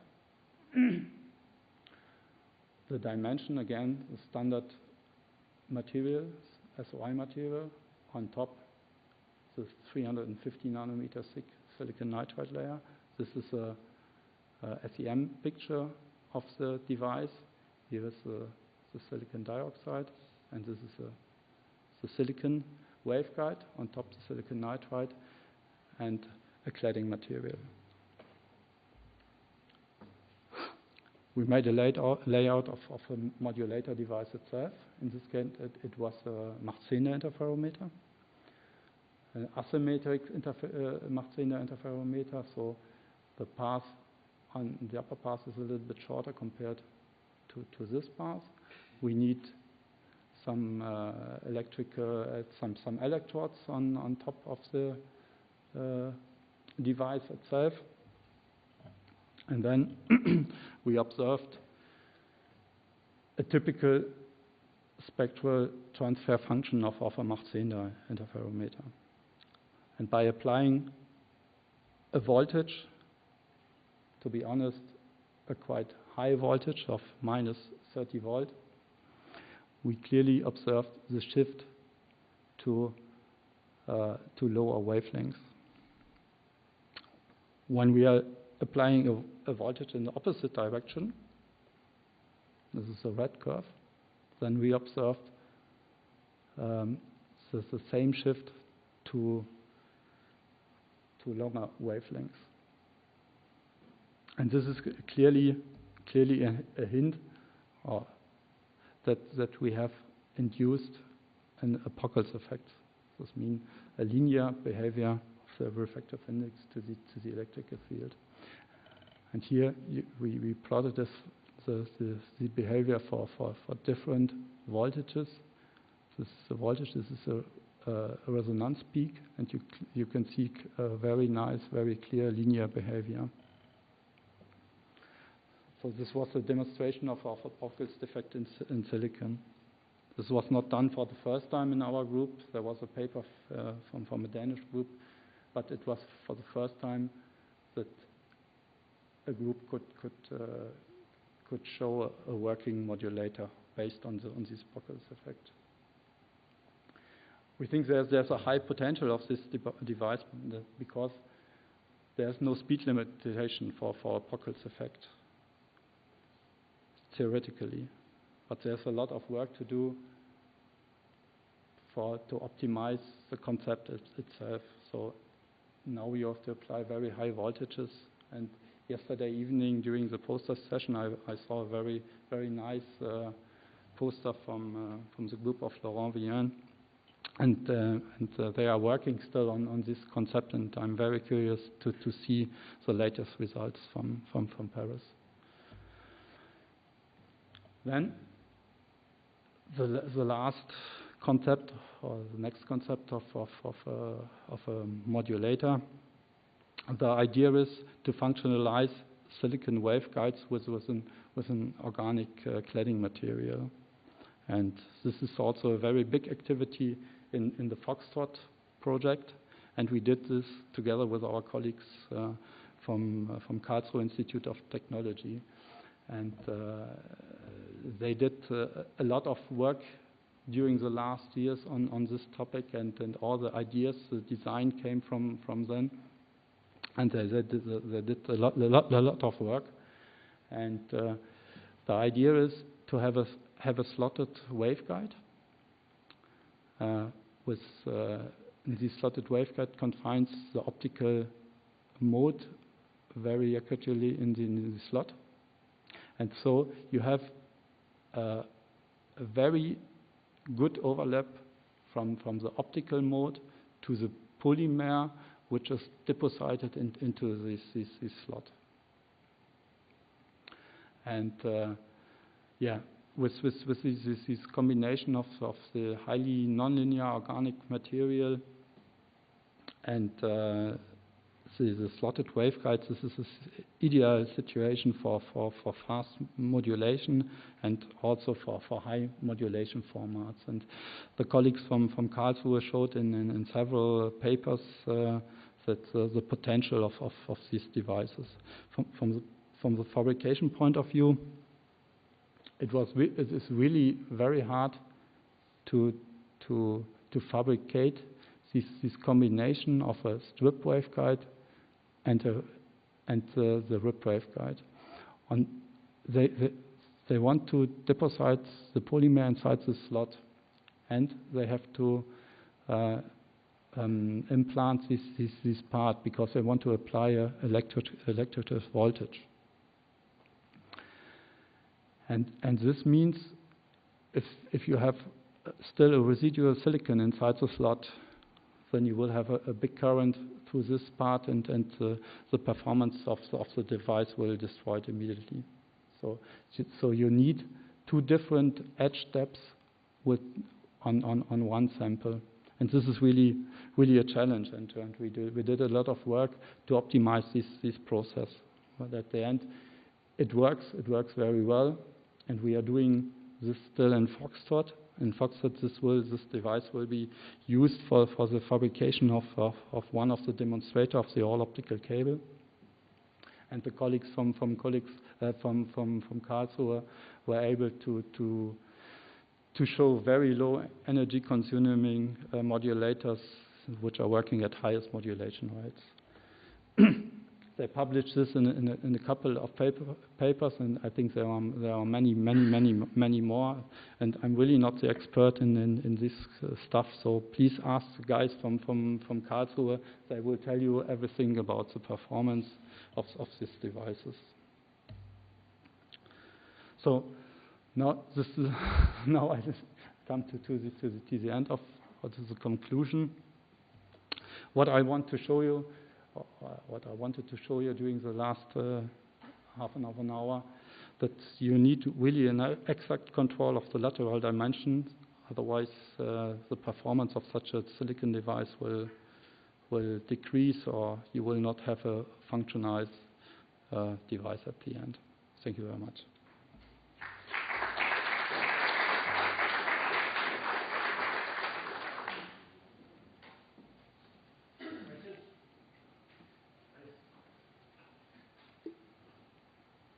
Yeah, you mentioned that you're using e-beam lithography to define this. You're not? It's not necessary. Yeah, but you say that you use. This is one option. Yeah, you use the e-beam for defining the waveguides. Yep. And I know that it's not the only option. But if you would like to do this in a more large-scale way, yes, and go over to deep UV, yes, how would you expect the roughness of the sidewalls and the losses to be affected by that? There are some papers very recently published by IMEC, and they are working in the same region or even better. Especially the latest results, also I heard it from Leti, working on their professional 300 millimeter technology. The results are even better compared to what we achieve with e-beam. But for us, we are a small company, and we want to act as a service provider, and that's the reason, or one reason why we are using this e-beam lithography. So if you have an idea for realization of a photonic device, please come to us. Then we are sitting together. Maybe we will find a solution, and we are doing the research and development of the device. Maybe we can start a prototyping of the device, and that's it. It's not our business to have any kind of mass production at the end. We are more focused on the development of these devices. Just a follow-up. So when you have defined your mask with your photolithography or e-beam, how important is the recipe when you do the dry etching to get the sidewalls nice? To be honest, we didn't investigate it in detail the influence on by varying the etching process on the propagation losses. We developed this process a couple of years ago, and we used it. So it works. It works very stable. It works every time, and for our business, it's okay. So I have no data on this.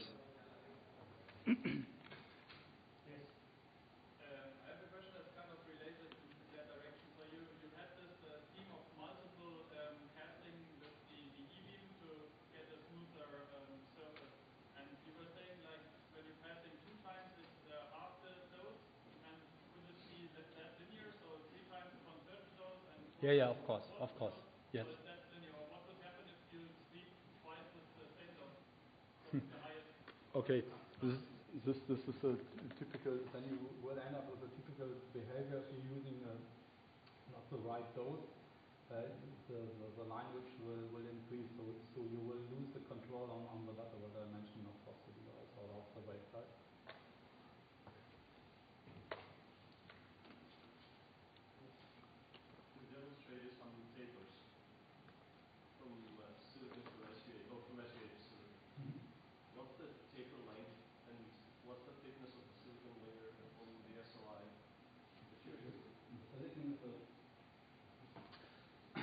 The silicon thickness is a typical silicon thickness, standard SOI wafer, 220 nanometers, 340 nanometers, something like this.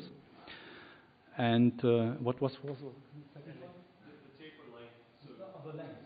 Oh, I have it not in my mind, but I would say this is several of micrometers, 10, 20, 50 micrometers. In the range. But we can check it in the design after my talk, and then I can give you a concrete number. But in this range, several microns. Yes.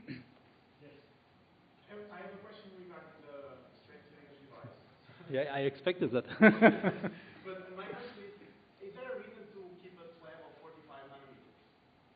Is there a particular, because in the other devices you need to have some kind of current, or as you explained it, but in this one, is there a reason, because in the etching you need to be a controlled etching, otherwise it could just arrive at the silicon part. So is there a reason to keep 45 slab? That's my question. I think for the behavior of the device, not. But there's one technological reason. We are working with this HSQ, and maybe you know you have to remove the HSQ in HF. So if you're having a strip waveguide with no protection layer of the buried oxide, then it's more complicated to remove the residual HSQ layer after the processing. And if you're working with these whip waveguides, you can throw them in HF, wait for a couple of seconds, take them away, and everything is okay. That's maybe the reason why we use this whip waveguide. There are no more questions. Thank you. Okay. Now our next talk is from Annabelle from the University of Berkeley, and the title of the talk will be Performance Detection Technology Measuring the Loss.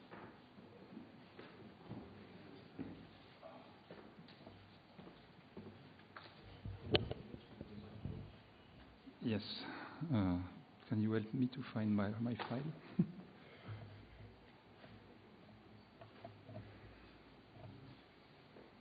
Yeah, the second. Yes, this one. Thank you. Okay. So I see you are all tired because we are significantly over time. So I am sorry that I have to bother you one or more. I will try to make it somewhat shorter. So first of all, I want to thank the organizer for giving me the opportunity to talk about something else than true engineering. This is a summer school on engineering, and to finish the day, you will have a lecture on physics. And this will be an illustration for you of fundamental research that has been conducted, in my case, for more than 20 years in surface plasmon optics. Came to some kind of application that Nikos already introduced in lecture in the field of optical interconnects. So what I will present to you is not in the style of what you have been listening for in most of the talk. I will come to a very basic concept of physics to make you familiar with the surface plasmon concept, which is not always well known, and also I will show you which kind of specific feature surface waves can bring, and which are significantly different than what you can achieve using the building blocks you have heard so far about. So the talk will not intend to give you practical solutions for optical interconnects, but only to show you that there might be alternatives to what you have been listening since a few days. These alternatives also, of course, involve some rethinking or some reconsidering of the concept of optical waveguides and how to use them. So first of all, to introduce the physics of surface plasmon, I invite you to consider a very basic experiment, which is Newton's prism experiment. And in geometrical optics, it is described by these straight rays. And if you are incident over at an angle which is above the total, the critical angle for total reflection, you observe total reflection. Now, already Newton observed that by bringing a second prism, if you neglect the imperfect contact that you may achieve here, what you expect is to have full transmission through a block of glass like this, with very few reflection, of course, at this interface.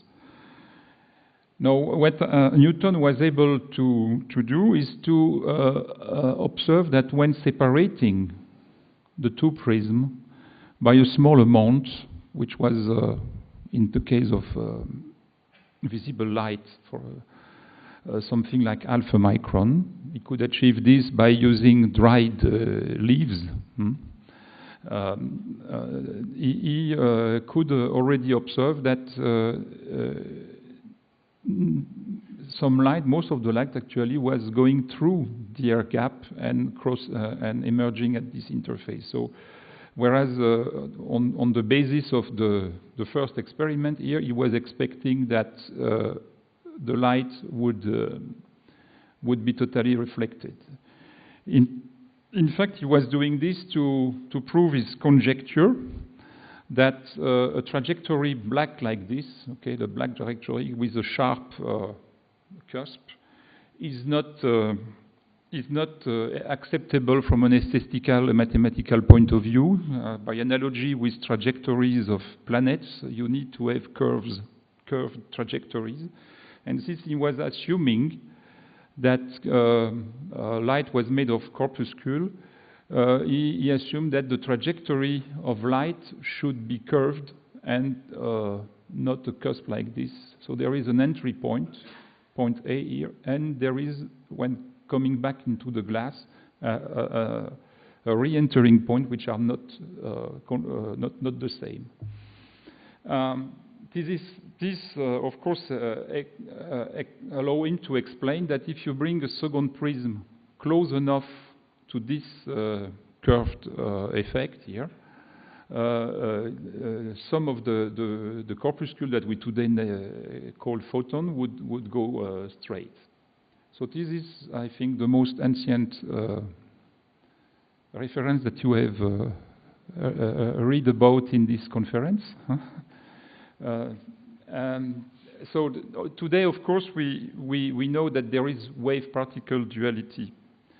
And what is important in Newton's experiment is that it shows you that there is already in an experiment like this, there is some surface wave, and the difference between the entry and the re-entering point here is known as the Gauss-Hessian effect. So it means there is some k vector parallel to the surface in this phenomenon here, which is propagating over a few microns. I will show you that in detail in a few moments. So if you now consider the interpretation a little bit further, and just imagine you coat the prism with a metal thin film, then you have something similar to a mirror, only that you usually don't use a mirror with a pointed prism into your direction. But basically, you have close to 100% reflection here. Now, if you repeat the experiment of Newton's, but by introduce an air gap between the gold and the glass, this is called Otto's experiment, and is dating 1968. And Otto observed already that indeed, if you have this small air gap here, which is of the order of magnitude of the incident wavelength, you can observe a significant decrease of the reflectivity below 10%. And this can only be explained by the fact that there is something happening here in the gap, and the interpretation is that a surface wave is launched along the gold air interface. So this is the original experimental record of Otto. He got the Schottky Prize in Germany for this, and you see that the dip is very impressive. And actually, this kind of effect is used on a routine basis today for characterizing biological samples, mostly proteins, in a device which is marketed by a Swedish company called Viacor. So what did happen at this interface? If you remember the dispersion relation of polaritons, it means light, but in matter, at the air-glass interface, so you have frequency here and the K vector. What is important when you have a surface system, the wave vector which is conserved is not the full wave vector, but only the wave vector which is parallel to the surface.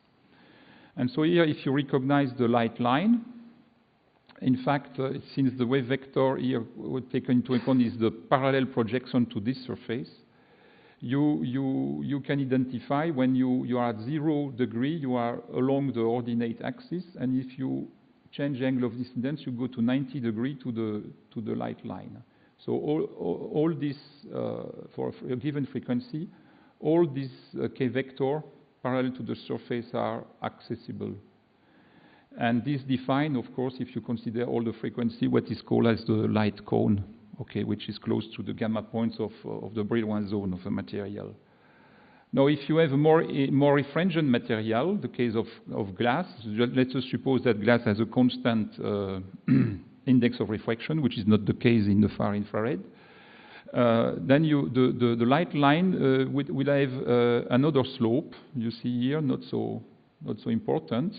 So it means that actually, at a given frequency, you may reach larger K vector if you are coming from glass and you go to air, because these angles here are these angles which are above the critical angle for total reflection. So in fact, the grazing incidence in air is equal to the critical angle for total reflection in glass. So it means between the black and the blue line, there is a range of K vector that you may access using coming from the glass to air, but that you don't address when coming from air to glass. And this is what's happening in Otto experiment.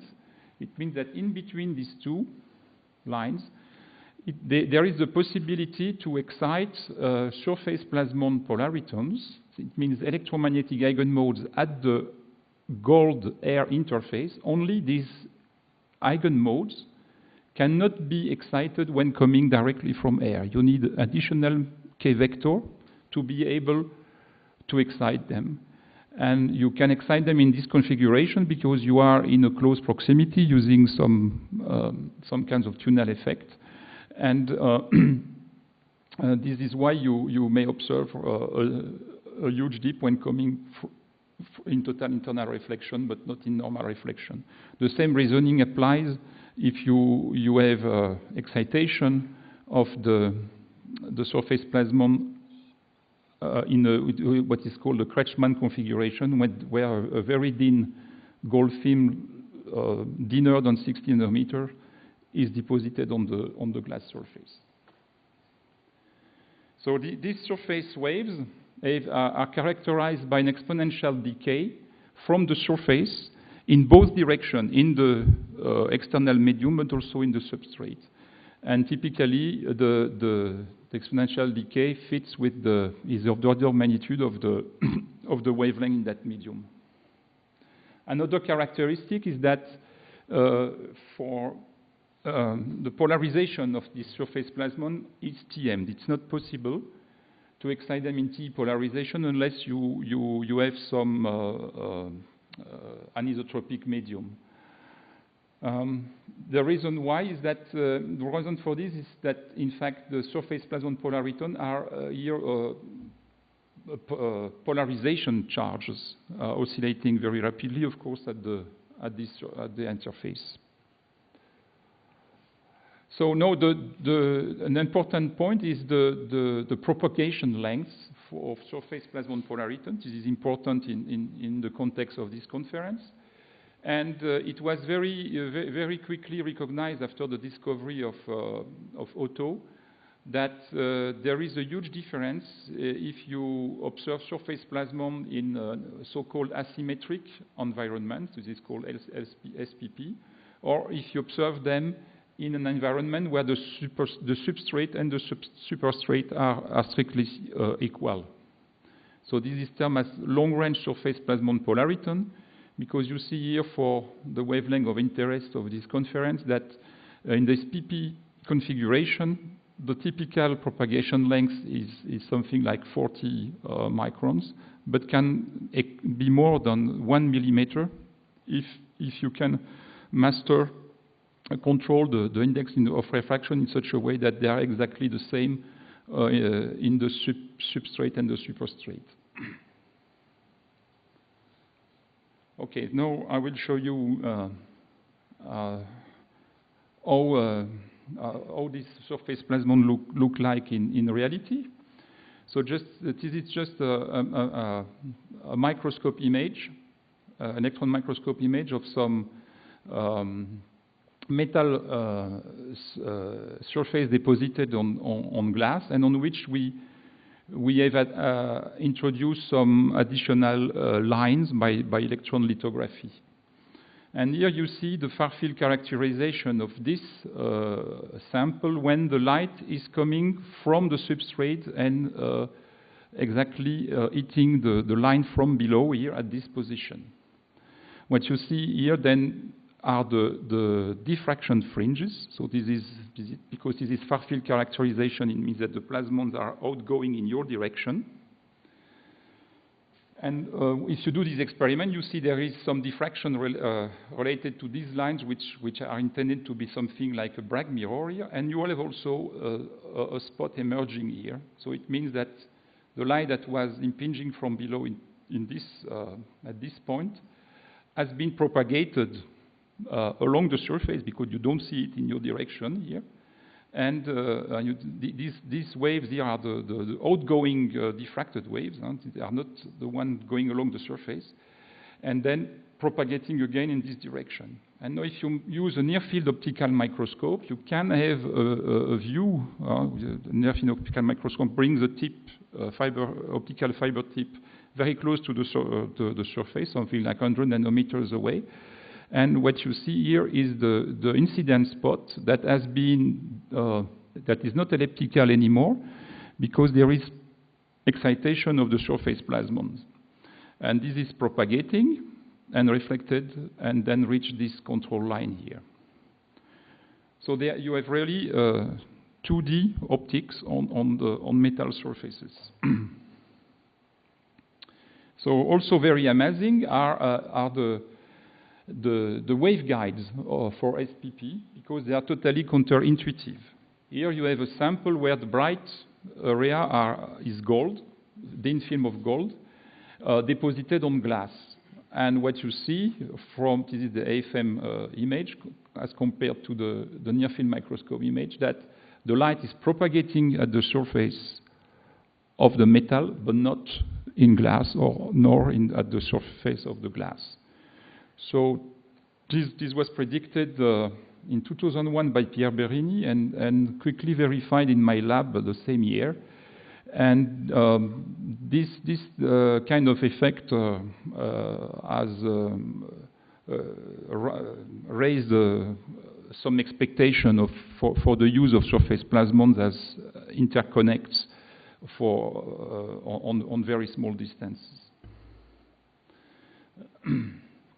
So if you have waveguide, you can imagine to set up some elementary device. So in a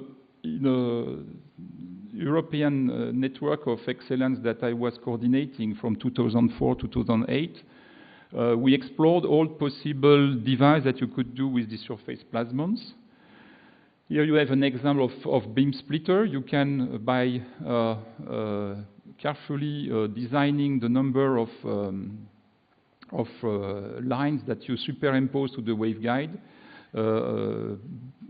balance the beam splitter or unbalance it as you will. You can also use surface plasmons as a device to achieve the conversion of light coming from below here through an aperture, and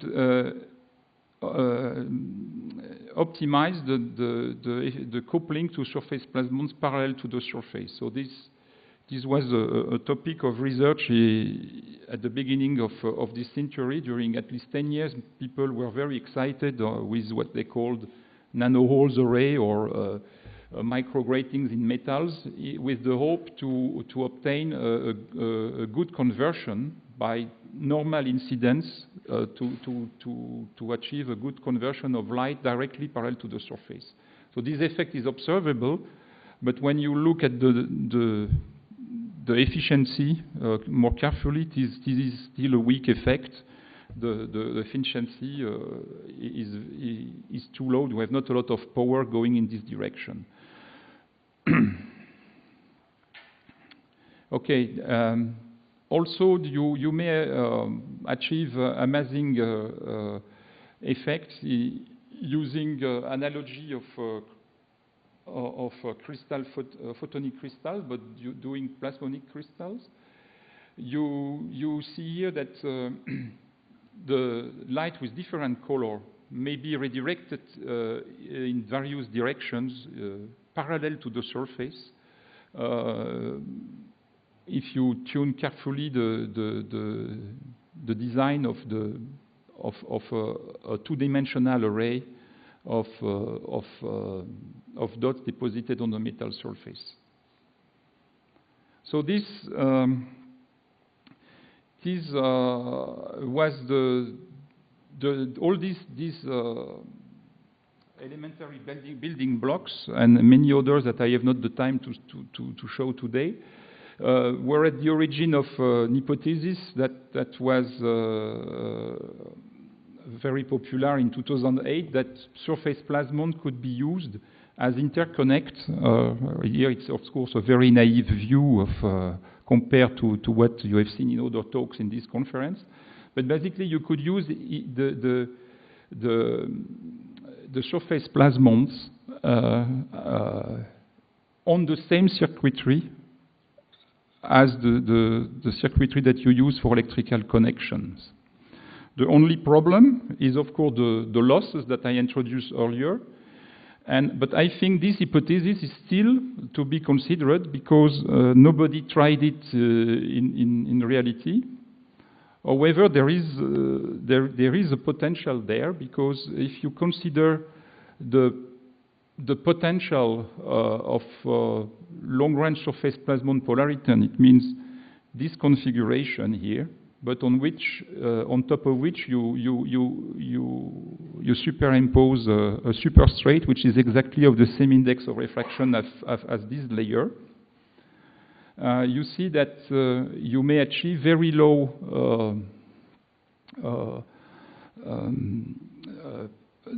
losses. You may come down when using silver to 0.3 dB per millimeter, which is comparable to silicon photonics actually. Only this kind of result can be achieved if the metal is in crystalline conditions. And I only know that this could be achieved using industry facility. It's very difficult to obtain this result in university lab, which is not as well equipped as an industry facility. So this data actually show you the difference of result as obtained by my colleague Pierre Berini in Canada. And when he started a collaboration with ST Italy 10 years ago, the improvement was very significant. So I still believe that there is some potential in reconsidering how to use the surface plasmons in optical interconnects, because actually you could use the same support for the electrical and the optical connections. Okay, in 2006, there was 2005. Sorry, there was a paper by Maradoudine that introduced the hypothesis of what is called today as channel surface plasmon polariton. And this is very elementary structure in principle. It means that only the metal substrate is engraved, and there is nothing more than a scratch, but this scratch is extremely sharp, as you can see here. And in fact, in order that the system displays a long propagation length, you need that this engraving be performed by focused ion beam lithography. In this case, you can also develop all possible kind of passive device that have been demonstrated in the group of Sergei Boshevolny and Thomas Sebeson. And the propagation length in this case is also comparable to long-range surface plasmon polaritons. It can reach millimeters. Only this is not really compatible with industrial fabrication process, because the fabrication is very slow process, and current UV lithography is not able to fabricate this very sharp engraving here. But this channel surface plasmon polariton are still the topic of current research. This is the result of last week publication in nanoliters by the group of Caltech, led by Harriet Water, exploiting this kind of geometry that was introduced by Sergei Boshevolny. And he could demonstrate that you could even achieve on a very small scale plasmonic resonant guided wave networks. It means that due to the fact that each of these branches are here have different lengths, they have different resonating feature, and according to the way you can excite the structure, you may achieve binary operation, logical Boolean operation actually, on a very small or very compact, very small distances. So, but once again, you need a focused ion beam to make this. Okay, so there was also during the same period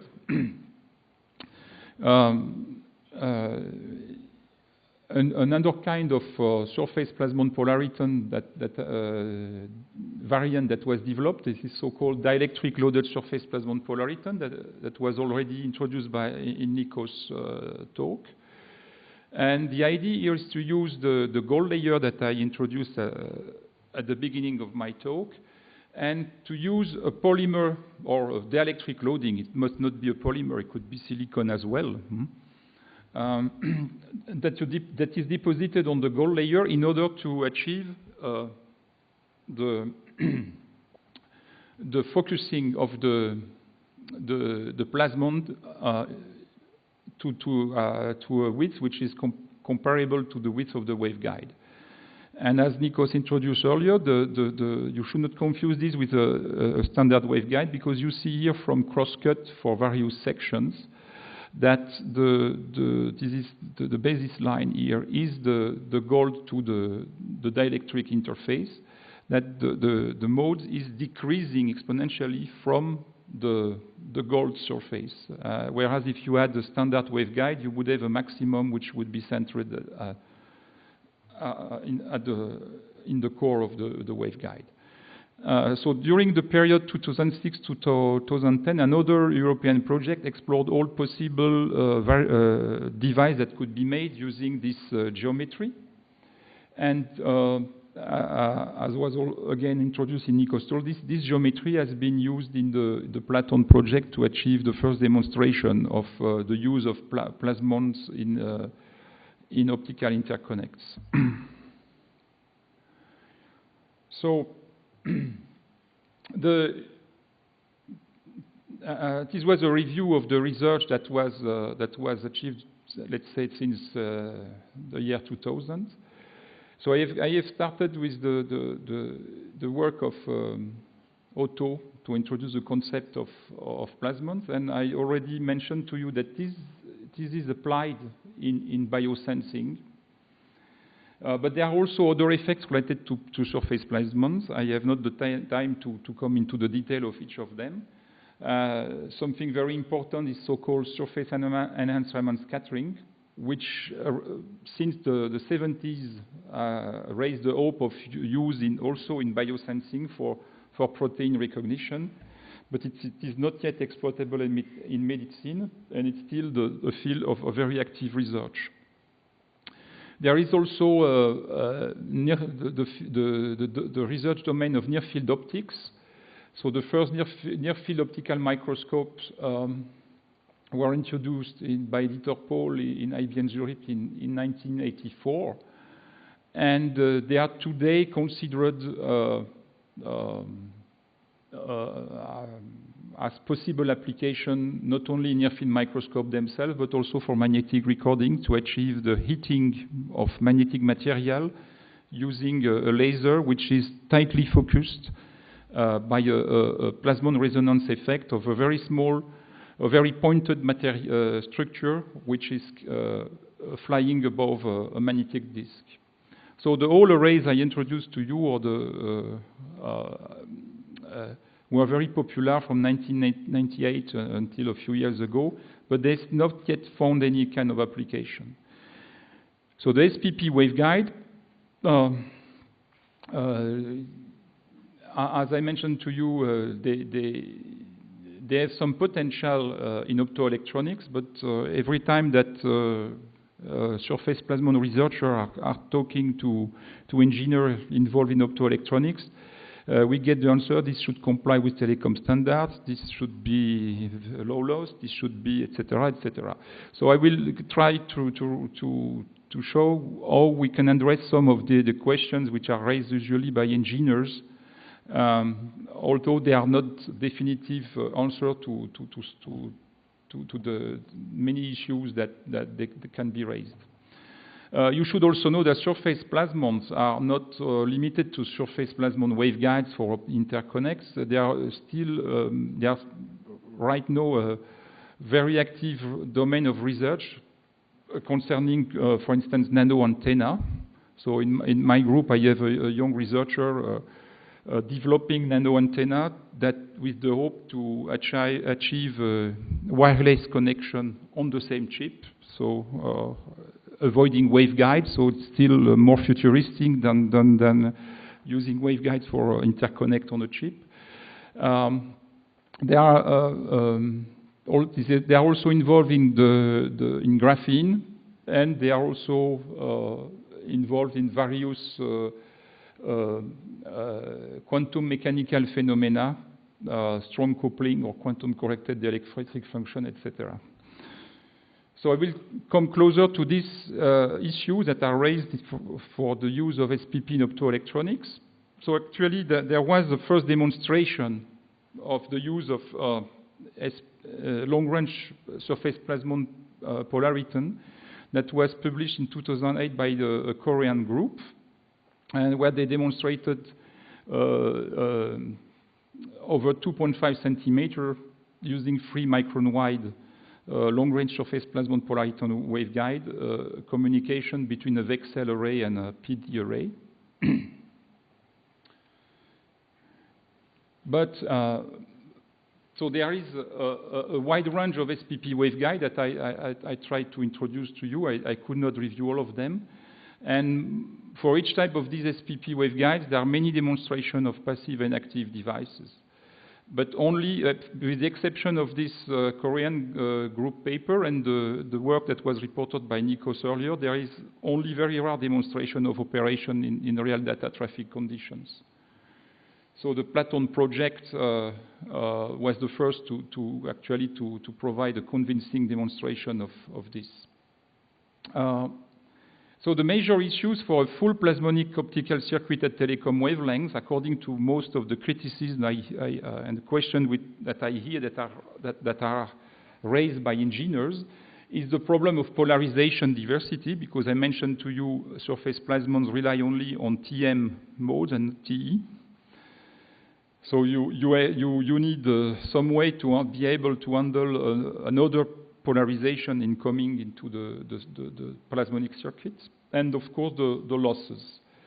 And this is why the Platon project favored an interface to the SOI technology and limiting the use of plasmons only to a very small distance where actually the originality of plasmon could be exploited. But there are also original plasmonic features. It is easy to integrate polymer monitoring, and I will show you that there are also other perspectives that are raised by the thermal properties of metals. So the first issue is the problem of polarization diversity. And actually, in my group, Jean-Claude Weber could find a way out for this by proposing the following structure, which is called a dihedron plasmon polariton. So this is like a DLSPP, but where you see the dielectric loading is not only relying on a substrate, but also facing a wall, also coated with gold. And of course, you expect that you have two types of plasmons in this case, one vertical, one horizontal. And the eigenmodes, of course, are hybrid modes of these two polarizations, so the two normal modes. And if you look carefully at their properties, compute the dispersion relation. So you see here the two different polarization and the hybrid modes.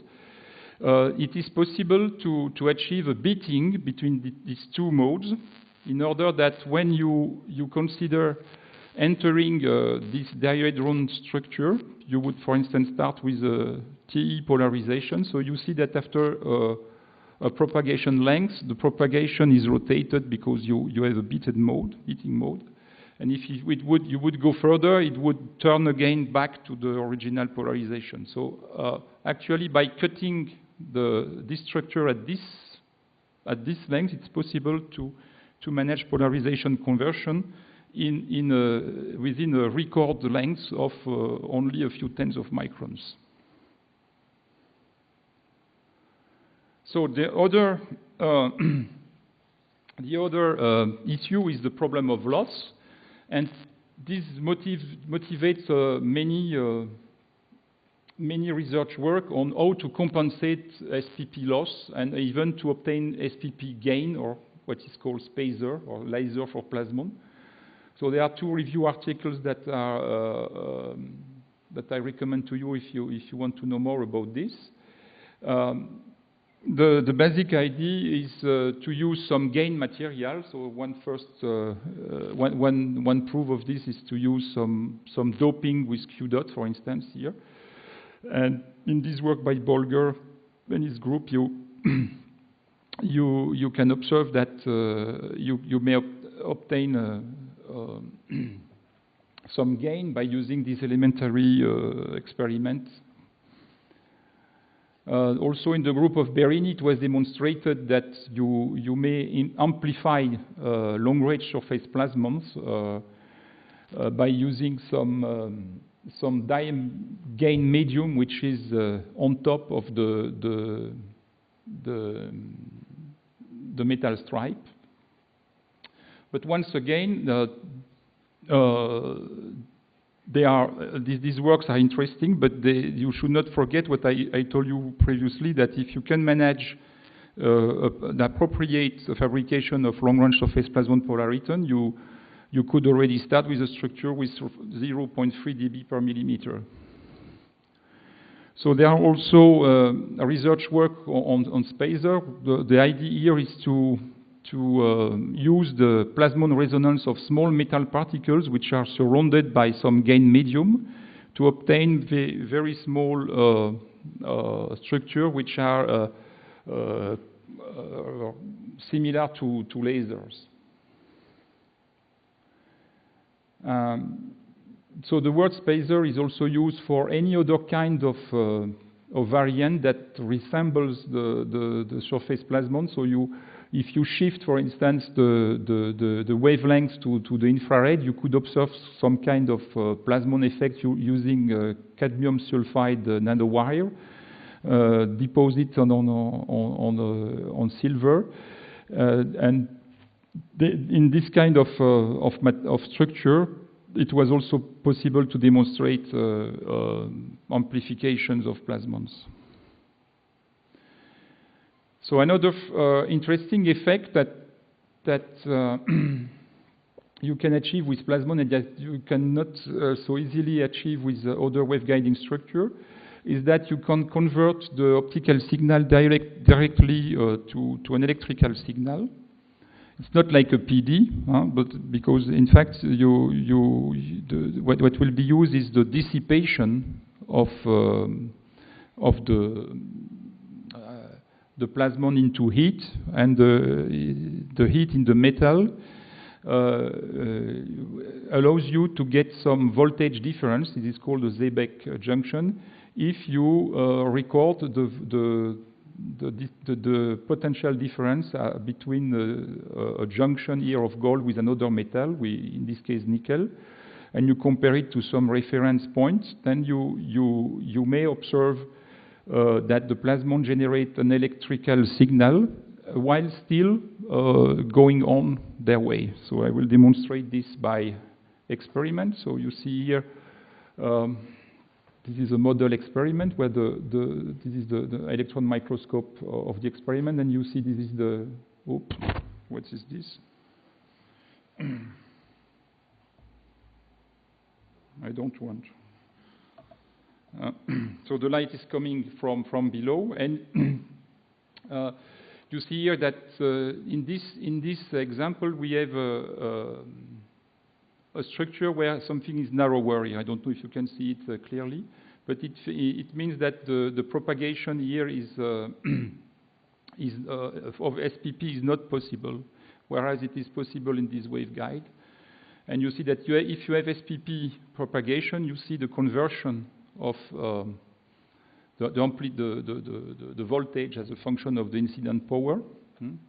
Whereas in the other structure, of course, you will have some voltage arising, but this is only due to the fact that you heat the metal here, and there is some heat diffusion. But there is a significant difference between diffusion of heat due to the focus point and the heat that you measure, because there is, in addition, the surface plasmon polariton propagating in the waveguide. This is the proof that even if you measure the plasmon at this place, it is going on its way, and you can detect it further away. So in fact, it's a way to know if some channel, some waveguide is active without destroying the signal going through it. So we have a very good agreement with theory and experiment in this case. Okay, so to allow for application for the Platon project, so we were asked to manage interfacing of DLSPP to SOI technology. So in fact, the silicon waveguide you see here have been fabricated by AMO, and all the design is made in order to optimize the coupling between the silicon and the DLSPP. And on this side view, you have a good comparison of the size of the two type of waveguides.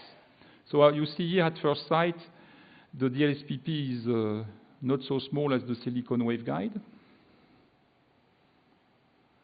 But you have to remember that, this was explained in previous talk, that you have to tune this silicon system by some heating circuit. And according to data that I got from IZM, this is of the order of 1 micron, when usually you see from silicon only this part. When people are showing to you the result of the microfabrication process, but at the end it is capped with SiO2 and there is some heating circuit on top of it. And so you see that in fact the DNSPP, the heater is part of the waveguide, so that altogether you have something which is even smaller than in this case. So the whole trick of the project is to use in fact a heater which is integrated in the structure, so that you bring the current directly through the metal stripe. And this is also a way to improve to decrease the power consumption, because of course in this case you see that you have to heat not only the silicon itself, but all the surrounding here has to be brought to a higher temperature, where here you have a closer contact to the and less dissipation of heat in other materials. Okay, so Nikos told you that we didn't know what was the time characteristic for heating by this process, but in fact, if you go to solid-state physics book, you can work out order of magnitude, and you would find the correct order of magnitude of 3 microseconds. Only it was not checked experimentally until the Platon project probed it. So, how does it work? The Platon project explored many different kinds of structures allowing thermo-optical switching. This is just an example in this case by mode interference switches. You see here the difference between the cool and the hot state. That allows the shift of the spectrum of the system, but that was already explained in detail, the principle in Nikos' talk, so I will not take too much time on this. The way we realize this, we get from AMO silicon with some box here which is prepared, and because you have this SOG structure on top of it, and on which again you have the heating circuit. The difficult task was to achieve lithography in a relatively deep environment. So the idea was to use a recessed edge photomask itself, so that the mask is really going down into this valley, into this box that we got directly from AMO, and then we perform UV lithography in this in this box. The reason why this is made in 2 steps, a silicon step and a plasmonic step, is that semiconductor fabrication facility do not like the use of gold because this caused a pollution problem in their instruments, and that's why you need a second fabrication line independent of the semiconductor to realize this kind of samples. So it is how it looks like when it's finished. So you see here, you recognize the electric connections to heat the system. And there are various waveguides, resonating structures that have been fabricated, not all tested up to now. Okay, at the very end, the Fraunhofer in Berlin could manage the fiber connection to that kind of chips, and I will not come to the detail of this, but the group here in Greece, there are several of them, could achieve several characterization. One nice demonstration is the demonstration of the close to alpha terabit per second WDM transmission, proving that plasmonic device can sustain that kind of transmission without any bit error rate being downgraded. So the conclusion is that plasmonic becomes practical in optical data traffic applications. it was possible to design various switches. Transmission experiments could demonstrate that hybrid silicon plasmonic device sustain error-free optical data processing, and that switches that I didn't show really in my talk, but that was shown by Nikos, they work in true data traffic conditions. There is a long-standing issue about low engineering plasmonic application. This is left off in the case of the Platon project. If you limit the size of the device to less than 50 microns, but to my opinion, if people make the effort of going to really to use long-range surface plasmon polariton, there is a much more important potential. And also, you can achieve much better performance of thermo-optical device if you use other materials than PMMA that was used for DLSPP fabrication. So we already started using a different polymer, which is called cyclomer, and which shows performance which are 3 times higher than the PMMA.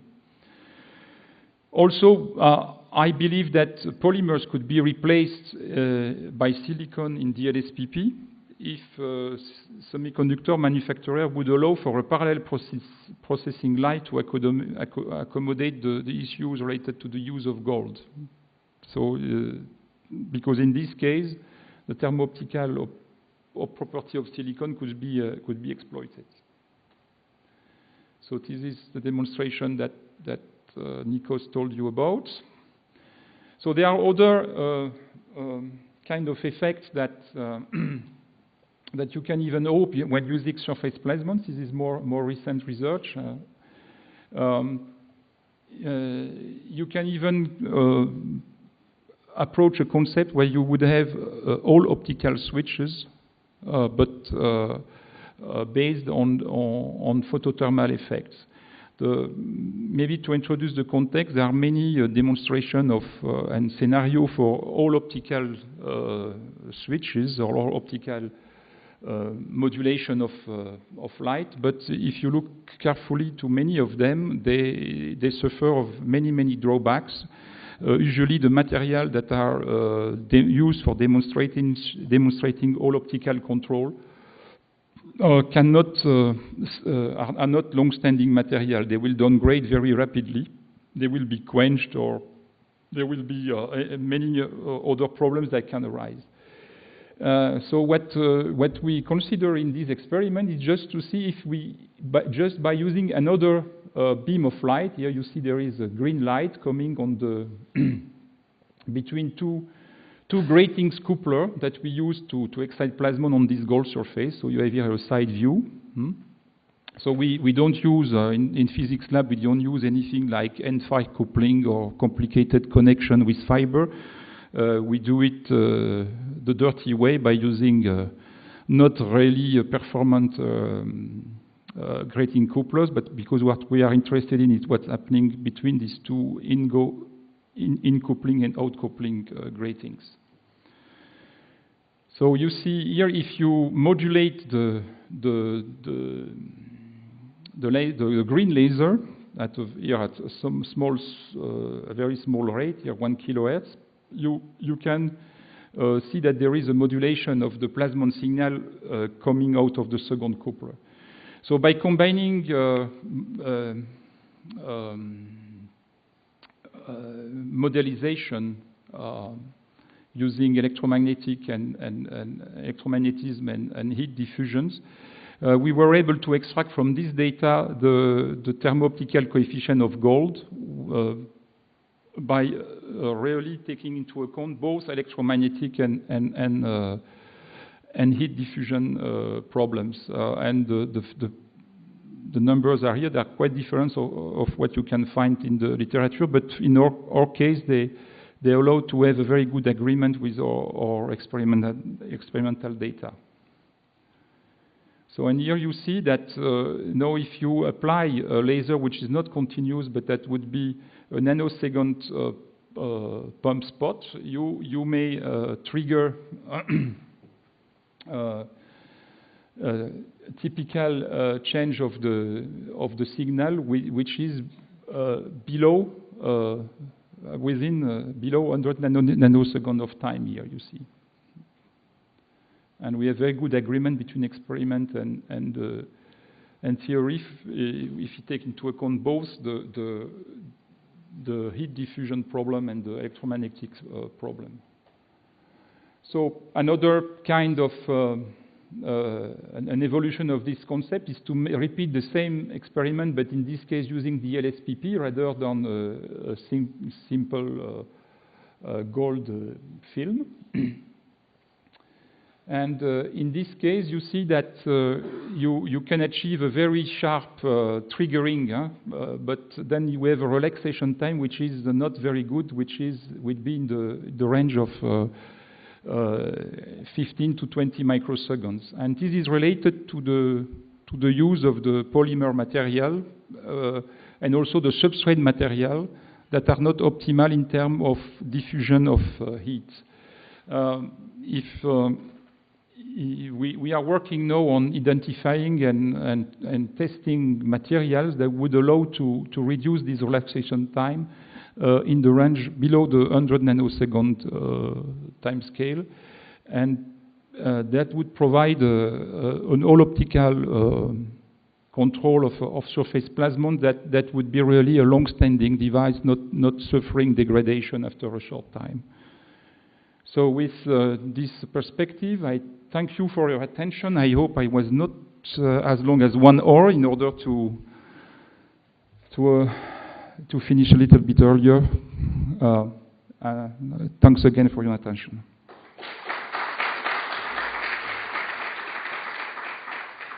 Thank you very much, Alan. Are there any questions? They are all tied.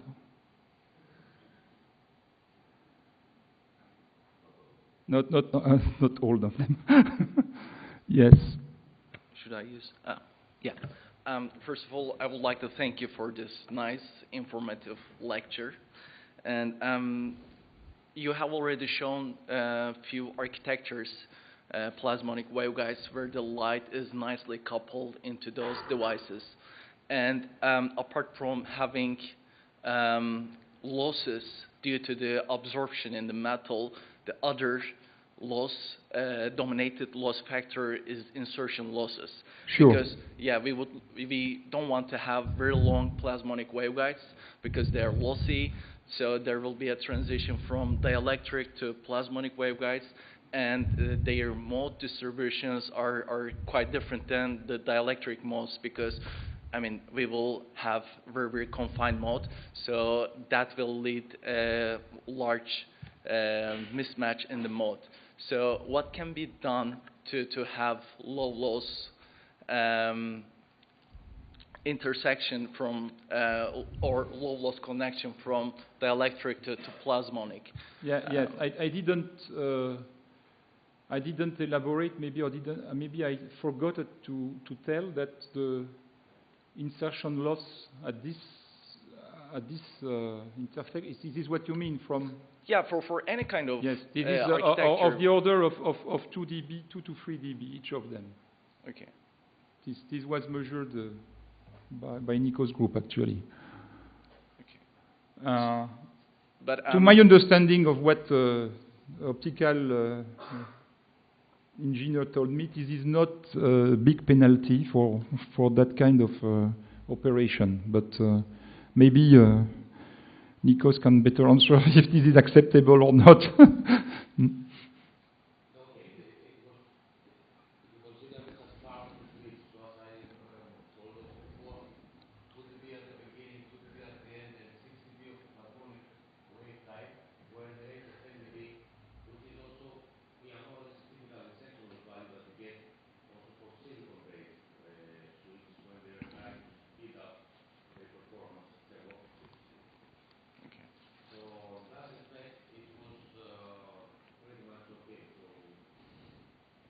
So, but now what can be done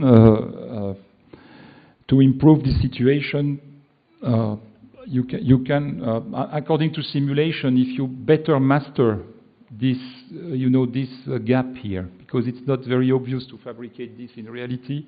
According to simulation, you could decrease to 1 dB if you really make a structure that is perfect, like on this picture, and then you reduce this gap.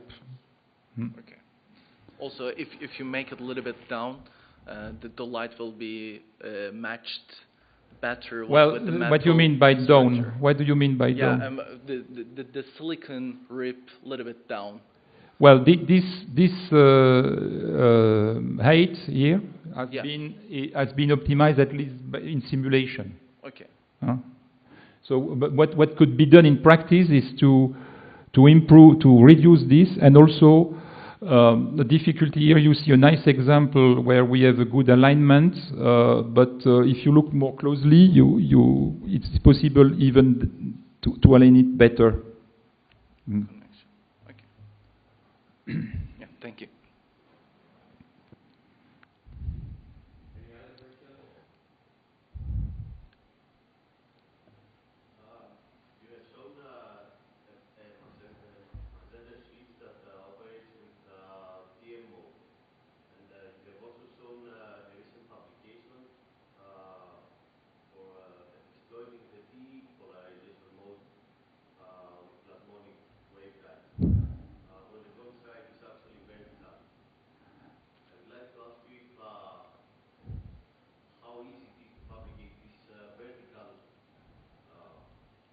This one is not easy. It's not easy.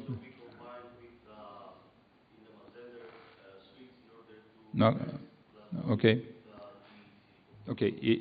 To my opinion, it should be easy in another lab than my lab. The problem here is that we really need to make a deep reactive ion etching.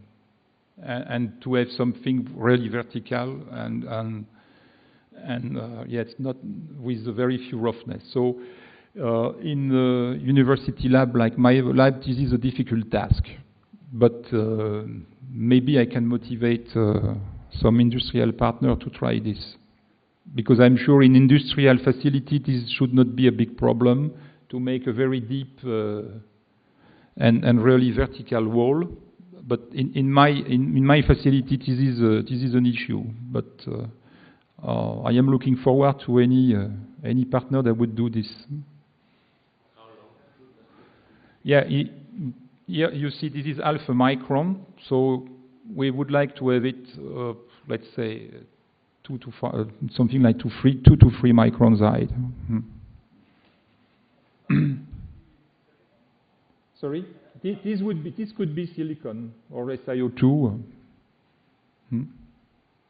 Exactly like in the Platon project, yes.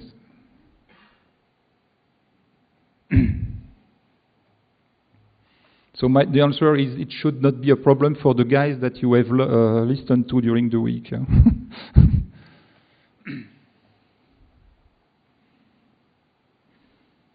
Okay. Finished? Thank you very much, Alan.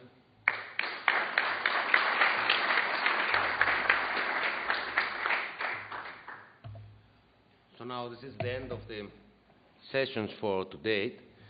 We have at 8 o'clock arranged for a dinner where we can all get together at the Agioli restaurant. I hope you have all seen the information on how to get there. It's pretty close to the city hotel where I assume most of you are staying. So, yeah, we have only 1 hour for having some rest, but okay, eating is also not very exhaustive. So see you later then.